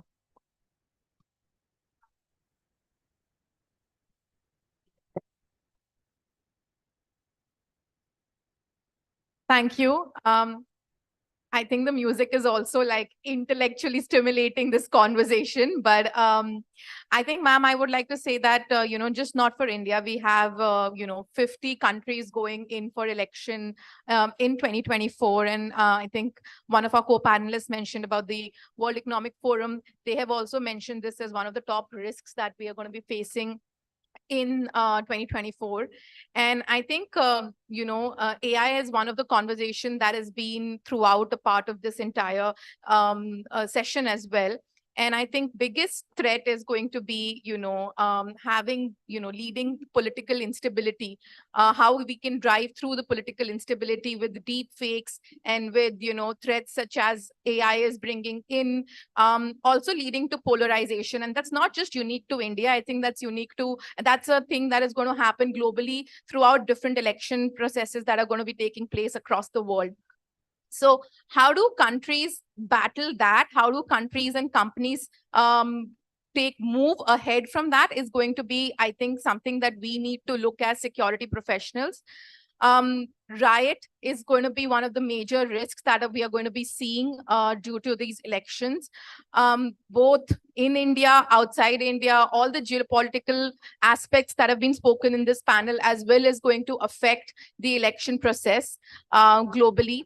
And again, coming back closer to home, this is also going to be an effect considering the fact that in South Asia, India is always sitting on a ticking bomb. So, this is also, with our neighboring countries, some of them also going into elections. So I think the fact that we need to consider and prepare ourselves as companies on how we can make sure that, our asset protection, employee safety, all of those things are, preemptively surrounded, and in terms of, make sure that we are able to kind of ensure that we are prepared for such actions from all across the security field, and not just security field as a country as well, because not only is, like I mentioned again and again, I'm mentioning that the fact that it's not just elections that were happening in India, but this is a unique year where we are seeing elections all across the world in most major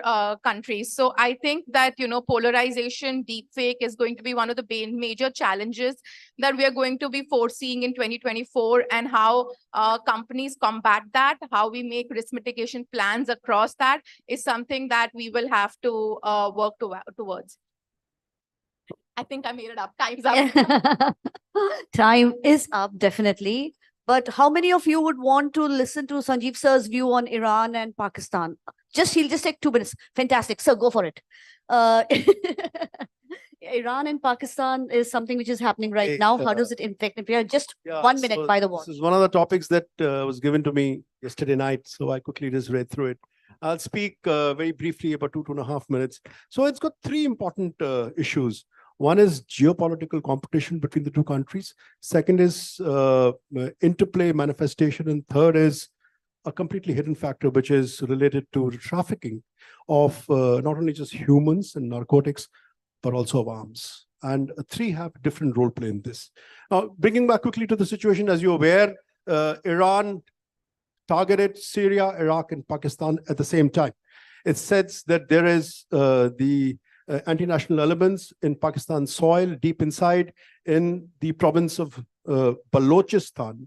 Both have Balochistan across. One is Baluchistan, one is Balochistan. So there's a group called Al-Adl, which is Sheikh Al-Adl, which is an Iranian factional group, which is operating from Balochistan soils at certain areas. So Iran attacked those targets. It was said it's in response of an attack that this group carried out against the Royal Guards of Iran on the same border. As you're aware, the two countries share almost 900 kilometers roughly worth of a border in the south, in the west of Pakistan and on the east of Iran. And it's a very important area, but it's a very troubled area. You see, and in retaliation to that, Pakistan struck targets of Balochist Liberation Army, which is, they say that they are hurting interest of Pakistan, deep inside about 80 odd kilometers. And either side claimed that no civilians were killed, and either side also claimed the civilians were killed for the respective sites. The Pakistan retaliation. Now, I'll tell you what happened. Both premiers were in Davos at that point in time when this happened. As soon as the targets were attacked in Pakistan, the caretaker prime minister, who's just been set up till the elections finalized, rushed to Pakistan. There was a huge chaos in the country, massive statements. The envoy has been called. But when Pakistan attacked Iran, nobody reacted. The guy kept staying in Davos. They didn't even flinch. So it is largely said it's basically a tit-or-tat, only to appease Pakistani population. They have no real role or interest to play. Now, why has this happened? They have a long history of skirmishes, but they're actually friends. Their friendship actually lies borderline between the interstate rivalry to taciturn friendship, in between somewhere. So they are not broken off, but they're not really shaking hands and hugging each other at multiple forums, all for one reason, because they are the champions of Islamic world. Now there are, I'll take one more minute, all right? Sorry. So the two nations are completely different. One is a US ally, Pakistan. The other one is completely against US. One is a nuclear state. The other one aspires to be a nuclear state. One is a Shiite region. Pakistan is a Sunni. Now, you know, half the problem, maybe 80% of the problem in the world, in Islamic world, is because of Shia-Sunni strife. One wants to be a Muslim defender, Pakistan. The other wants to be a Muslim leader. And finally, Pakistan has a whole lot of terrorist implications. And Iran actually is not impacting the eastern part of the world as far as terrorism is concerned. So they're very different, while they look very similar. But the larger issue that has been missed is here. Because of the Israel-Hamas conflict, and because of the entire nations getting absorbed into Ukraine-Russia conflict and the Israel-Hamas, which is impacting the globe, the players, which are non-state players in Pak-Afghanistan border, have become extremely active and are thriving in the trade. And like I mentioned earlier, one of the biggest things they're thriving on is arms trafficking. And these arms are freely flowing from Afghanistan into Iran, from Afghanistan into Pakistan, and that's what's impacting India.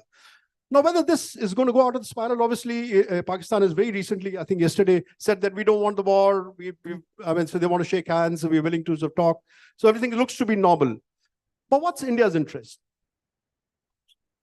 Is it in India's interest that two nations fight? Or is it India doesn't want them to fight? So answer is yes and no. I need to strike a very important balance. If you're aware, India is very friendly with Iran. I mean, we had our external affairs minister visiting Iran a few months back and giving out statements in support of Iran. If the tensions remain, Pakistan efforts are drawn from their western area, which is the Indian-Pakistan border, and we become easy over there, and the terrorism impact is much lesser because they divert forces and troops towards their Iranian border. But that's about all. The rest, everything is not good. You see, if this turns into a conflict, a full-out conflict, one area that is going to get impacted will be Arabian Sea. And India's 70% of export trade goes via Arabian Sea, and that's going to get crippled. So we're going to be majorly impacted as far as a blown-out war. So interest in India is, and also, I mean, we have to influence Iran to ensure that Pakistan doesn't foster terrorists, and that's also interest of China on their own soil. So yeah, I mean, that's I thought like in the Harshita, Oscars, they're going to cut off our mic any Two time now. seconds. 2 seconds. The Houthi effect and this Pakistan-Iran effect. The net result is Iran. So Iran is the common factor for both. So Iran is being taken care by India by diplomatic moves, and I'm sure, as we said, that it will affect India, and maybe we will not have that full-blown war. That's it. Thank you so much. And now you know the reason why India is not putting its hands up against Iran in this crisis. Cut off the mic now. Thank you so much, everyone. And thank you, panelists. It was fantastic with the knowledge that you all have shared. I learned a lot today. I'm sure the audience did too. Thank you so much. Good afternoon, and have the 2024 as a brilliant year, in spite of all these conflicts happening. Thank you. Thank you so much. One of the most interesting panel discussions we've had after lunch. I have to say this. You did, yes, sir.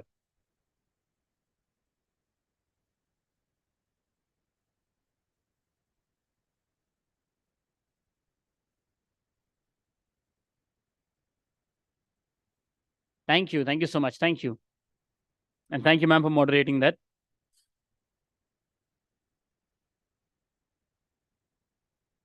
We're very sorry about the music, because when I was told when the hotel was booked, that wedding wasn't supposed to happen. Other wedding happening, we tried to stop it. The groom was very happy, not the bride though. They have to continue. I'm so sorry. We have to manage with that. Okay.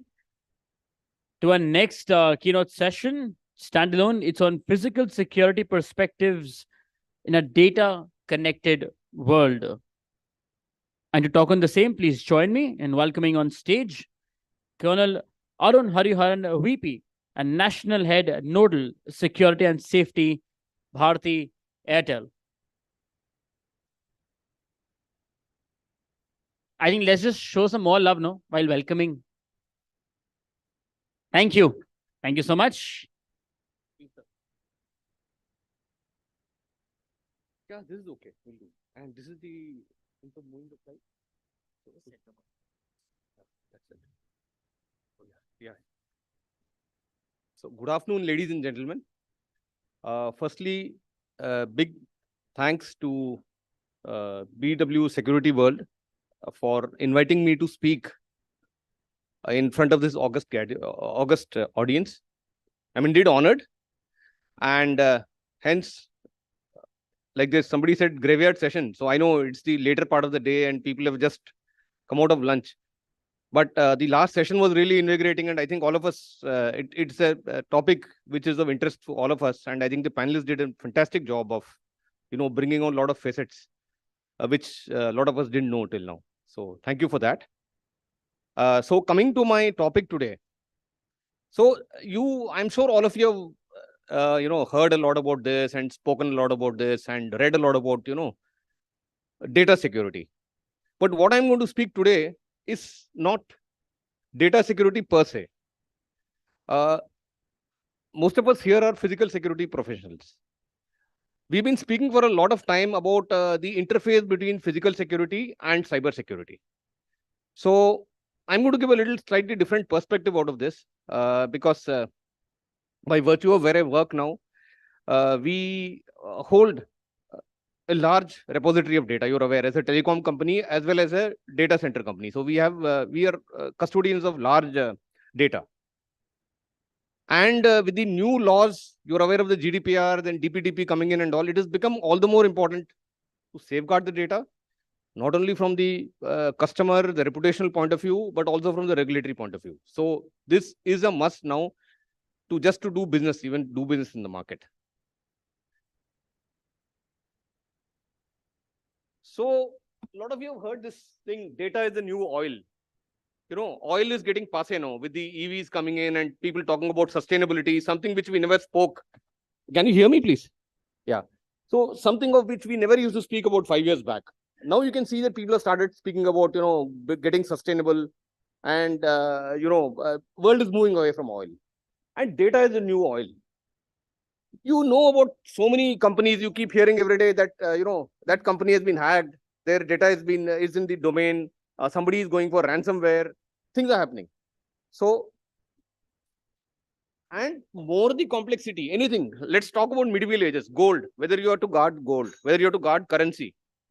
So for everything, anything which has got value, you need to guard it. You need to secure it.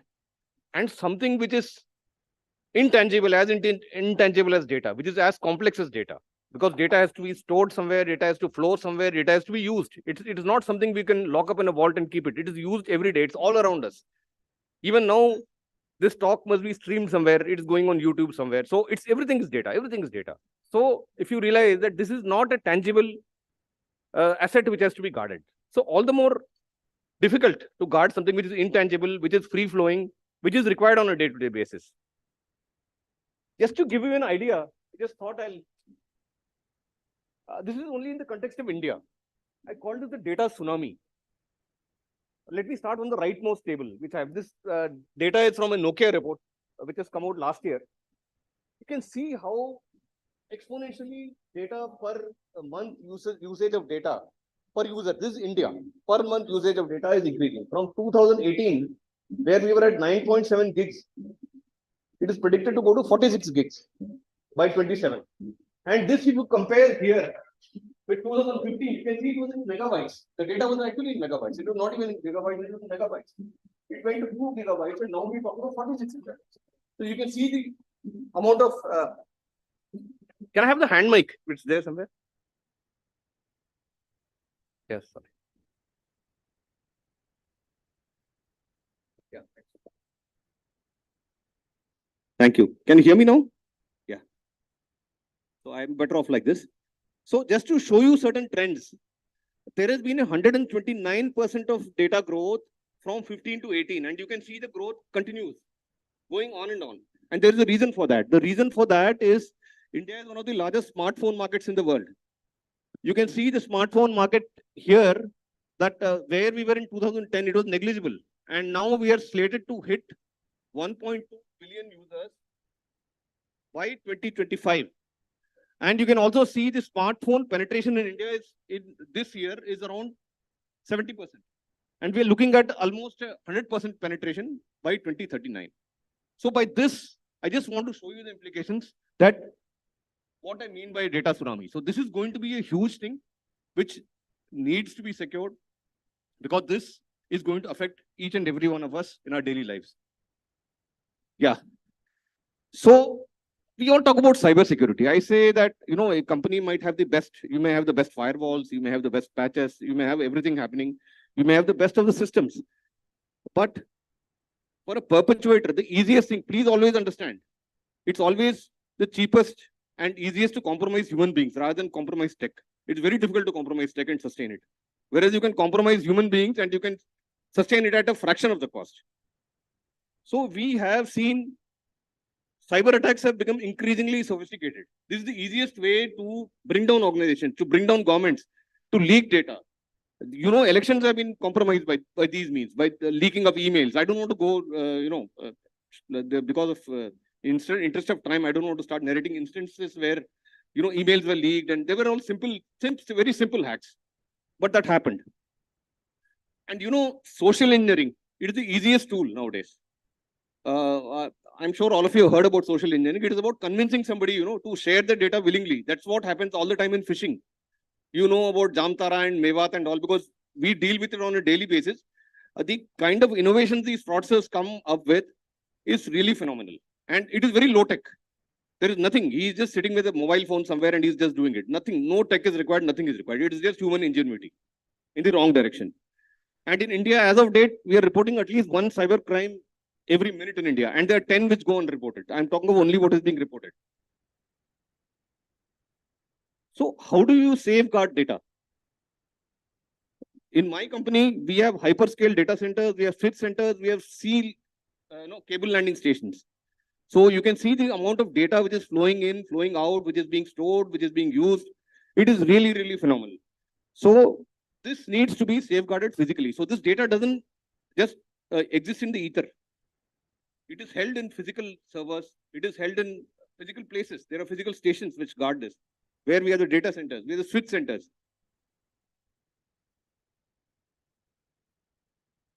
Right. So what do you mean by physical security? This, I think, is a very mundane question I'm asking everybody here. But the simple thing is, it's about guarding the assets.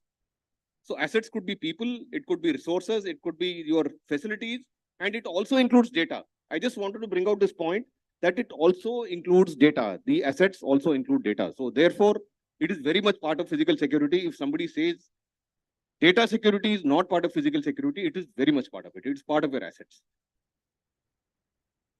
Right. So what are the threats? Threats is not only unauthorized intrusion leading to data stealing, theft. It's very easy for a guy to intrude into your data center. They can do it by various means. It's not somebody enters forcefully. Somebody could do a simple thing as a tailgating.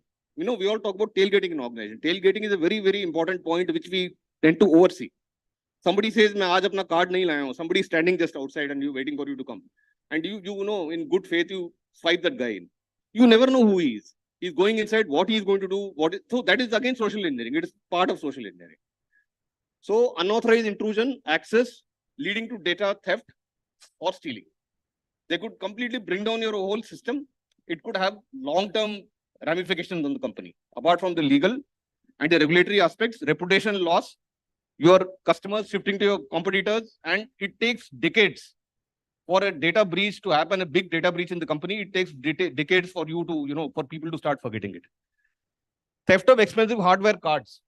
Now, as a telecom company, we face this all the time because each of these cards are hardware. They're very expensive stuff. So they may not be doing it only for data breach. People might be doing it for stealing your stuff, the hardware itself. So they'll pick up your cards, they'll pick up your, various kinds of the radio units we have and all that. So those kind of things get stolen. And third is, another very easy way to do it is to sabotage. The sabotage, if you have a discontinuity of your data or you have a power outage or something, it is again crores of rupees of loss and reputation loss if you have it all the time. So somebody wants to damage the reputation of the company also. The easiest way to do is by sabotage. So how does anybody do it? So I just mentioned it briefly just now. Typically they'll do a reconnaissance of the place to see where are the vulnerabilities, how strict are the security protocols there, how important is that facility, what does it do? Social engineering, I just mentioned it, whether it is your, interacting with people, finding out the patterns, drawing a pattern, doing it. Physical breach, tailgating, I just mentioned, unauthorized access, and then data breach. Reputation loss is very important, and your regulatory ramifications. They are really, really important. These other things can still be sorted. These things take years to be sorted after that.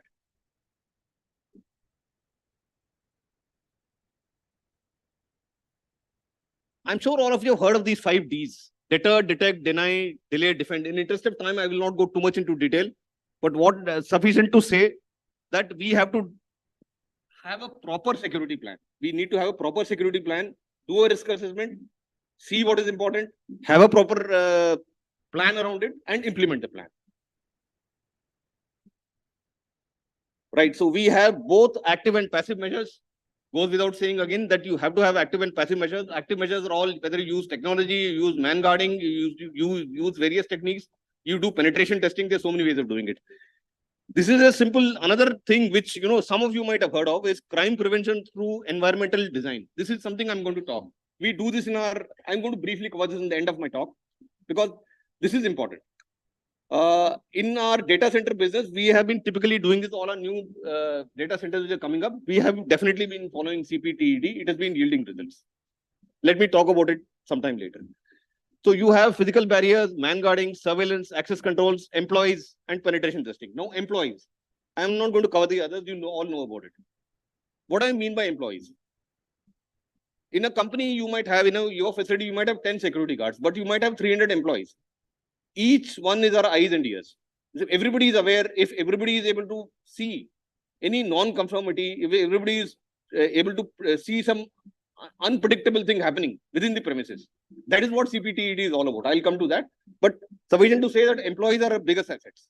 If they're able to call out, if they're able to see, if they're able to be aware, that is going to be our biggest guard against any kind of a cyber security breach, whether it's physical guarding or whether it is cyber security breach.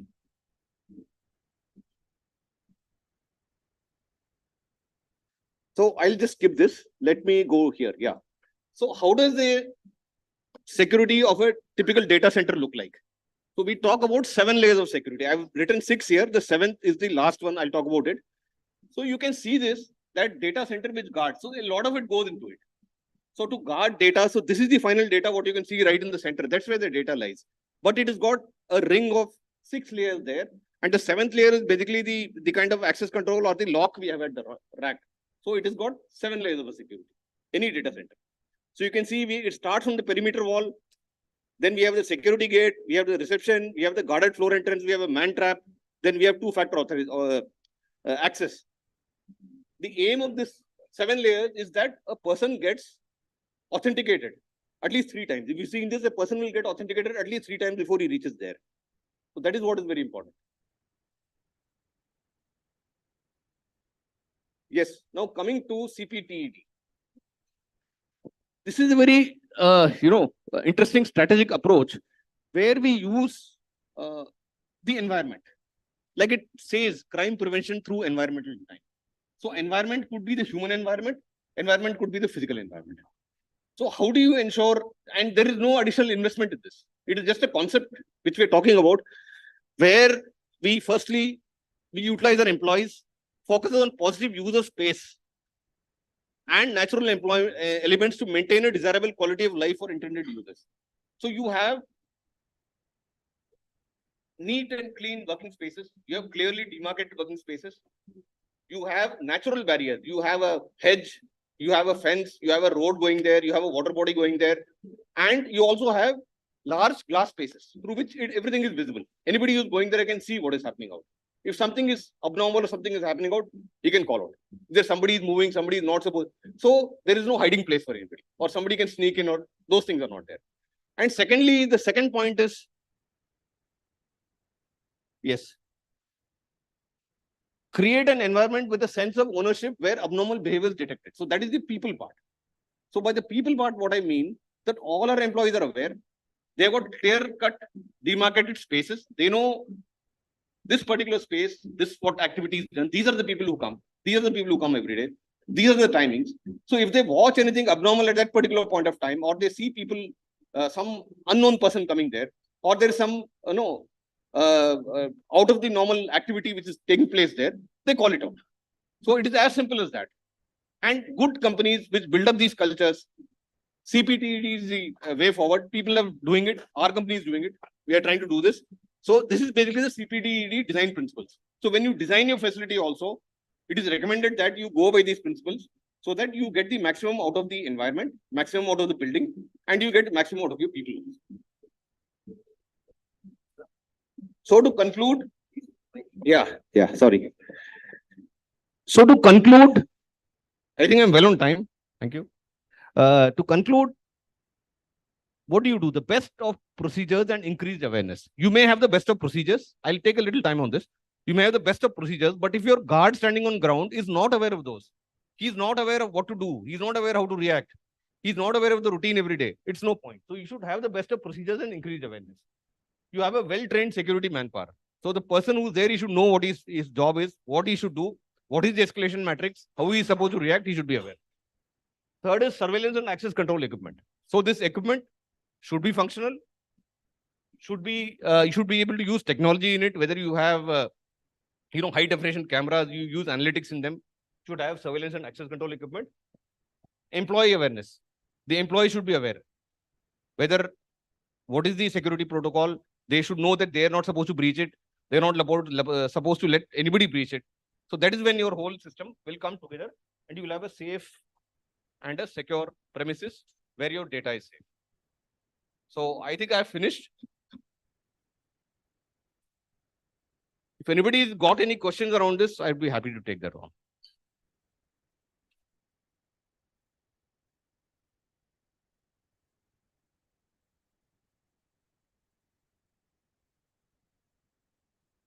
Well, thank you so much. I think I went a little rapid fire, but I suppose I made some sense. Thank you very much.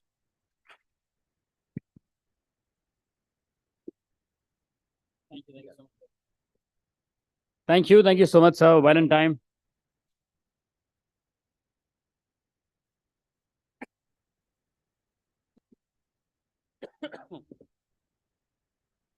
Well, that was a session on physical security perspectives in a data-connected world. And after that, it's now time to move ahead towards our last panel discussion for today on consumer privacy in the digital era. And to discuss this, while setting up the stage, I will introduce the panelist to you. Captain A.A. Koloko, Head, Administration and Facilities, Insurance, Dekho. Veena Gupta, Founder, MD, Seam Risk Solutions. Captain Gaurav Bajeta, Vice President, Urban Company. Professor Dr. Surbhi Pandey, Assistant Professor, IT and E-Governance, IIPA. And this session will be chaired by Shilpa Chandel, Senior Manager, Community and Editorial, PW Businessworld.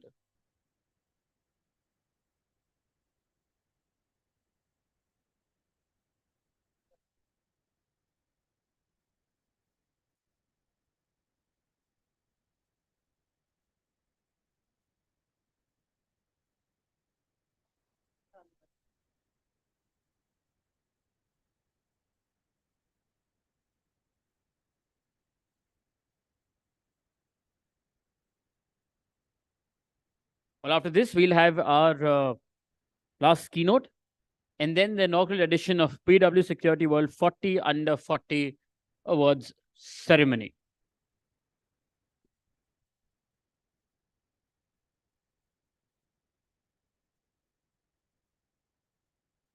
I believe, Shilpa, you're moderating for the first time. Yes. In all these events, it's the first time seeing a new face there. All the best. Okay. I will sort of reintroduce because the panelists were then outside. Let's please welcome our panelists for this one to the stage. Captain A.A. Kolako, Head, Administration and Facilities, Insurance, Dekho. Veena Gupta, Founder, AMD, Seam Risk Solutions. Captain Gaurav Bajeta, Vice President, Urban Company. Professor Dr. Surbhi Pandey, Assistant Professor, IT and E-Governance, IIPA. And this session will be chaired by Shilpa Chandel, Senior Manager, Community and Editorial, PW Businessworld. Let's please welcome all of them to the stage. Okay, we've got a new member. Captain Keshav Prasad, VP, Business Development, Rakshak Securitas. I think now let's welcome them. Yes, please. Lovely. Thank you so much.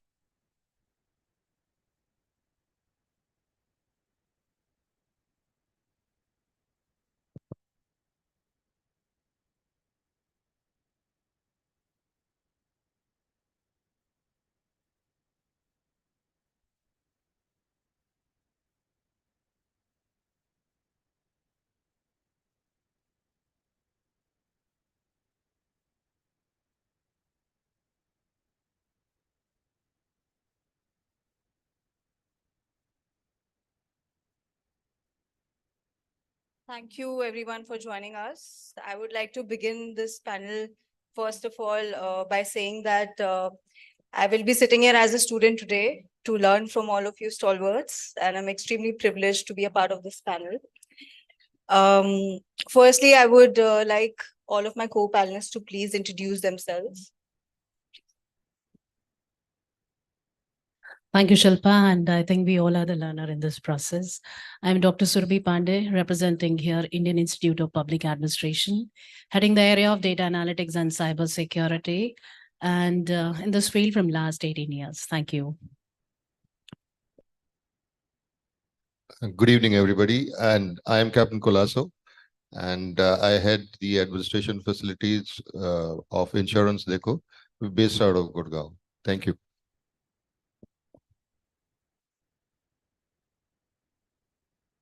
Good evening, everybody. I am Captain Keshav Prasad, presently working as VP Business Development in Rakshak Securitas Private Limited. And earlier, I have a long stint in bank also. Good evening, everyone. I'm Captain Gaurav Bajeta. I work for Urban Company and I head the global workplace and trust and safety. And the timer of, I think, 23 minutes is already taken off. There's a group of under 40 award winners who I can see a line right at the back who are staring at us and perhaps telling us this session needs to get over well on time because the award ceremony starts after this. So we promise you we'll finish in 23 minutes. I would like to begin this discussion by asking Professor Surbi ma'am that in this digital era, in this contemporary world, are we really safe? Is consumer data really safe? When we talk about data breaches, like if you look at the recent examples, we've had data breaches in AIMS, we've had data breaches in banks as well. So even corporates. So what are your views like on the current structure? Like, are we really safe in this era? Thank you, Shilpa. And so before getting into the data breaches, let us understand at Bharat today, we talking about digital public infrastructure, DPI, and then comes UPI, Aadhaar, online banking payment system. So many such achievements, DBT and all. From e-commerce to social network, everywhere we generating our data. So whatever wherever we are interacting on the digital platform, we generating a data, and therefore we living in this data-driven society where a lot of volumes of data has been generated. The question comes, yes, data breaches. So privacy is not an option. It is my fundamental rights. And if it is my fundamental right, where Bharat stands and what we doing in this, yes, recently we have this Digital Protection Data Privacy Act, that is DPDP Act has come, and which is, I think, a very significant contribution in this line, where every customers, they have their right of accessing the data. And in that, we're talking about data protection authority, looking after the consent and the compliance part, then the data localization. Then we also looking after that, how much we can limit that, So such things has come into the picture, which is a big light when we're talking about whatever data we sharing on the different digital platforms. When it comes to the data breaches, again, the organization, whether it is the public, the private sector, even the governments, they have to look after their infrastructure in a way that how we can anticipate the future, vulnerabilities. And we have to anticipate those vulnerability and fix those bugs well in time. So whether it is any XYZ case, even the personal identity theft, how much data I should share, that is the access, it is in your hand, how much I can give and share those information online, and how much I must aware about those protection, the concern and everything which is in place. Thank you. Thank you for your answer, ma'am. Mr. Keshav, I would like you to elaborate on that, like your comments on the current data privacy structure and how we are tackling those issues currently. Thank you. Regarding data privacy, what I see among our society is the awareness of cybersecurity or the sensitivity towards sharing of data is still not very prevalent, especially in a lesser educated group, but they have to use various types of app, including banking app. Second, what I feel the psychology that we are in hurry. Many times the calls are coming when we are working in our office or we are moving about, and suddenly a call comes, or your premium is due, or a banking transaction is to be done to make payment. Then sometimes we overlook the basic security norms, and in that hurry and maybe in good faith, because these people, they come with lot of preparation. They have 50%, almost 50% of your data already with them, so that you get you start relying on them, and then you start working forward, and then finally we realize that we have given the wrong people the payment, and it has gone. And second thing is, many times the data are so sensitive, it gets leaked, that your whole account also can be washed off. There are been incidents where a client or a customer of bank has lost his money because his OTP was shared, or sometimes without sharing that also. Then there are features like, M-Aadhaar, which we have in our mobile. Suppose we lock it, then that online transaction gets blocked. But again, this very simple feature is not known to many people. Then today, the data which is shared are mainly for two things: tangible products and intangible products. Intangible, like the softwares, the different app platforms like Ola, Uber, the banking platform, all these are online transactions. And there are transactions which we go to the malls or various shopping centers and we use. The proximity card. The proximity card, again, though it helps in reducing time and saving lot of problems of putting the password and other things. But at the same time, there are scammers who are able to access your debit card even when it is kept in pocket. And sometimes there have been cases when you travel in airport or another country and you suddenly find losing your money from the account. So, of course, there are certain protection methods. There are certain scam-proof bags meant for debit card and all that. But again, that knowledge and that availability is not there in public to that extent. So that is one way. Then education and awareness, where to go, how much to allow. As Madam was saying, there are feature of allowing. That what we want to allow in that particular app, that we have to be very careful. In good faith, suppose we allow more than what is required for that app, then we are sharing excessive data. And in today's world, where 99% of the big companies, they are interested in digital marketing. And this data, they require very much to identify the taste and requirements of customers, segment the type of customers and target them. So these things are very, again, we have to see that we should be very careful in allowing this data. These are very common mistakes which people make, and then they tend to lose their valuable money, or the informations which they provide finally become so repetitive to them that they get irritated because of those notifications and other things. And it is very difficult to block them also at times. So these are the points which I would like to say. And we should be, again, very careful about OTP and other things. In Aadhaar, normally just 2-3 years before, it was allowed that wherever we entered, if we entered a corporate office or we had to go for a booking ticket or whatever it is, we had to share the Aadhaar card. But today, they say that instead of sharing the Aadhaar number and Aadhaar card photocopy, why not go for give your thumb impression? That is one way of not sharing your Aadhaar number. So then we all know that PAN card and Aadhaar card was, especially the soft copy and the photocopy, was one of the major causes of cybercrime, which consumers got affected.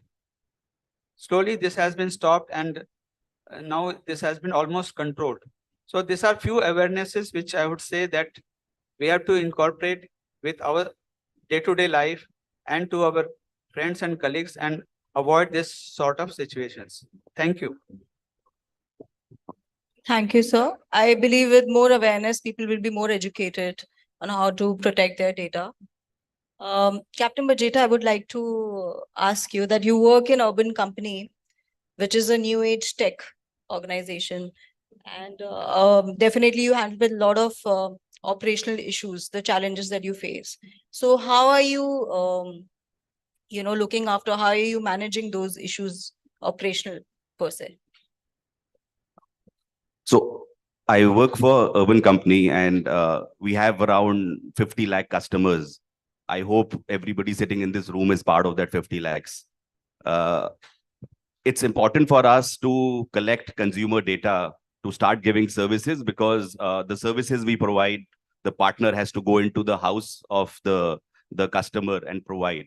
So I'll actually cover two key aspects which are fairly operational on why it becomes very, very important for an organization like Urban Company to protect the customer data. So the partner who comes into your home to provide the service, there is a certain rating that you give that partner, right? And that rating is like a North Star for the partner to continue working in the platform to maintain a certain service level. There is a rating that they have to maintain. So it is, and there are a lot of occasions where the service does not happen in the right way, or there is a certain disagreement between the service partner and the customer, and the customer ends up giving a low rating to the partner. So it's very, very important for us to make sure that we create a mask and a screen between the service partner and the customer, so that the partner is not aware on which customer has given which rating. Therefore, the partner cannot at any way go back to the customer and actually question the customer on why you rated me low. I gave you a good service. This at times even puts the safety of the customer at risk. There could be a partner who could kind of, get aggressive with the customer and put his safety at risk. So therefore, there's a lot of technology, encryption softwares that we use. There's a lot of number masking we do, where the partners and the customers are not supposed to exchange numbers. And this is obviously to protect the safety of the partner as well as the customer. So that's the operational safety part.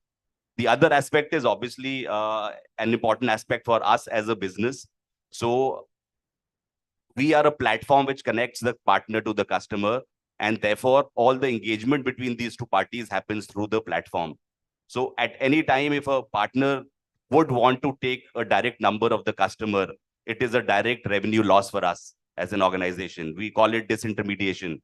So therefore, as an organization, it's very important for us to protect this exercise and ensure that the partners and customers do not exchange numbers. And there's also a lot of related risks. The warranties and the security and the trust and safety that we assure you on a certain service is based on the booking that's done directly on the app, and not when you collect the number directly from the customer and give the service. So therefore, both these areas make it very critical for us to make sure that customer data privacy is taken care of.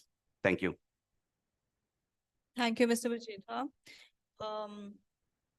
Mr. Kolako, my question to you would be, how should individuals protect their data, especially online? What are some key steps or suggestions you would like to make for these individuals to, enhance their digital literacy? Thanks, Shilpa. I think most of the crowd here must be hearing that music and wanting to be that side rather than this side of the part. Anyway, I'll just take a step backward to it and just explain to you, Kibi, how exactly we should proceed. We are a country where about 560 million people are on the internet, right? Out of those 560, I will divide it into wired and unwired. So wired is around 17 million, and the last 537 is almost the unwired or your wireless ones, what you call. Now, taking a step still further, there's a division between the urban and the rural. The rural is about 17-18%, and the rest of the 80-82% is almost the urban population, and especially the Gen X people who are using it. The growth of internet has happened, and it is happening at almost around 20% in India, which is the highest in the world. Though our internet speed, if we there's an organization known as Ookla, OOKLA, which is a US-based organization, which does a survey of all these things. Out of 138 countries, we figure out 121, which we have slipped down from 2019 onwards.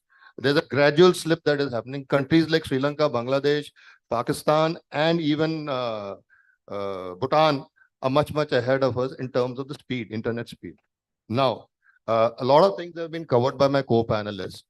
There have been certain regulations, like ma'am was talking of the Data Protection Act, which has come into place. This is a shared responsibility between the user and, when I say user, I mean the consumer part of it, and the person whose services you are using. Like in our case also, I work for an insurance company, which we are basically aggregators. We deal with almost around 80 to 90 insurance companies. There's a lot of data which is churned up. Now, this data would be personal data, because the first time when you fill in your form for any insurance, there'll be a lot of questions that are your name, your father's name, and it doesn't restrict only to you. It goes down to your spouse, to your children's date of birth, because they calculate, your premium is calculated accordingly. Then all this data then goes to an underwriting team, which certifies whether this person, like, is he really worth it to give an insurance policy of, say, 1 crore or 2 crores or even 50 lakhs for that matter. Now, what happens? There is a technical team which is working on this entire database. You have something which is happening at the back end, and all of a sudden there are strict regulations. Let me tell you, the IRDA is very strict in terms of regulations. But the only problem with this entire thing is that being a part of fintech or financial services, as I would call it, there are too many regulatory bodies, and each regulatory body controls their own domain. So to really control what is within your hands is sometimes very difficult. Ultimately, it is the consent of the customer. I may want to share certain data. I may not want to share certain data. DPD Act and if you go through the GDPR Act also, where there are 5 major bullet points in that, which says that it should be trans-border. So we also should work out something which is trans-border, where if I have to buy something, say from the US, or I need to buy something from the UK, my data is protected. They have huge fine, 4% of the turnover of your turnover, you could be fined up to that. But basically, it is a consent part of it, and it's a trust part of it.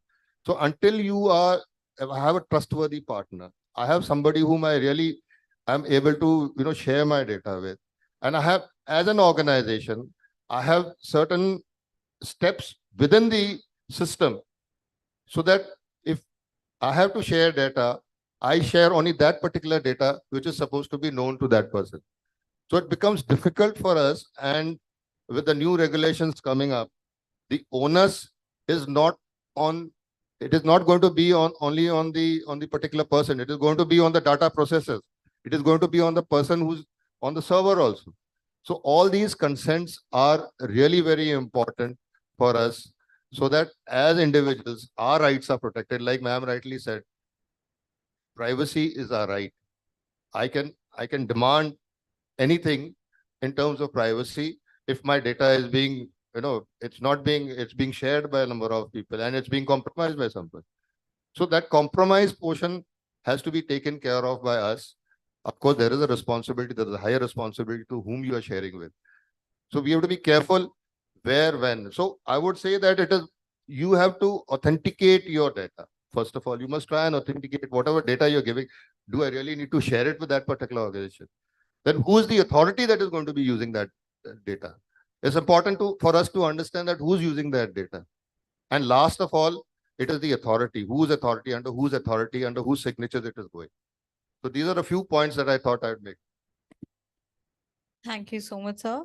And lastly, I would like to ask Professor Surbi again that what are some of the safety tips you would like to suggest to all of us, even the audience, that we can incorporate to protect our data? Thank you so much. And I'll quickly wind up. And many of us are aware about the safety tips, but I'll name it again, right? And as Sarah said, ownership is with us. That is, data portability is our right now. So ownership and control is with us. Good that in DPDP Act, we have this data consent has come, Data Protection Authority looking after the compliance. So the service with the trust we looking, services which we are accessing, and the trust should be maintained. But everything comes with the preventive mechanism, and a lot of preventive mechanism you can also do with the check and control. And what is that? We know very well. Strong password with the unique password with the 2-factor authentication, share limited information. As somebody said, check permission. So you can install app, but yes, you can please see the permission which they are seeking. If it is necessary to allow to install, but later on you can disable as per your requirement also. The next is limit your private and sensitive data on public storage. I can't say the cloud word, but yes, the public storage that is in your hand. Tighten the privacy setting. Again, privacy setting, whether it is your laptop, as somebody said, wired, unwired device, whatever you're looking after, the social media account, tighten your privacy setting. That's very important. Disable cookies. Whosoever is accessing our data, disable cookies, right? So the basic safety tips, which is in our hands. Stay aware about the different alert and notification comes into the picture. I always say towards the end, यदि आपके साथ cyber अपराध होता है तो आपको कहाँ जाना है? cybercrime.gov.in. And one friend is very important in today's time, that is the Cyber Dost. So Cyber Dost is a Twitter handle account handled by I4C MHA. Have one friend with you and stay aware about all the different threats and the modus of operandi coming into the picture every day and today, and you'll be alert and safe with the basic safety tips. Thank you. Thank you so much, ma'am. And thank you to all the panelists for giving us very insightful inputs on this topic. Thank you. Thank you for joining. Just before we end, I would just request the audience to please give a huge round of applause to our moderator, Shilpa. She's been on the roll since the morning, coordinating the entire event, the sessions, and she's here as a moderator as well. So huge round of applause for Shilpa, please. Yes. And she has definitely taken somebody else's pressure by being the moderator right now. Thank you. Thank you. Thank you so much. And also a picture, please, sir. Also, thank you so much, Shilpa, for moderating that. A picture, please.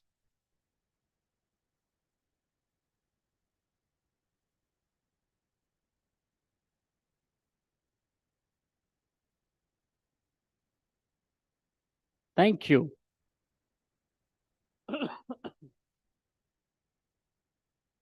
And with that, we come to an end of our last panel discussion as well. And now not, yes, sir, don't worry, sir. The organizer thought मैंने खत्म कर दिया सब कुछ. नहीं, sir, एक रह गया, don't worry. The last panel has come to an end. There is a very important keynote left. And then, of course, as the music outside suggests, the inaugural edition of BW Security World 40 Under 40 Awards ceremony awaits us.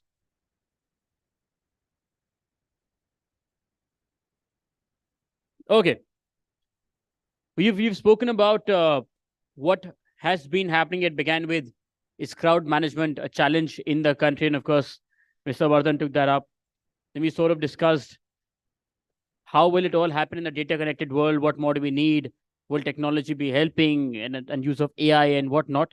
And eventually all of it comes down to intelligence-led decisions eventually, because no one's going to take or get hold of what you and your mind and your brain thinks of. So our last keynote, and probably the most interesting one I feel is here.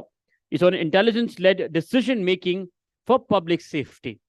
And to talk on the same, please join me in welcoming on stage A.S. Daulat, former Special Director of IB and Chief of Research and Analysis Wing, RAW.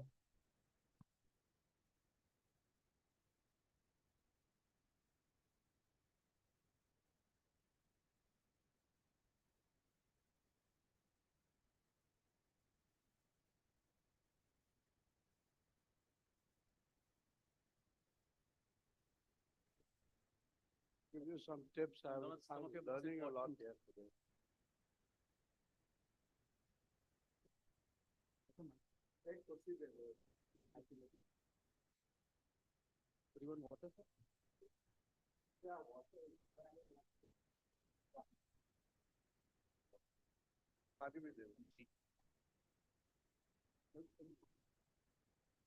Thank you. Thank you all very much. And thanks to Shilpa in particular for inviting me here. Why I'm here, I really don't know, because I've been here for an hour now and I've been learning a lot. So security and whatever, and business. So, you know, even if we talk about intelligence, it's 23 years since I left the business. So I really don't know what to talk about.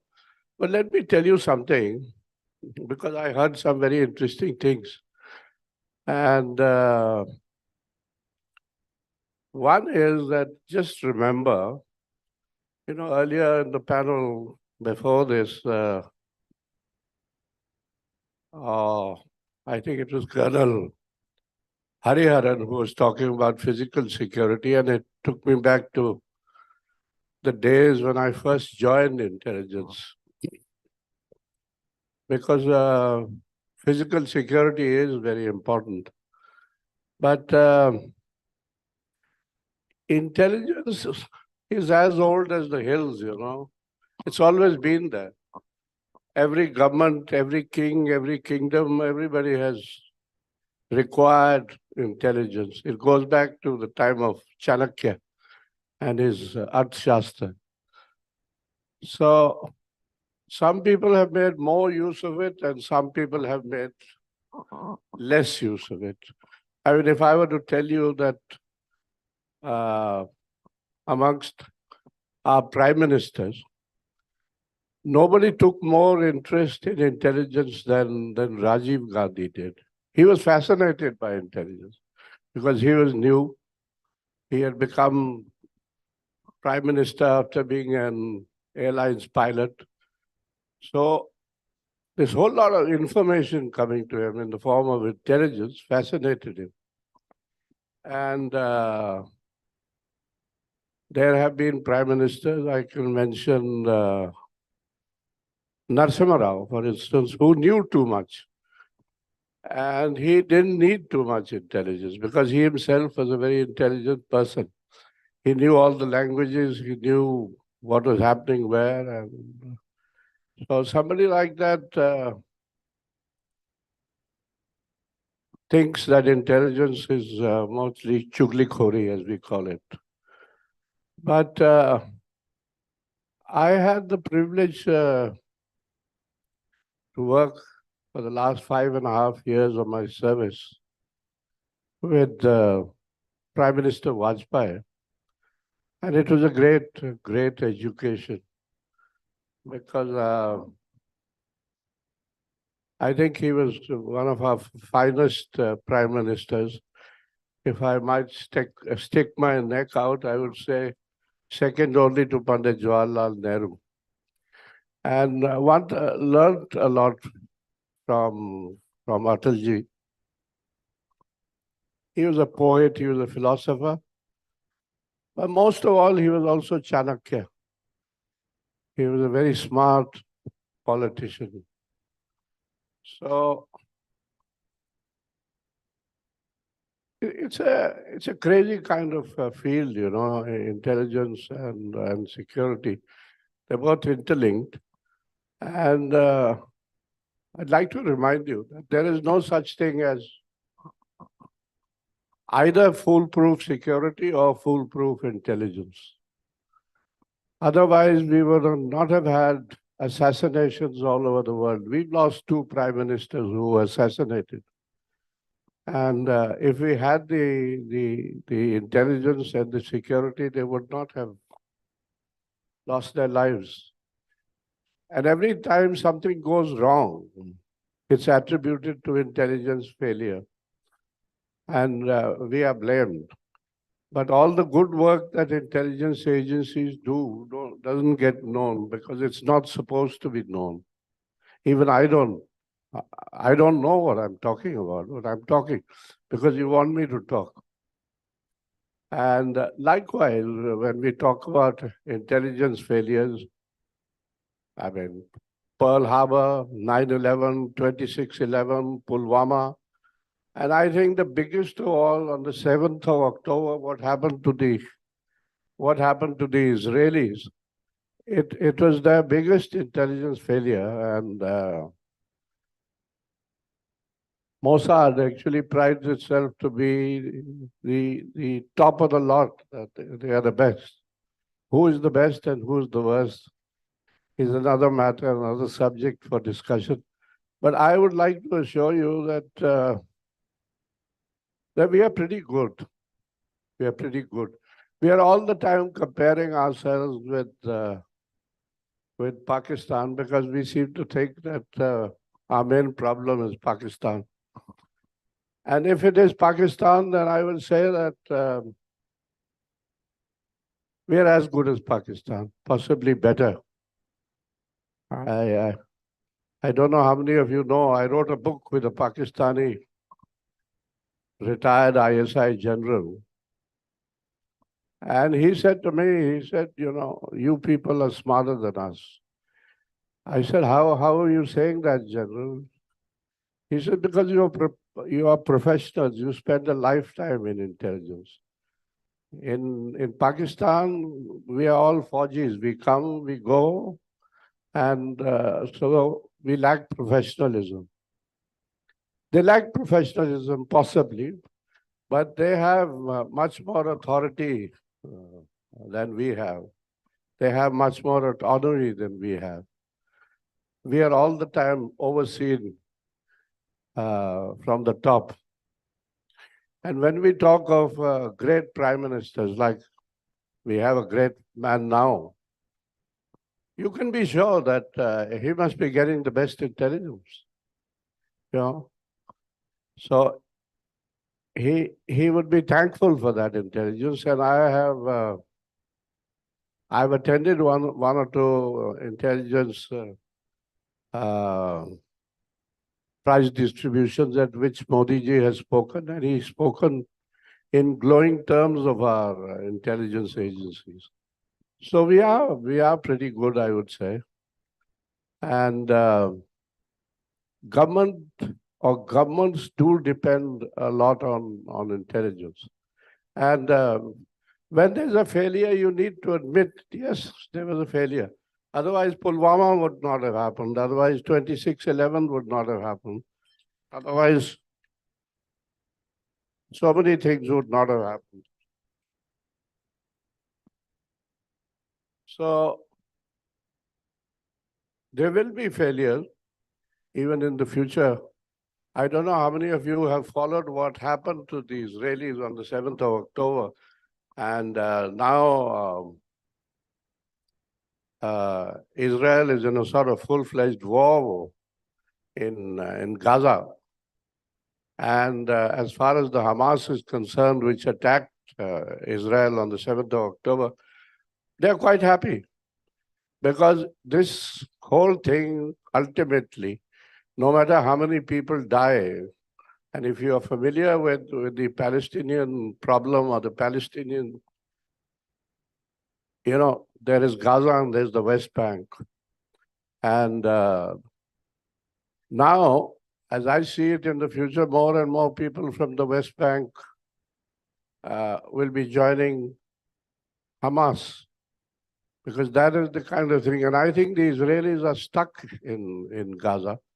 However many people they might kill. In fact, today there was a news item that the government now is divided in Israel on what to do, how to go forward or not go forward. And I don't think Prime Minister Netanyahu is going to last very long.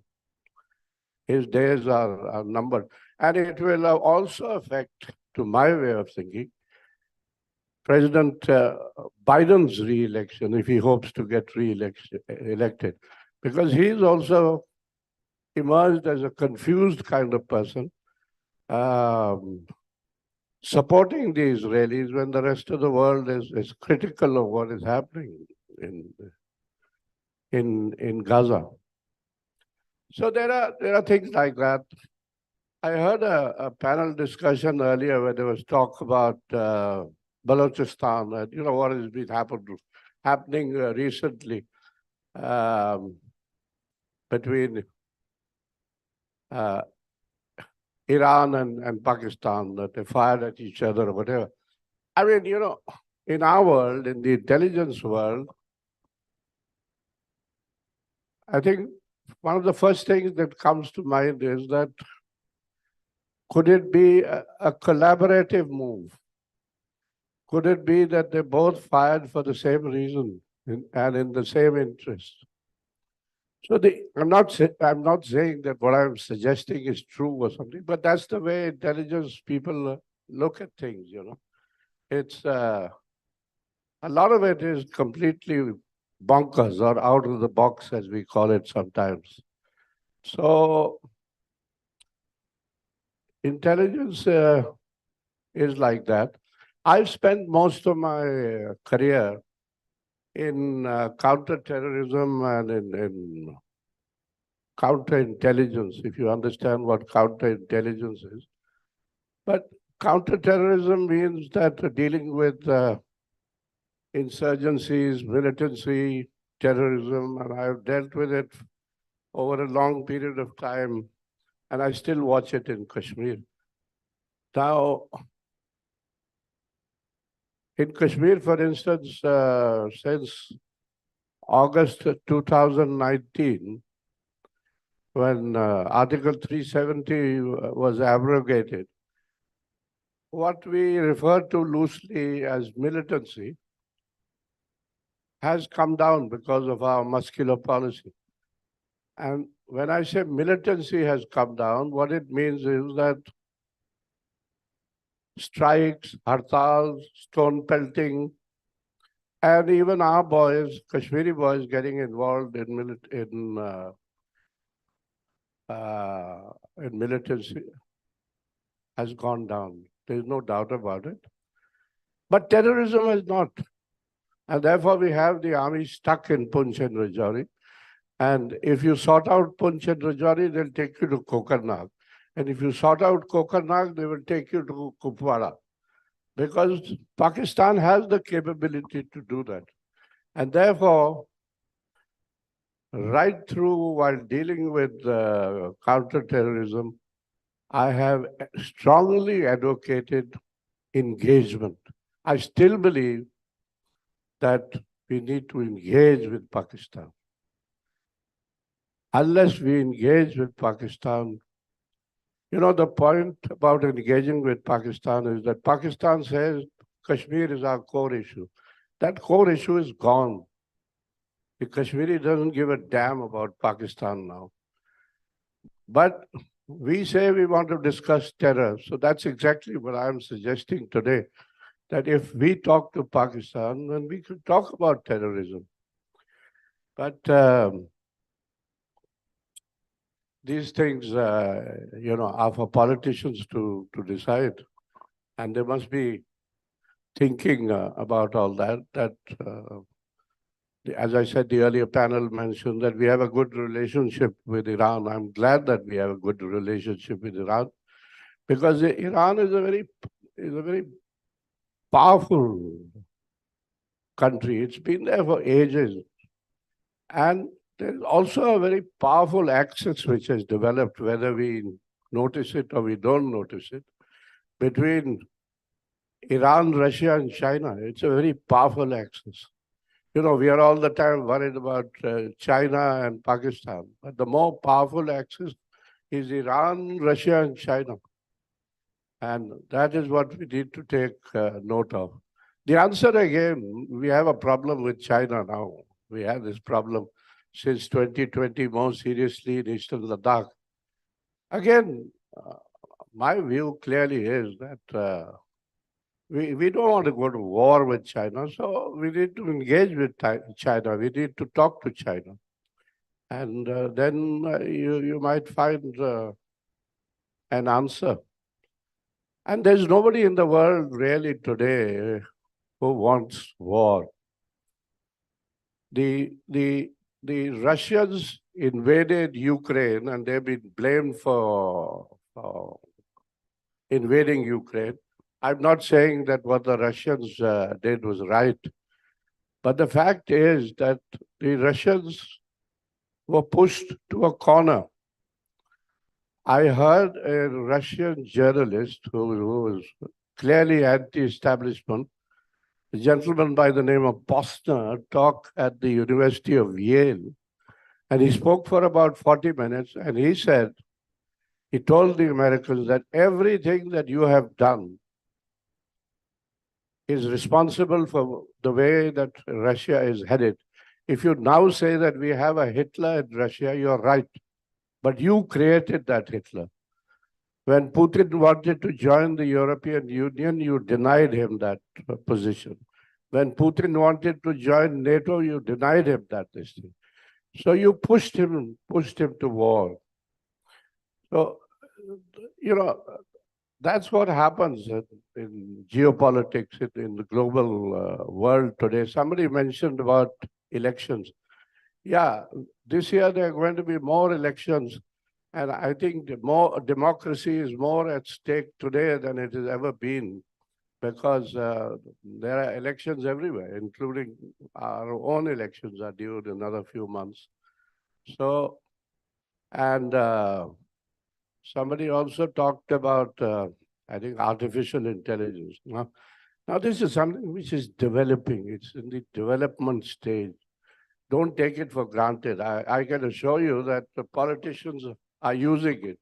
And I can also assure you that businessmen are using it without knowing what it's going to actually produce.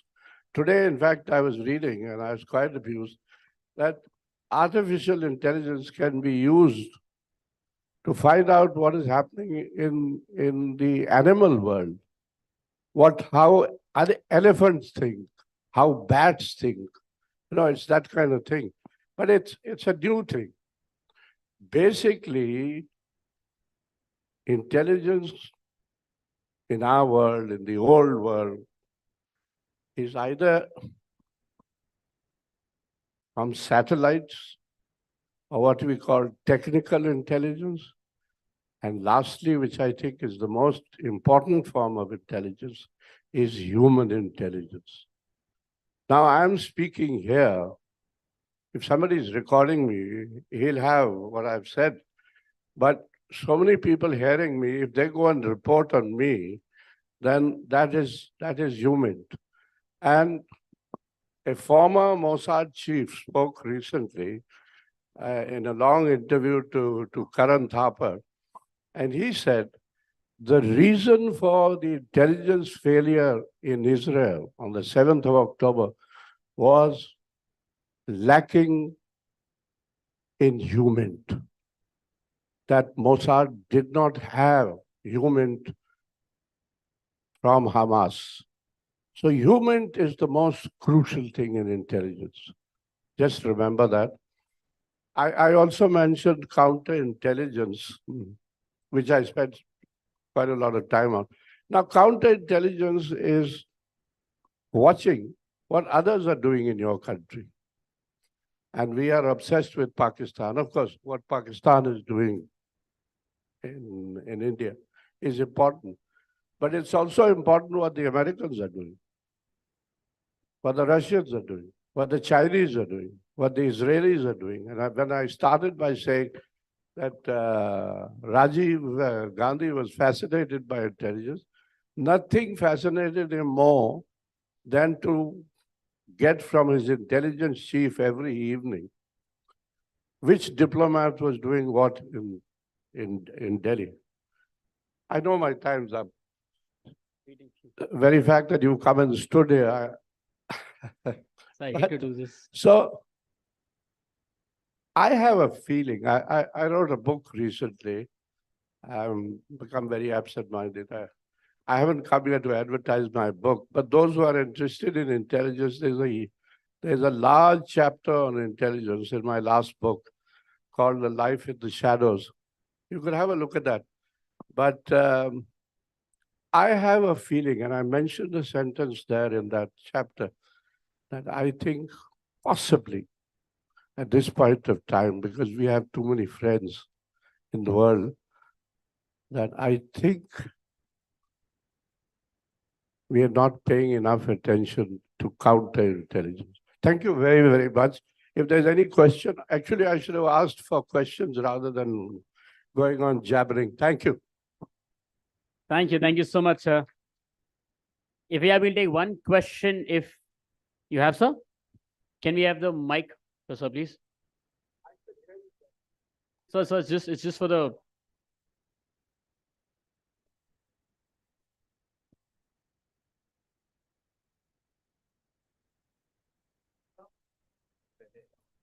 Pearl Harbor was not an intelligent failure. Roosevelt was fully in the picture. That's now a fact has been proven and recorded. Yeah. Roosevelt was fully aware of it. Absolutely. They wanted this. Like, I'll tell you something. When 9/11 happened, there is a theory that, what's his name, the CIA chief, George Tenet, who was a contemporary of mine, had that report on his desk, but he never read it. So what good is that? That is why we, in our jargon, we talk of actionable intelligence and novel intelligence. You know, when 26/11 happened, let me remind you, I'm talking about the attack on Bombay. There were reports in September that something is going to happen, and it's going to happen via the sea. And security was provided to the Taj Hotel there and the Oberoi and some of those Jewish restaurants and things. Nothing happened for a month, 2 months. And then everybody forgot about it. Ho gaya, kuch nahi hai. And then it happened. That's also, it's a question of how you read intelligence. You know? Does it ring a bell somewhere? Otherwise, it's a waste. But then it brings a different question, rip-off from that after such a disaster took place, and you had all the proofs, but why did the Prime Minister keep low? We didn't react at all. There's a theory on that. I'm sure you've read about that also. It makes sense. So there's so many things which can lead to something very, very atrocious and scary. Which Prime Minister are you talking Indira about? Gandhi. Indira Gandhi? About what? No, I'm sorry. The Prime Minister at that point of time, what happened at the Taj? That was Dr. Manmohan Singh. Manmohan Singh. What happened? Why didn't he react? Of course he reacted. Hardly anything. You had all the proofs. I mean, let's face history as it stands. I mean, no pro-Congress or anti-Congress. You, sir, are in a position to know about this. There was no reaction which should have happened. What did you expect him to do? Go to war? You know, why not? Anything could have happened. Okay. But and you had all the proof. All right. You had all the proof. I was in the government when the attack on Parliament happened. Okay. Yeah. I could watch it from my window in South Club. Why did we do nothing? That's what I'm asking. Because the army was not ready. Sir, that leads to various other questions. That can be taken personal note between both of you. But I think, when two veterans talk, there's so much to discuss. And we'll have a separate session, so after this, I promise you. But before that, everybody wants for Mr. Daulat, please, for sharing his views. Thank you so much, sir. Thank you. Thank you very much. Thank you.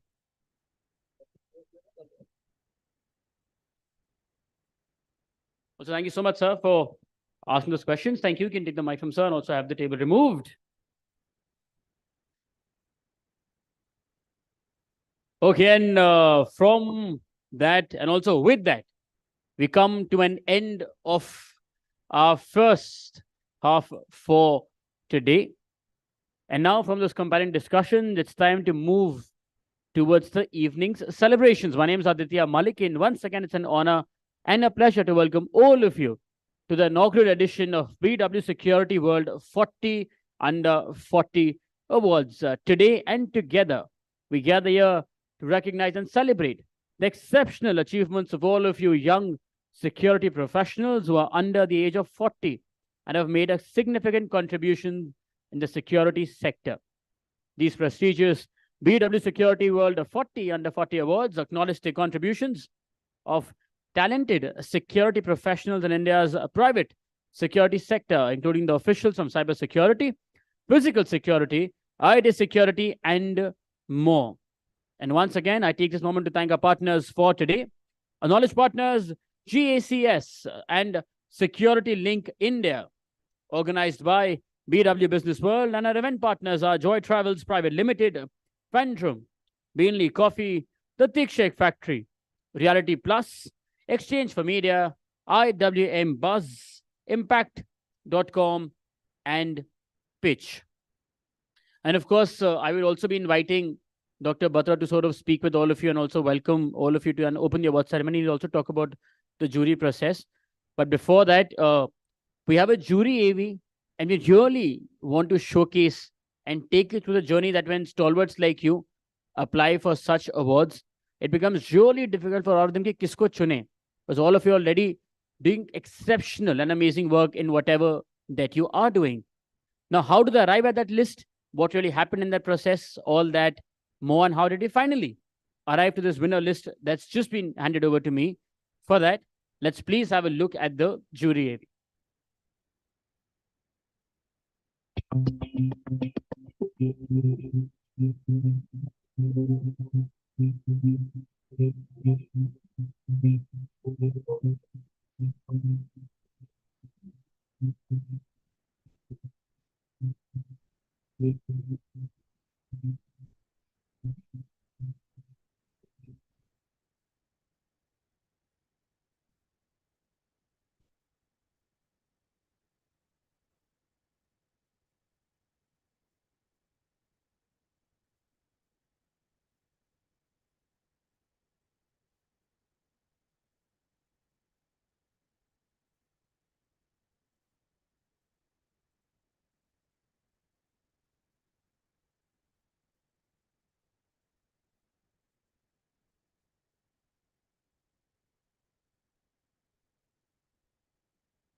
And I'm here today to take you through the process of the inaugural BW Security World 40 Under 40 Awards.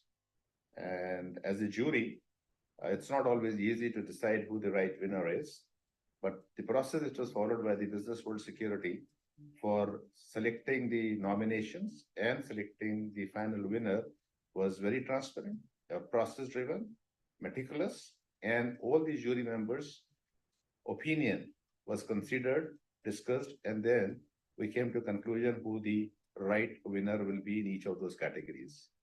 I would like to thank BW for choosing me as jury for these inaugural prestigious awards.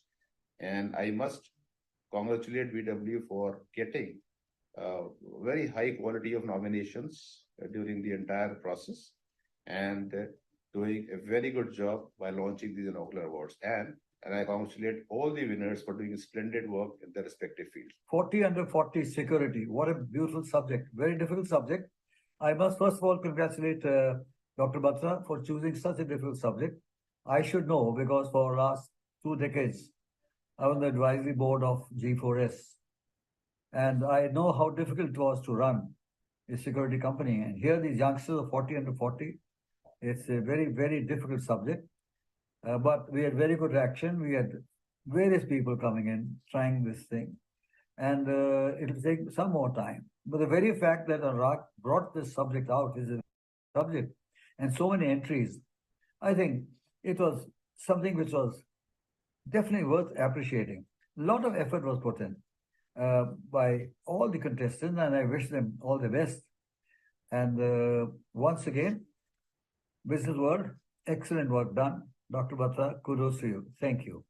I was very happy to be part of the jury for 40 under 40 awards. All my colleagues were very qualified and experienced. They are the industry leaders. As co-chair, the entries were so many, it becomes difficult to choose that makes the entire process a little difficult. One thing which I noticed that there were more entries for artificial intelligence, cyber security, and electronic security. So we are in line with the timings. 10 years back, when we used to talk about security, it was mainly men's security. All those who have won, my congratulations to them. And those who missed out this time must participate next time. All the best. Thank you. Thank you, Businessworld, for taking initiative in recognizing the security professionals. It was truly a delight to be the jury on the first ever Businessworld Security Awards organized for under 40 category. The process was meticulously planned and selection definitely was a challenge. Glad to see a lot of entries coming from candidates from digital and cybersecurity space. Wishing you all the very best, and each one of you are winner as you're shaping today and tomorrow. God bless. We want to inspire everyone to give their best to the country. Our motto is, every citizen of a country is a soldier if he intend to be. You may be in any profession. You just to have a dedication like a soldier. Every situation is an opportunity to grow and improve. The BW Security World 40 Under 40 Awards were serving the same purpose. Inspiring everyone to strive a little more, to give a little more, to contribute a little more towards their duty and ultimately to the society. As a jury member, it was really tough to choose a few of them as they all were so good.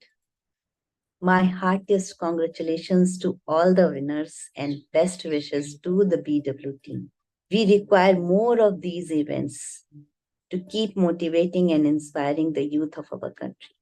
It was a great experience as a jury member to hear from the young, dynamic, and exuberant nominees of 40 Under 40. Indeed, the journey to evaluate diverse talent of the security domain was impressive, at the same time challenging. From nomination to the final evaluation, the entire process was well organized, open, and shared in a timely manner. The jury was empaneled with fellow stalwarts from different parts of the region, sectors, and industry. Each nominee demonstrated a commitment to excellence and a positive impact on their respective security domain. The competition was fierce, witnessing the pool of diverse nominees, their achievement, and overall contribution to their security fraternity. It is noteworthy that the Businessworld Security has set the quality standards really high. I would like to congratulate to all the winners for your well-earned achievement in the 40 Under 40 competition. You are truly an inspiration. I hope the future holds even greater success for you.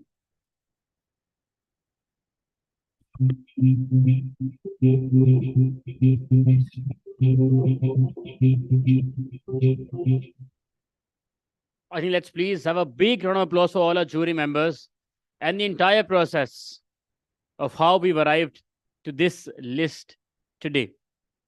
And now, to officially welcome all of you once again, and also to open the awards ceremony, please join me in welcoming on stage Dr. Anurag Batra, Chairman and Editor-in-Chief of PW Businessworld and founder, Exchange for Media Group.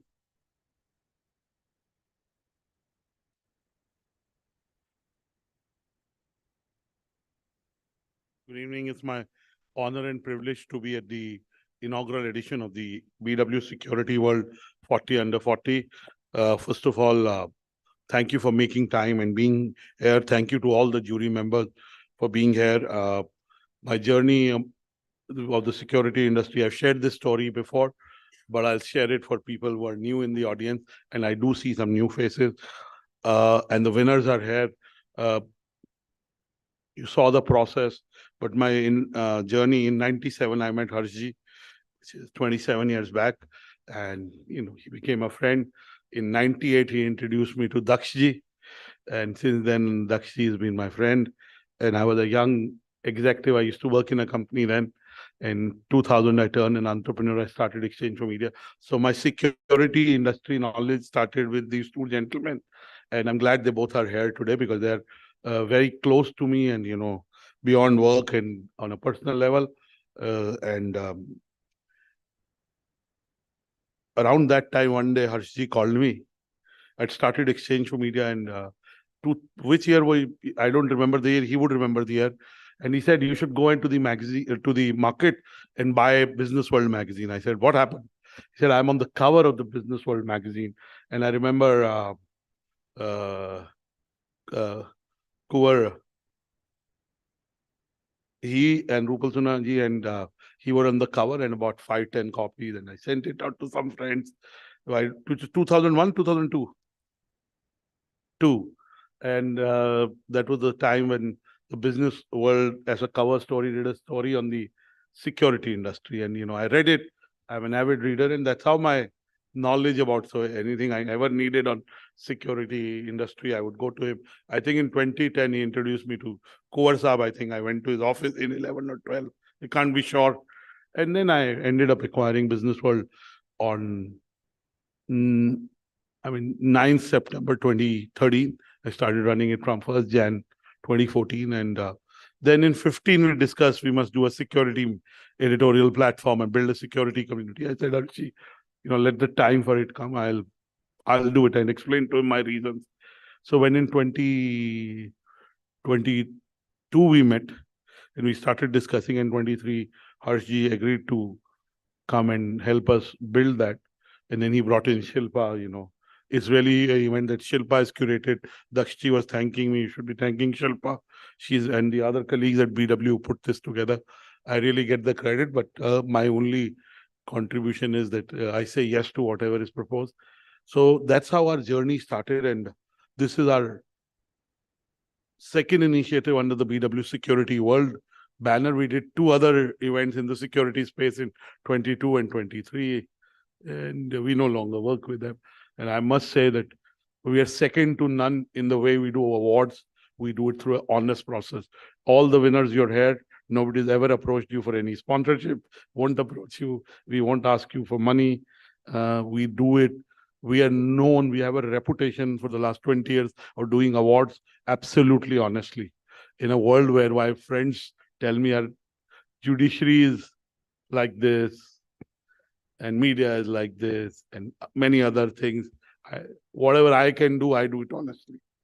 And I don't even know who the winners are. The mails are written from my mail ID, and I do answer when somebody writes back. But really, the only thing I ask is what is the spread, what is the kind of people who won, how many from the client side or the corporate security side, how many from the agency side. Captain Tyagi is there. He's been part of all our juries. And we run jury process as well. So I don't want to belabor too much on it. Veena ji has been part of 2 or 3 of our juries. Mr.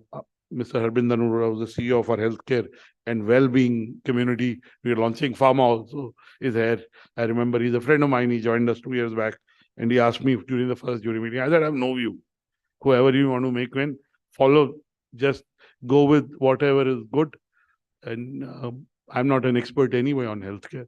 So that's how we do it. So the most important thing is this is an honest award. I think that's the thing I want to.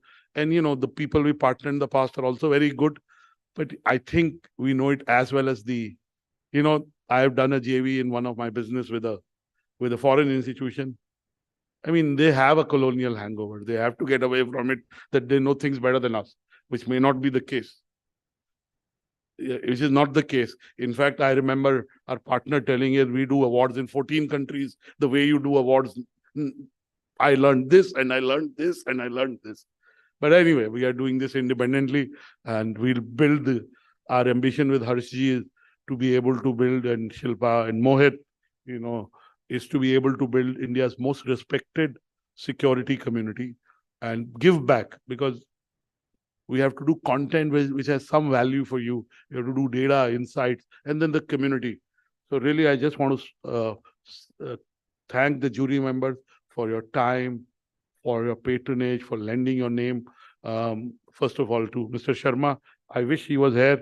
Captain Rajayan, they both chaired the jury. They, both joined. Sharma ji joined early in the morning at 10, and was there throughout, and then Captain Rajayan joined in the second half. I was there for a little while. So really, the most important part for all the winners is that this is honest. It has happened on the basis of what you sent as your entries, on the basis of what you presented, and nothing else. And I have to tell you a story, and I take real names. We had an event in Ved is there. He's building a retail community. So on 23rd or 22nd of December, I finished one event of mine, and I went almost there, and I went to someone's home for dinner. They own a big hospital. They live in Golf Links. If you can connect that. I'm not giving you the name. And Ryan Karanjawala was walking out. And Ryan is, again, I don't have to tell you who Mr. Karanjawala is, one of the top lawyers and has a law firm. And Ryan is introducing me to them. I said, no, I know them. That's why I'm at their home. And he said, you should do something for healthcare. I said, we are doing something for healthcare. And then Ryan is telling the health, these guys do awards very honestly. I was on the jury and they do it really well. In fact, we told Anurag not to be in the jury and not to contribute to anything. And he agreed. So, and the gentleman, husband-wife team who owned the hospital, said, I know, because in their legal awards, I made 2 recommendations last week. None of them has won. So that's the way we do our awards. I want to emphasize in a world where awards are being sold. In my first business is Exchange for Media. I think I have a knowledge of how each media company in this country works. So really, I am emphasizing and taking a little more time to emphasize the process, the quality of the jury. And this is the first year. We'll talk in third year where it gets. I've seen it with many initiatives that we curate. I also have your attention. So the participation was truly national. Of course, there is a skew in terms of male out. And the jury chose, my brief was, this is the first year. While it is called 40 under 40, you don't have to choose 40. There's no pressure. You choose the one that you like. Be as close to 40 as you can be, but there's no pressure. Until 2022, I used to say, we have to choose 40. But we had an education 40 under 40. Mr. R.S. Pawar was the jury chair.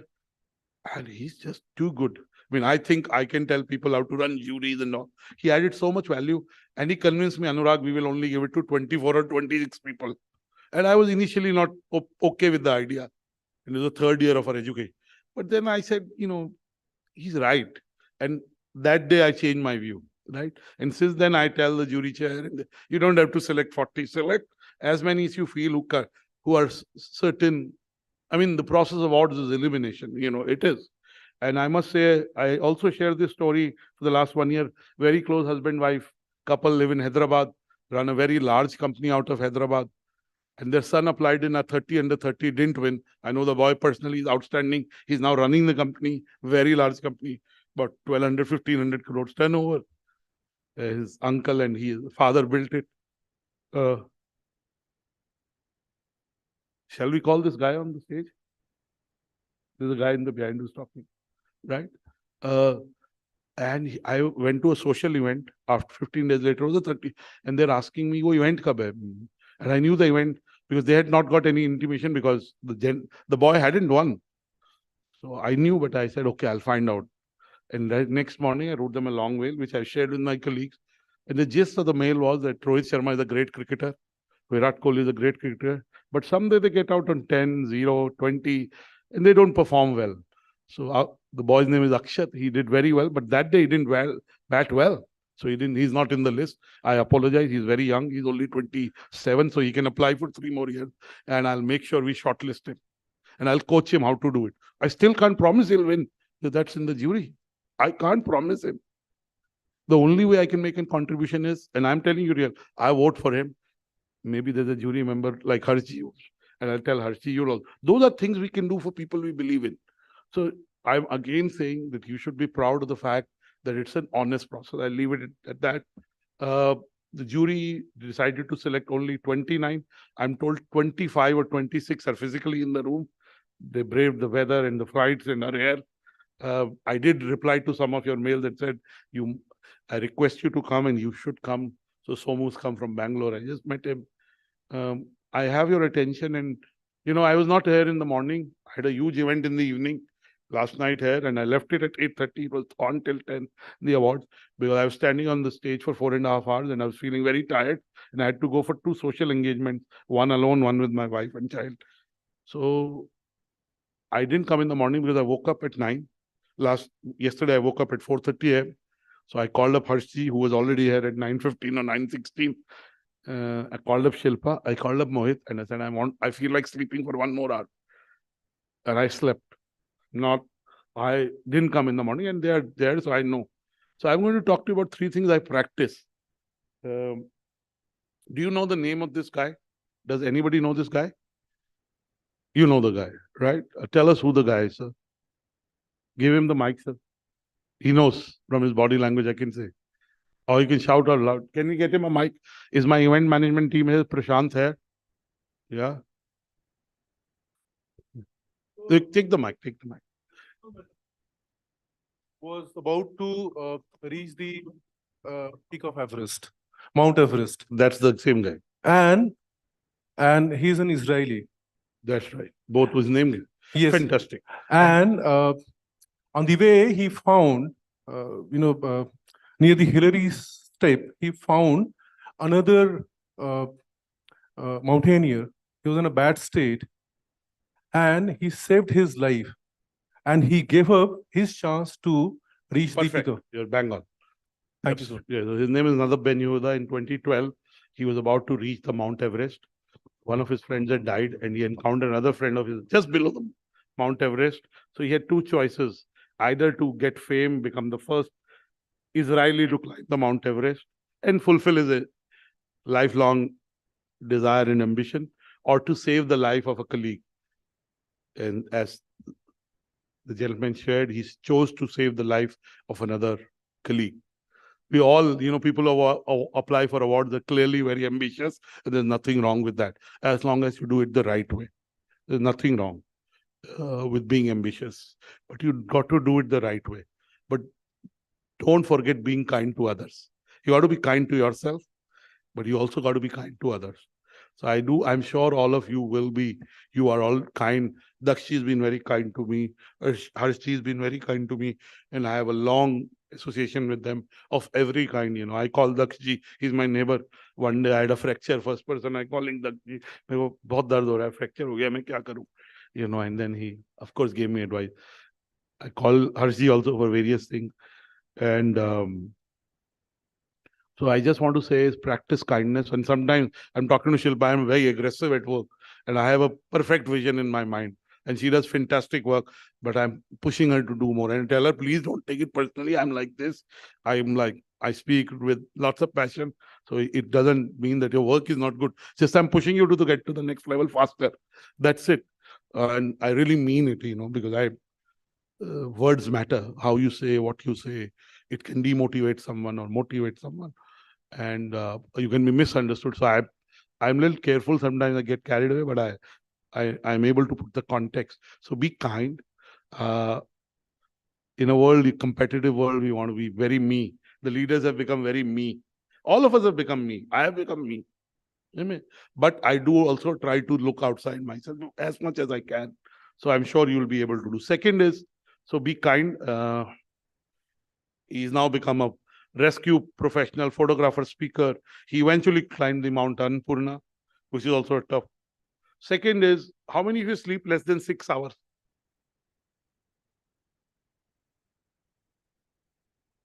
मजाक कर लूं आपसे मैं महर्षि को बोलता था you have a big job, तो बोलते थे मैं चीफ चौकीदार हूं, आप बोलते थे ना, तो रात को जागना पड़ता है इसलिए, right? How many sleep more than 6 hours? A lot of you. How many sleep more than 7 hours? Okay, then now 50% of what sleep more than 7. How many sleep more than 8 hours? Good. I like guys. I'm like you. How many sleep more than 9? Anybody? I sleep sometimes more than 9 hours on a normal day. Of course, weekend I sleep 9 hours. No question about that. Right?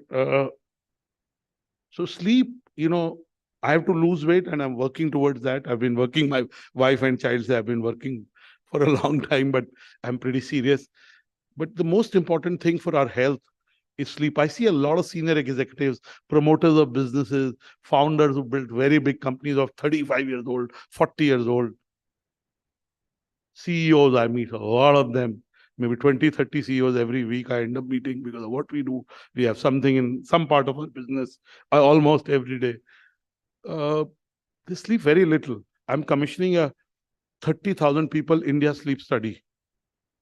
Sleep is the most, it is 3 pillars: sleep, nutrition, because food, if you eat the kind of food I used to eat, I still eat a bit of that food. And third is movement, exercise, yoga, whatever you do, moving the body, walking. That's what I is my tool, because I don't like going to the gym.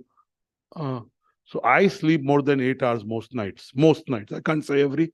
I slept 5.5 hours the night before. I woke up at 4:30. I started working at 4:45. I'm not a 5 a.m. person, but I'm trying to be earlier in the day. Sleep well, because whatever you're achieving for yourself, for your families, you need to be alive. I had a friend, Ranjan Das. I went to his home for party 10, 12 years back. He used to live in a very fancy place in Bandra. You see of SAP. And he used to be short guy, so fit, really well-built body. So go to the gym, 2 hour pound. He died one day of heart attack because he's sleeping 4.5 hours on average. 4.5 hours.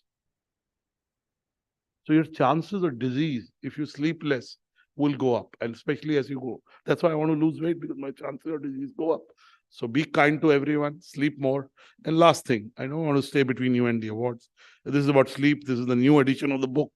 You can watch the YouTube, Why We Sleep. Once you read the book or watch this YouTube, you will not compromise on sleep.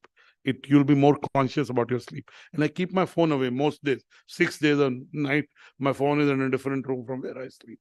So I have no excess. This week, one day I came home at 12 and I kept the phone with me till 2 a.m. So I only slept post 2 because the phone was with me. I was writing text to people who had written me text in the day. I at least shouldn't be writing to them because I'm disturbing their sleep also. And I don't send mails in the night to any of my colleagues. I don't call anyone after 9, mostly 99%. The last is about, so this is a book on kindness I read. I keep recommending. I have no royalty that I get on the sale of this book, but I do like it. You must read it. It's called Humankind by Rutger Bregman, young Dutch philosopher. And I've talked about this in September also. It's not a new presentation, but I see 50, 60 new people. So I chose to make this. This is a cover of the Time magazine I read, The Habitat. It talks about what's happening to our oceans. As the oceans are shrinking, their ability of the excreta of the large mammals in the oceans, which absorbs carbon dioxide into huge levels, is shrinking.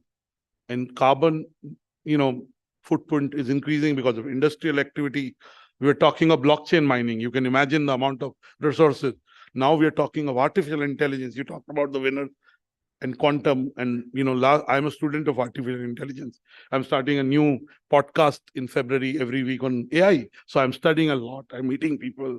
And it's fascinating. But imagine the quantum computing needed for AI. Football fields multiplied by 100. So really, while we are making an advance, we are consuming resources. So in whatever the 29 winners, the 26 of you in the room, the jury members, leaders, you have an influence in your communities. You manage the facilities, security and facility management go. On 6th February, we have our facility management conference and awards. It is at the Meridian. So Mohit asked me to plug it, so I'm plugging it. So really, whatever you do, have a little more consciousness built for the earth. And Dakshji is a practitioner of Vedas. He's written a book which is the learnings from his father's life and his father's book, that we have to look after our sukarma, have to also involve how we treat the earth. The earth has the ability to reinvent itself or nurture itself, but in whatever we do, we have to build consciousness towards the environment. So I don't want to stay with, because you're winners, you'll grow in life, you'll become CEOs of businesses, you're already influential, you'll become even more influential. I think I would like you to propagate this even more. Like Donald Trump is wrong on a lot of things. He's also wrong on climate change. As I keep saying that in parts of the world, there are wildfires. US, Australia, Europe, in some parts of MENA region, summers are coming 2 to 4 months in advance. This cold was severe in the last 10 days or 2 weeks. Not normal. Clearly, environment change. So I do want you to be able to, in whatever you do, have this built in. Don't want to stay between you and the award. This is my email ID. All the best. Dakshaji, you want to make a comment? Can we get Dakshaji a mic?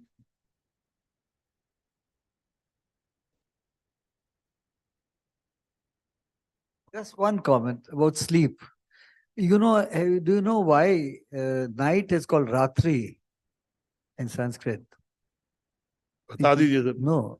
You want Ra etymology to give dane. So night gives you all the energy which you have lost. That's absolutely, Ra dane. absolutely true. I slept well and I'm like fully energetic. I really agree with that. So all the best. The only two things I'd say about our BW security world, there are only 3 women. I wish there were more women. Veena ji, you were part of the jury to select. We had 3 women on the jury. We should have more women. I remember the first poster I put out of the speaker had no women, and someone tweeted, "Oh, but that was an old poster, so we put out the new poster."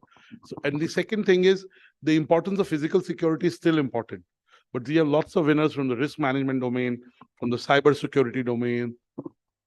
You know, people are using security to and artificial intelligence to be able to be predictive, and So again, it's holistic in the way our winners are.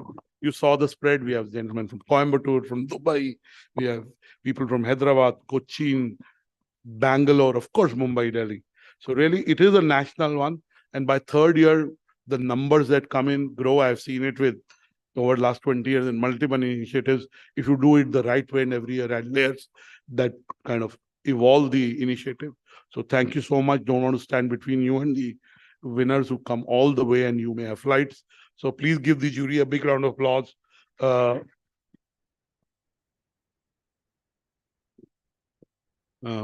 bless you. Thank you. We can get on with the award. Mr. Malik, all yours. Give him a big round of applause. Aditya has been hosting since the morning.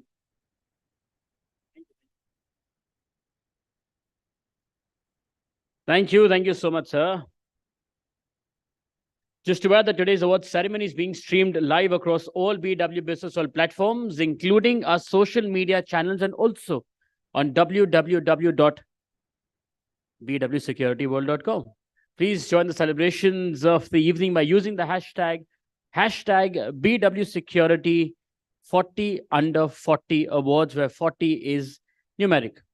Before we start with the award ceremony, a humble request to all the winners. Once you've received your award, and when you step down, please proceed to stage left. We have to get a picture of yours, individual, and then also stay back till the very end for a group picture. And both of these will be used for editorial purposes, offline and online as well.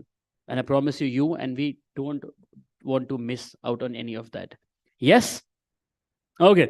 And now it's time to reveal the winners of the inaugural edition of BW Security World 40 Under 40 Awards.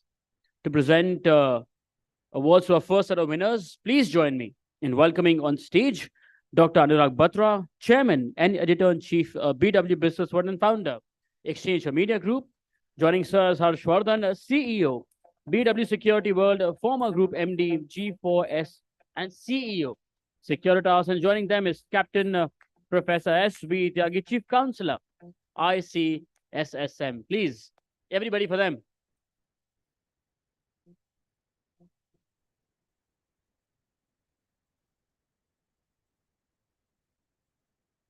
Okay, the first person to join the league club of BW Security World's Future Masters 2024. Thank you. Is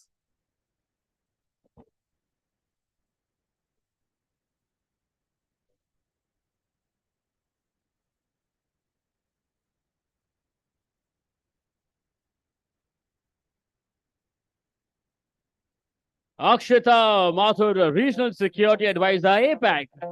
Securitas.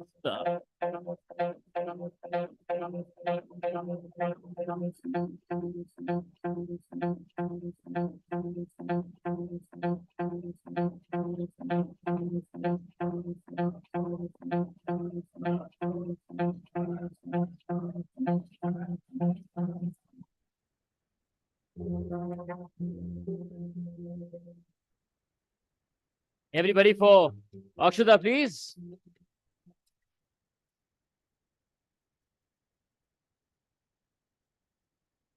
Ma'am, before you proceed and of course celebrate, a couple of words from you. How do you feel? What more are we expecting? Where do we see you next?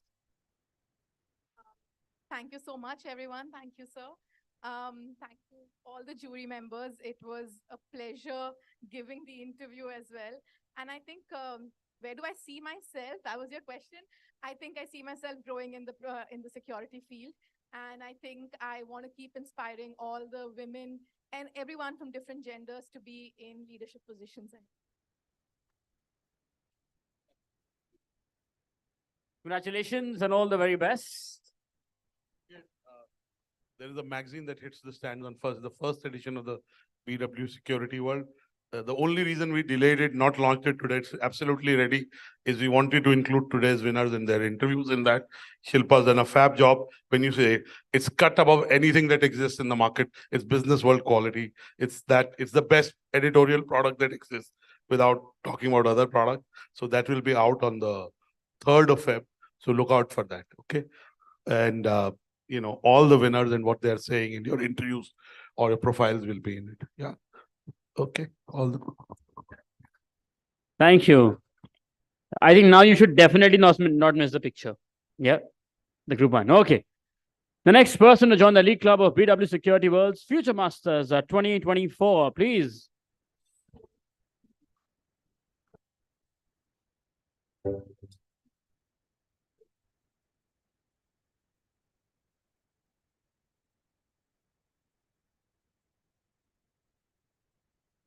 Social Saxena, Manager, Risk and Integrated Security Solutions, G4S, Secure Solutions India Private Limited.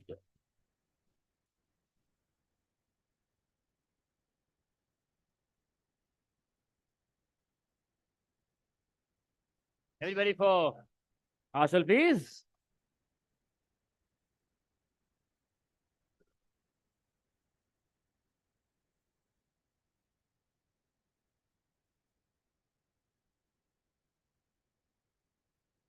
Very good evening to everyone.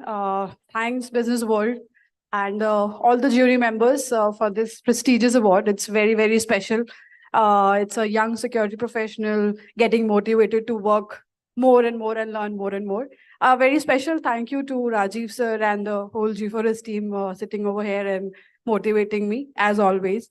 So thank you, everyone, and have a great evening ahead. Thank you. No, I'm taking because these are important. I know it goes in your mind. Mr. Sharma was the co-chair of the jury, but when her entry came, he was not part of the discussion or the deliberations. So I do want to tell you that he recused himself right up front. Okay, that's important for you to know that he had no role, and neither was he involved in the shortlisting from the. So you know, I do want to mention that it's not an awards where the jury chair they have to recuse themselves if they have, and he was very upfront about it himself voluntarily. Thank you, sir. Moving ahead, the next person to join the League Club of BW Security World's Future Master 2024 is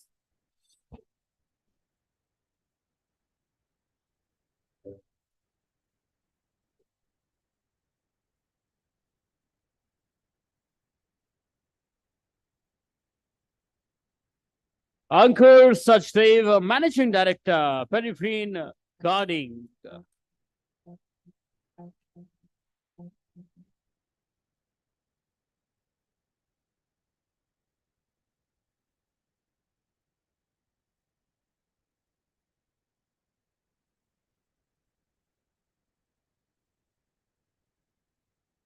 Ankur, everybody. Managing Director, Peregrine Guarding.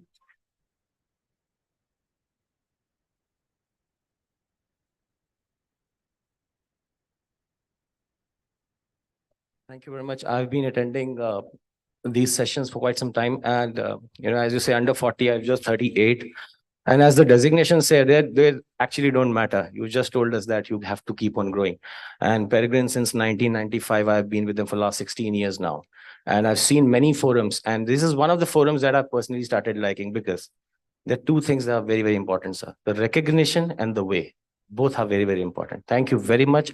And to spread this across, we will also be one of those partners who will take this through to various parts and various industries. Thank you very much.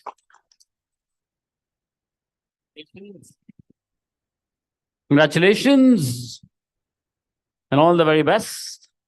Moving ahead, the next person to join the League Club of BW Security World's Future Masters 2024, please.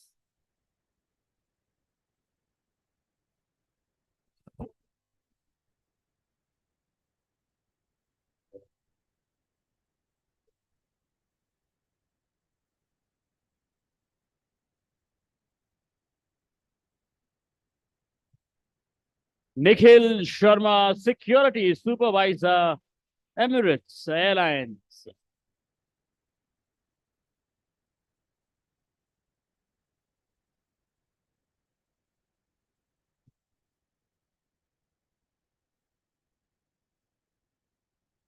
Nikhil, everybody, please.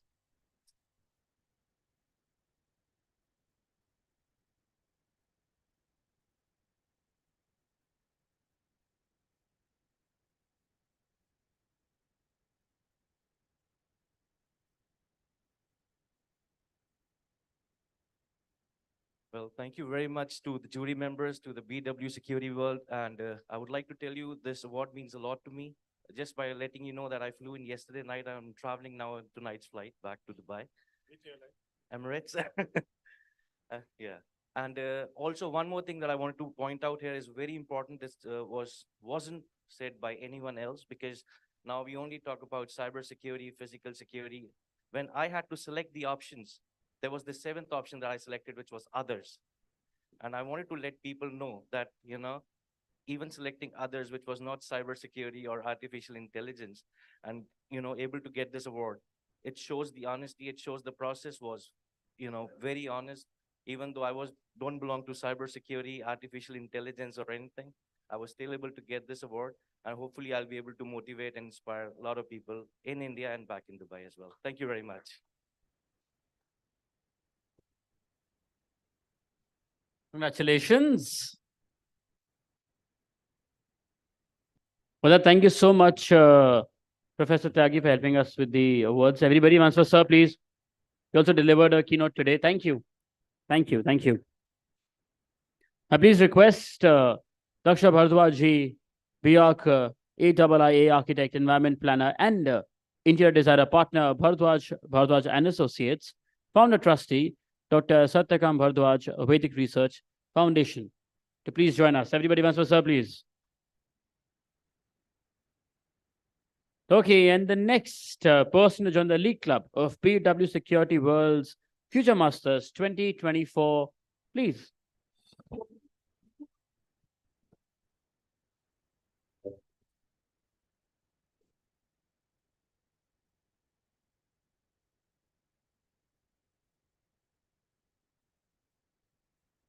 Atul Singh, National Security Leader, Sodexo, India.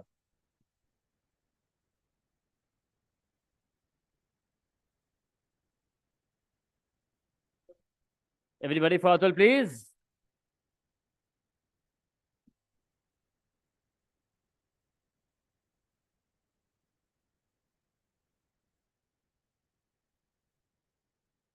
First of all, thank you so much. Thank you so much for jury members. And this is I've been posted in across the globe, and since last 2 years in the COVID era, I returned to India, and it's great work in India. From last, more than 10 years, I have been seen working in security. But from last, I think, couple of years, it's been changed a lot. And in India, I would say the way we are pacing into the security sector, it is amazing, because earlier, people were thinking security is just for the name in India. But nowadays, it's been given a certain value and the weightage to the industry. And thank you, everyone. And it's a great effort for everyone into the industry. Thank you.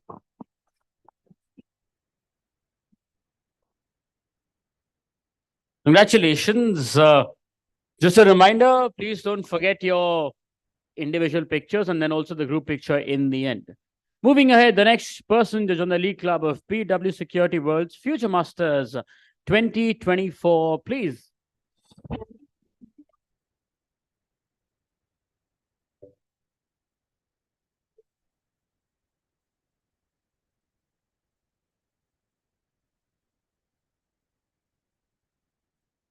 Captain Gaurav Bajeta, Vice President, Urban Company.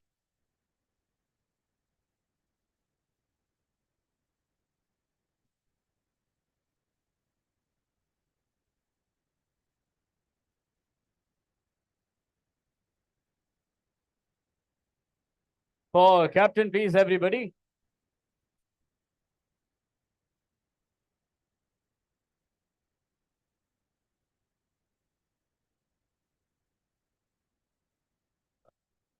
The only thing I want to call out right now, I think what such amazing events actually do is they create a beautiful community of security professionals and encourage a lot of youngsters to look at security as a career of choice. And I had also said it in my soundbite previously, if there was ever a better time to be a security professional in India, it is now. And it is these platforms like BW Security who create platforms to encourage youngsters to look at security as the right career. Thank you, BW Security World.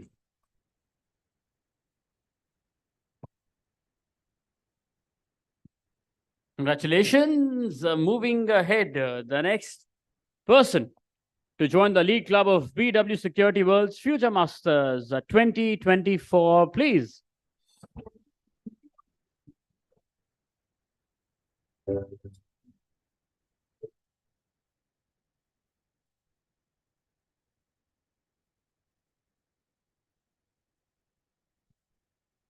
D. Devasis Dash, Senior Manager, Accenture.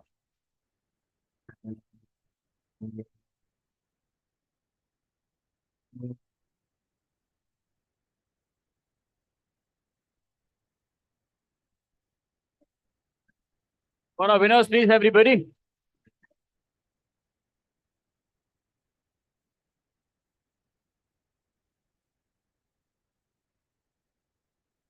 Good evening, everyone. Really elated and humbled with this recognition, and definitely this event, I think, is a great motivator to do more and achieve. Thank you. Thanks a lot. Congratulations, sir. The trophy, please. Moving ahead, the next person to join the League Club of BW Security World's Future Masters 2024, please.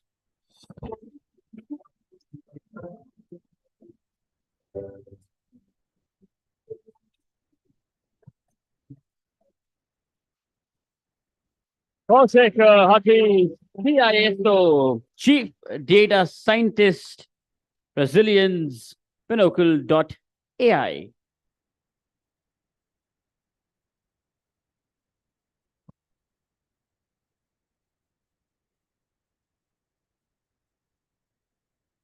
Kaushik, everybody, please.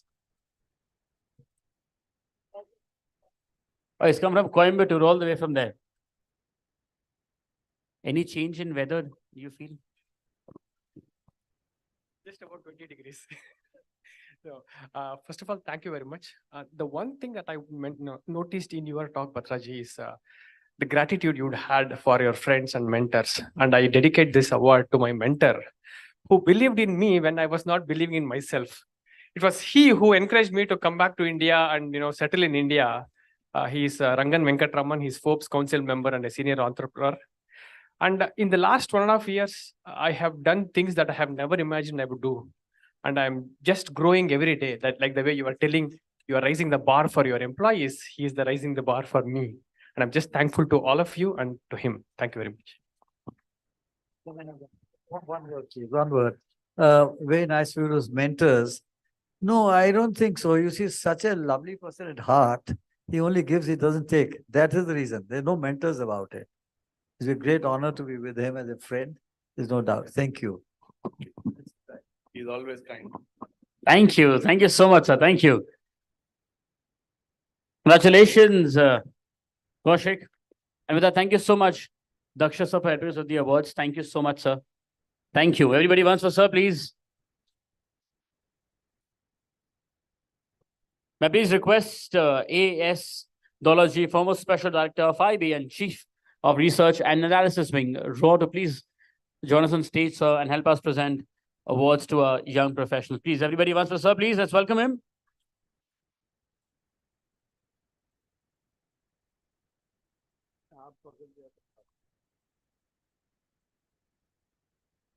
Moving ahead, the next person to join the League Club of BW Security World's Future Masters 2024. Please.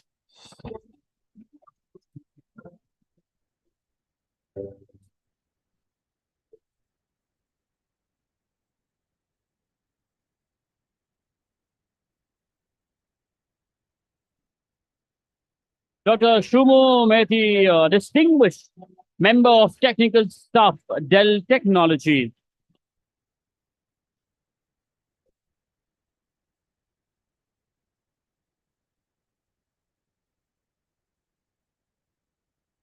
Yes, please.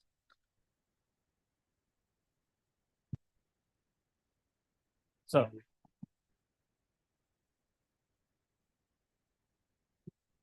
Holding this trophy, I realized couple of things just now. One is I'm exactly midway of my professional journey or career journey. I wish I'm younger, but it's just midway now. And I have done something good for the society, maybe, or whatever I have done has some effect for the society. And that's why I am holding this. And the last one, which is really, I want to mention that this trophy comes with a responsibility that the path ahead of me, I have to do the due justice for this award. And I hope I can do that. Thank you. Thank you, PW Security.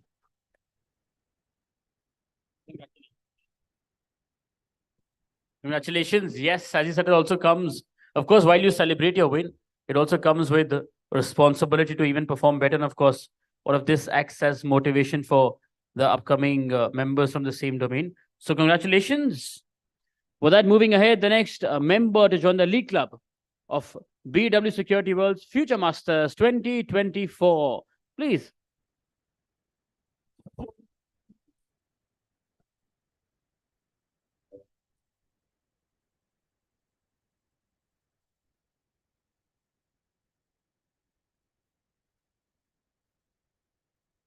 Garima Goswami, CEO and co-founder, Dridji Security International Private Limited.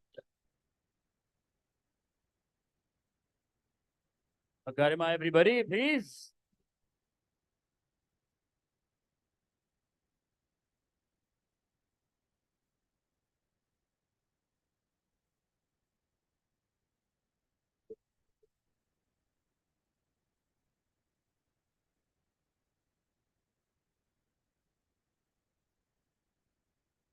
I'll get a little philosophical. Aristotle said that actualization of one's potential leads to human flourishment. And I think that, there are a lot of people who help me flourish. In life, we treasure three types of people. There are those who motivate, who can see our potential and mean us well. And I think that attribute I'll give to Gary Singh, Guru Pavan Singh, and Kunal Bhogal. Kunal saw potential in me when even I did not see that. Then there are people who support you in an unwavering manner and unconditionally. And I have my parents, my friends, my team. They are here with me, Tarini, Taruna, Captain Datta, Bhaiya, Achal.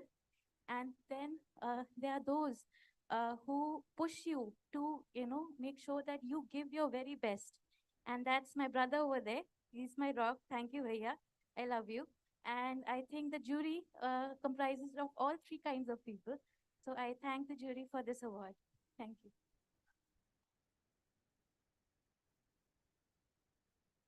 Congratulations to you and to Bhaiya as well. Now, of course, I think family always has a very, very, very important role to play. So congratulations. And thank you so much, Dolaji, for helping us. Everybody wants to, sir, please. Is the last keynote speaker for today.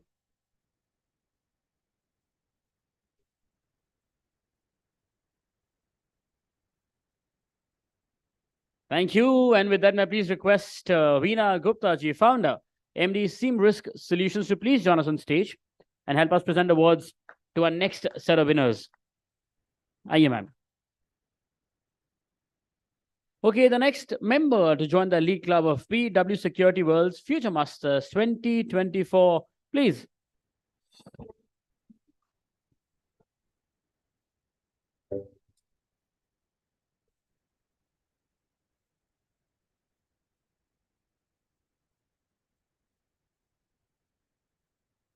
Govind Raj Basatwar, Managing Director, App Ceiling, Inca Entwer.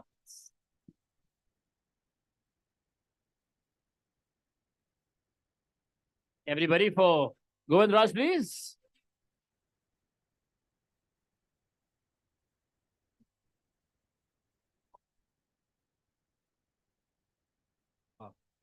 This is dreams come true for me. I have seen all the time business world when I came from very small town from Maharashtra. So I've started this journey pretty hard way. And now we are surveying all our nations and across globe. So I was always, this is my first, by the way, this is my first award, what I have done. And this is really a dream come true for me because I was watching Mr. Anurag Patra and I have always reading Business World magazine when it was coming in physical. It was not there in digital. So yeah, thank you very much for this award.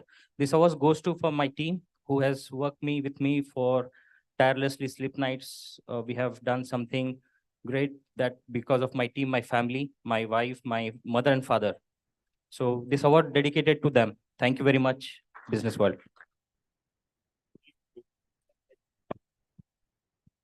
Congratulations on the first one. And the first is always special. Congratulations. Moving ahead, the next member to join the Elite Club of BW Security World's Future Masters 2024.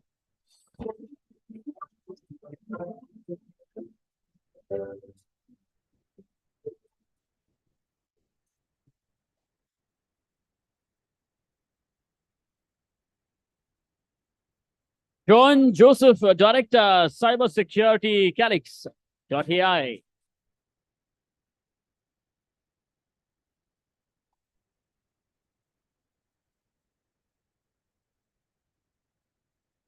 For John, everybody.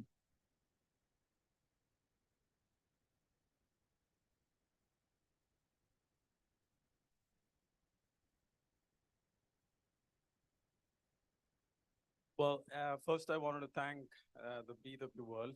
And when I first saw the first edition, I was like more happy because there's no honor above this when you get your spot in the first edition itself. So I wanted to thank all the respected jury members who were part of the selecting process. Thank you all.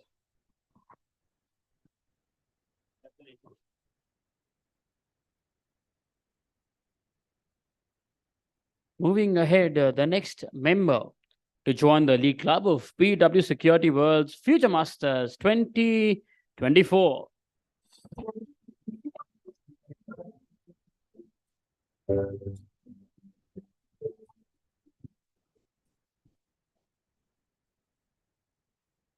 Anushka Lad, Global Travel Risk and Intelligence Manager Experience.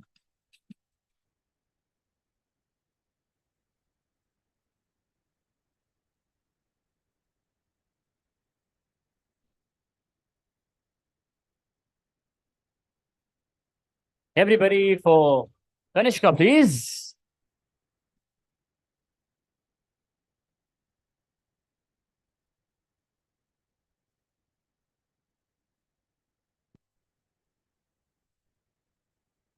Good evening, everyone. I'd firstly like to thank the esteemed members of the jury for honoring me with this award.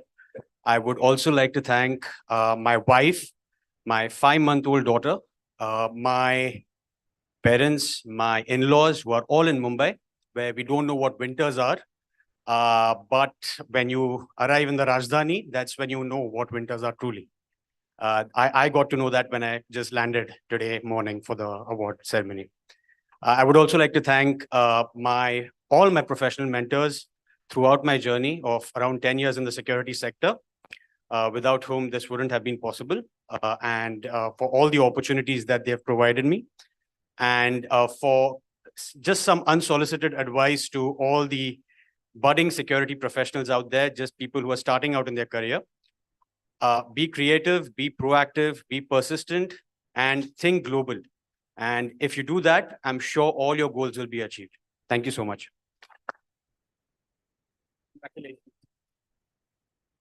Congratulations, winners. Please don't forget your individual picture and then also the group picture in the end. With that, the next member to join the elite club of BW Security World's Future Masters 2024, please.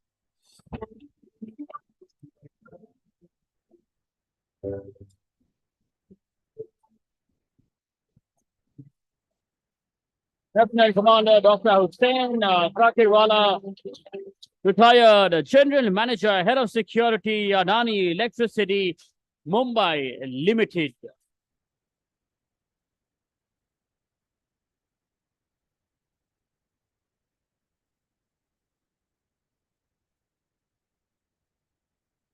Everybody, please.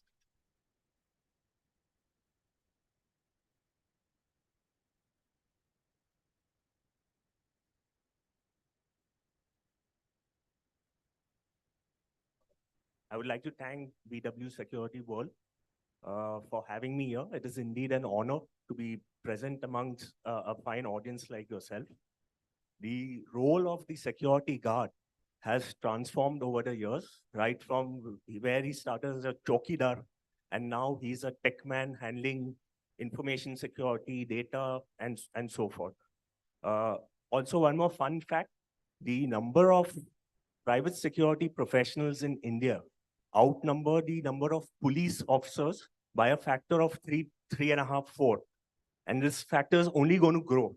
So it is indeed a good time to be part of this field. Security is going to do wonders in the future. Thank you so much. I dedicate this award to my wife, my kids who are watching me live, my parents, friends, and professional mentors. Thank you so much. Congratulations, sir, and all the very best for the journey ahead. With that, thank you so much, Veenaji, for helping us with the awards. Everybody wants a man, please. Is also on our panel today. And now may I request Harbinder Narula, CEO of PW Healthcare World and PW Wellbeing World to please join us on stage and help us present awards to our next set of winners.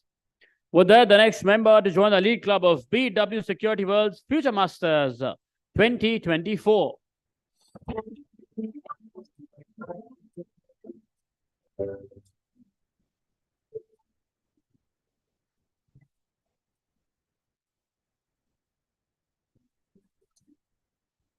Major Saurabh Srivastava, Director, Crisis and Security Consulting, South Asia, Controlled Risks India Private Limited.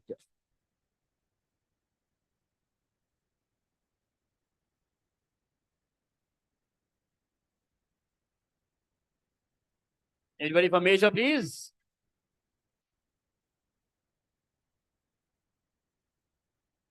You know, I really feel that this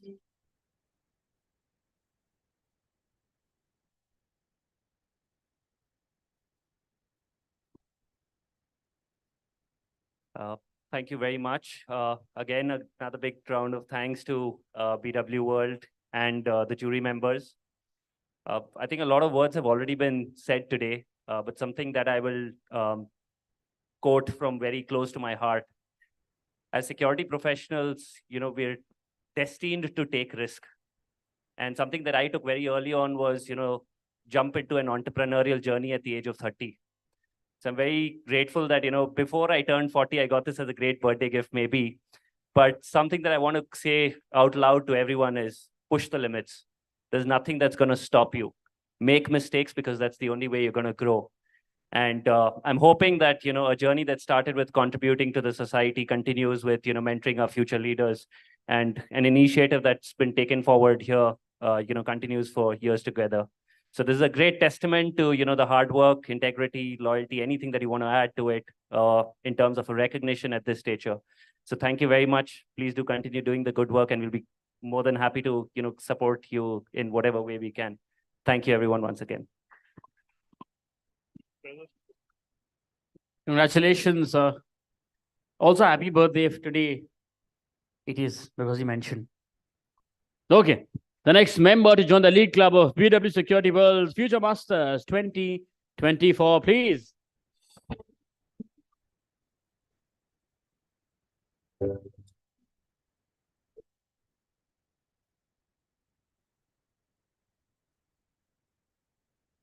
Also, Hero Master Cyber Security Team Lead, Gradient Cyber.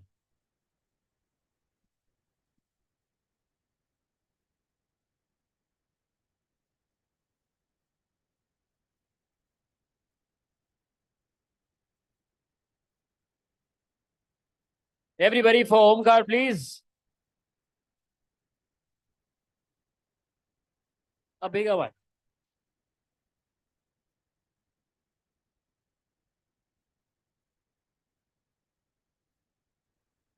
Good evening, everyone. I would like to dedicate this award to my family, because without them, this wouldn't have been possible without their support and encouragement. I would like to thank all the jury members, the BW team, for recognizing my contribution, and special thanks to Shailesh, because for convincing me to participate. Thank you, Shailesh. And finally, I would like to congratulate all the winners this evening. Thank you. Congratulations. This list only becomes powerful and elite when all 40, or in this case, 29 of you come together. So जब भी कोई stage पे आता है, please make sure you give them the love and applause that they deserve. Just a humble request, yes? With that, the next member to join the lead club of BW Security World's Future Masters 2024, please.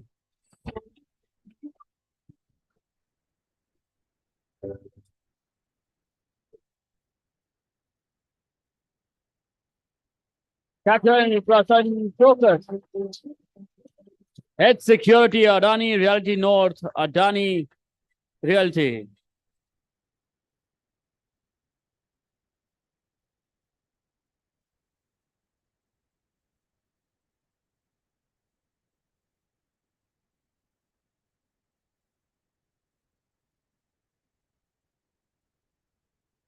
Everybody for Captain, please.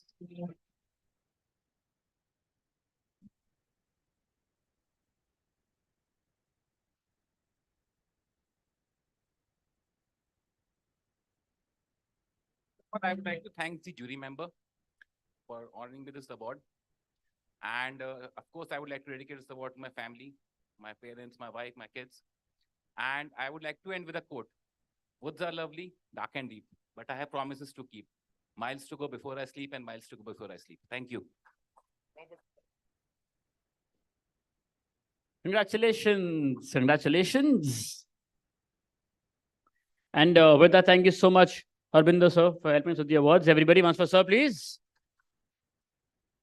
May I request Ved Shukla, founder and CEO of Milo Mart and advisor to BW Retail World, to please join us on stage and help us present awards to our next set of winners. Aye, sir. Down to our last few. The next member to join the league club of BW Security World's Future Masters 2024. Please.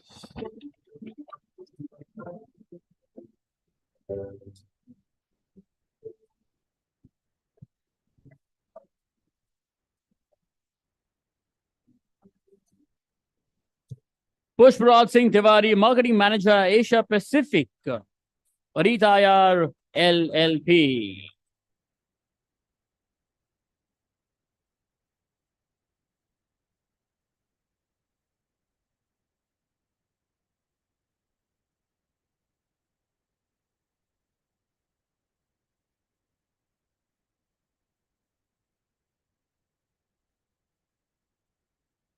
Everybody, please, for Pushparaj.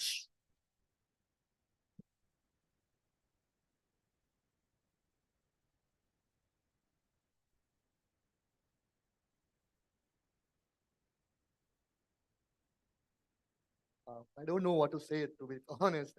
Thank you, Anurag sir, for creating this a platform and having us here, building this strong community for security professionals and cyber security professionals. Thank you to the jury members for selecting us. And I don't know really, like, are we the elite ones or do we have more people here who need to nominate themselves? So thank you for having this community built, and we see a lot of potential in this community being used further. Thank you, sir. Congratulations. Congratulations. And with that, the next member to join the Elite Club of BW Security World's Future Masters 2024, please.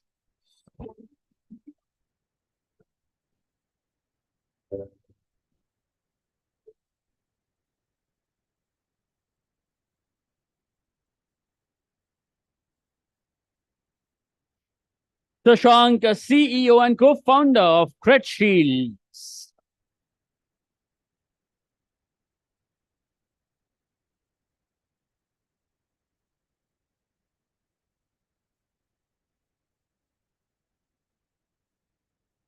For Shashank, everybody, the CEO and co-founder of Credit Shields.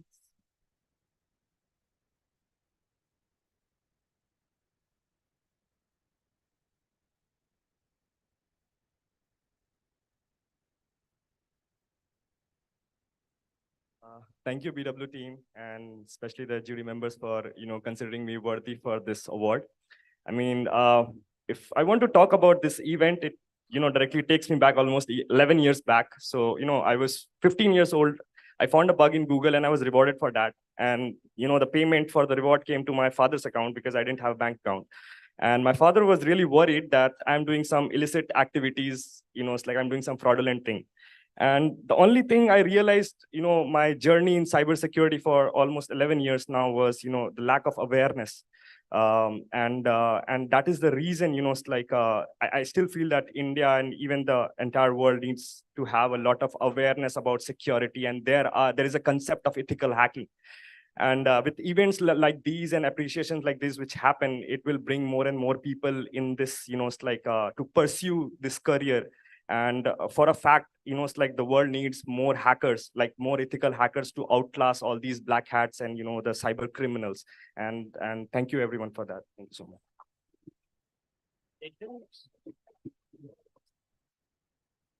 Congratulations. Congratulations. But now, please don't forget individual picture and then the group picture also. With that, the next member to join the Elite Club of BW Security World's Future Masters 2024, please.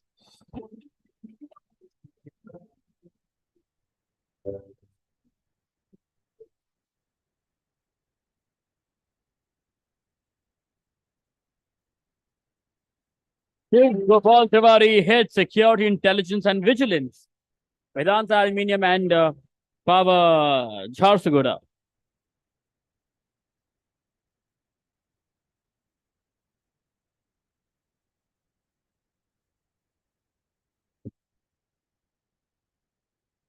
Kashif, please.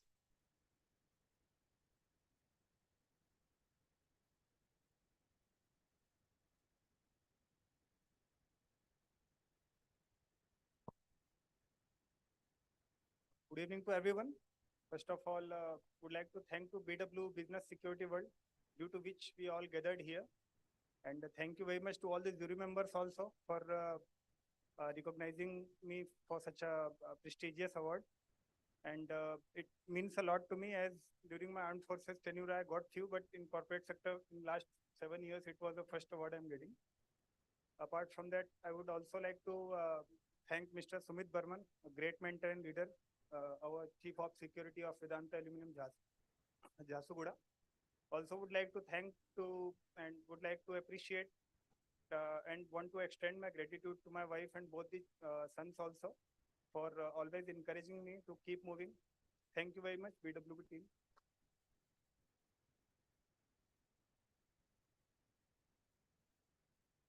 Congratulations. And with that, Thank you so much, Wade, sir, for helping us with the awards. Everybody once for sir, please. And may I now request two of those who've been very instrumental in making sure that this event comes up as lively as it did. Please join me in welcoming Shilpa Chandel, Senior Manager, Community and Editorial, BW Business World, and Mohit Chopra, Vice President, BW Business World, to present our last set of awards. Right.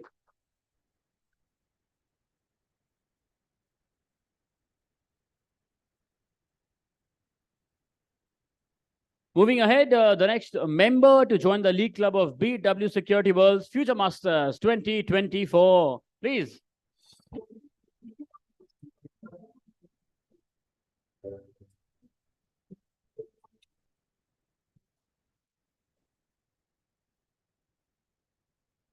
Major Vivek Ranjan Srivastava, Veteran General Manager, Regional Security and Crisis, Siemens Games Renewable Energy Private Limited.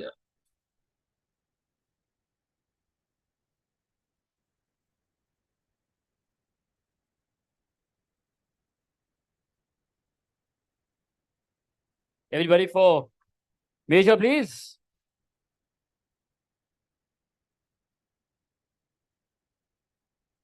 Major Saab, we love the picture though. Looking very handsome. Right. So I'd like to thank Anurag sir, Salesh, and Shilpa because they had been pursuing me to give the nomination. Thank you for that. Thank you to all the jury members. And I dedicate this award. This is the first actually to my family because without family, I'm a very clear thought processed person who thinks that without family I cannot do, and because of them we all do. I don't do things for my own self, right? We all do it generally for our families. And with this award, one more thing happens is getting recognition in the industry, which will actually motivate us and others to do well and to generate more opportunities for the organization. That it is very important. And we all help each other grow. Thank you so much. Congratulations. The next member to join the League Club of BW Security World's Future Masters 2024. Please.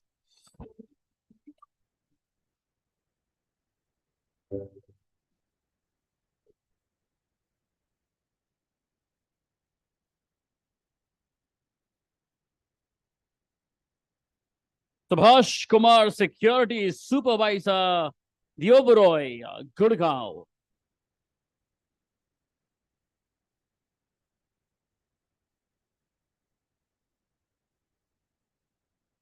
For Subhash, everybody. Security Supervisor.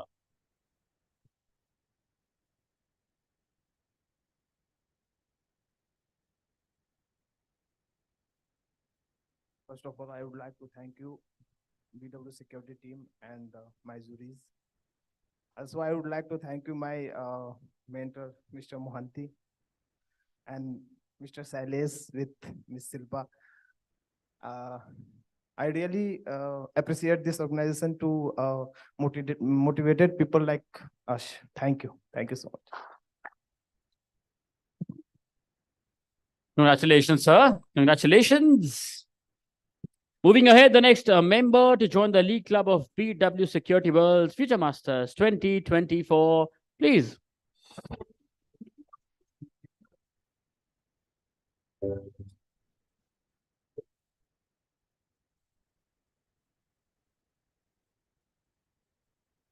Akshay Kashiras Ravi, Senior Manager, GRC Digital Business Services, VisionNet Systems.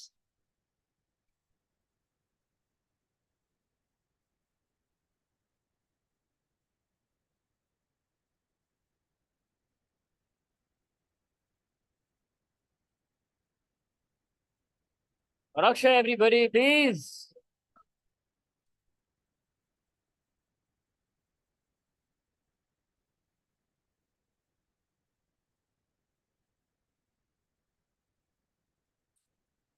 Good evening, everyone. And I really thank the BW World for this award. And one more thing is with regards to these achievements and awards, they really motivate us. This technically being my first award on at this such big scale, so it's really a motivating factor for me. And it makes me realize that eventually, after a significant time, when you keep doing things with a goodwill and with dedication, you definitely get rewarded for that. And this definitely is my reward. And I dedicate this to my family as well as my visionary family, because they are the ones who actually support me, let me do my thing, and execute the work the way I want. So I thank everyone for this. No, honesty and dedication will always take you places. Congratulations.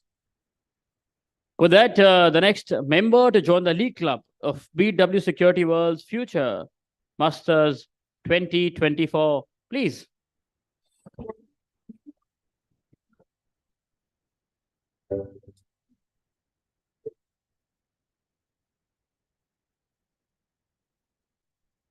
Rohan Raj Selvaraj, Head Engineering Protect.ai Labs Private Limited. We have with us Piyush Kansal, Head Government and North Region Protect AI Labs, to receive the award on behalf of Mohan Raj.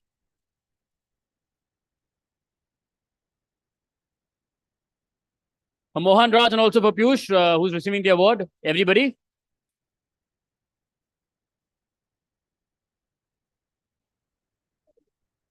Please.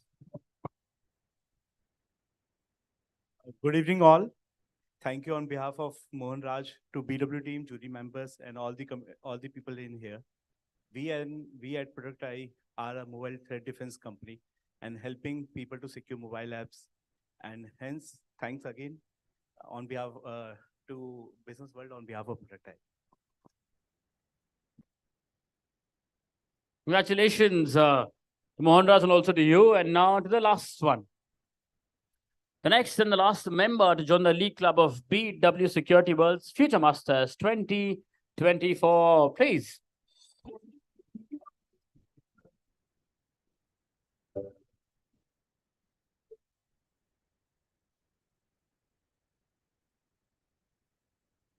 Abhijit Kumar Sinha, Security.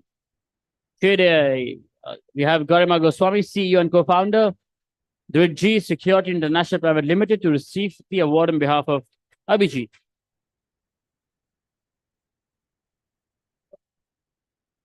Everybody for Abhijit and also for Garima receiving the award.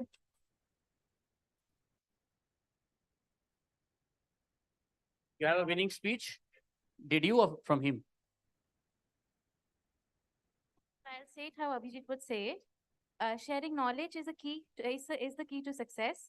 The life lesson imparted by my father has always motivated me to help fellow security professionals in their profession.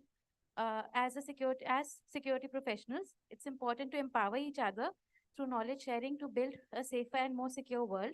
Let's continue to prioritize collaboration and knowledge sharing to elevate our profession as Jedi of our field. A prolonged global volunteering in ACES International has helped me to influence the latest trends among Indian security professionals. As someone who's passionate about spreading kindness in security, I always work with a constant zeal to help security professionals define their department as a profit center rather than a cost center. Thanks to BW World for this award. That's from Abhijit. Congratulations to him and to you as well. With that, we come to an end of the inaugural edition of these awards. May I please request all the winners to join us on the stage with their trophies only for a group picture. Please, aye. And can someone from Businessworld please make sure that no winners outside? All the winners with the trophies only. Please come. We'll have one with the jury members first, whichever of them are here, and then only of the winners. Please, aye. Veena ji, there she is.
Please wait. Now one with the winners only. Yes, please wait. Can you have the chairs removed?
And thank you so much. Congratulations to all of you. Have a great evening ahead. Thank you.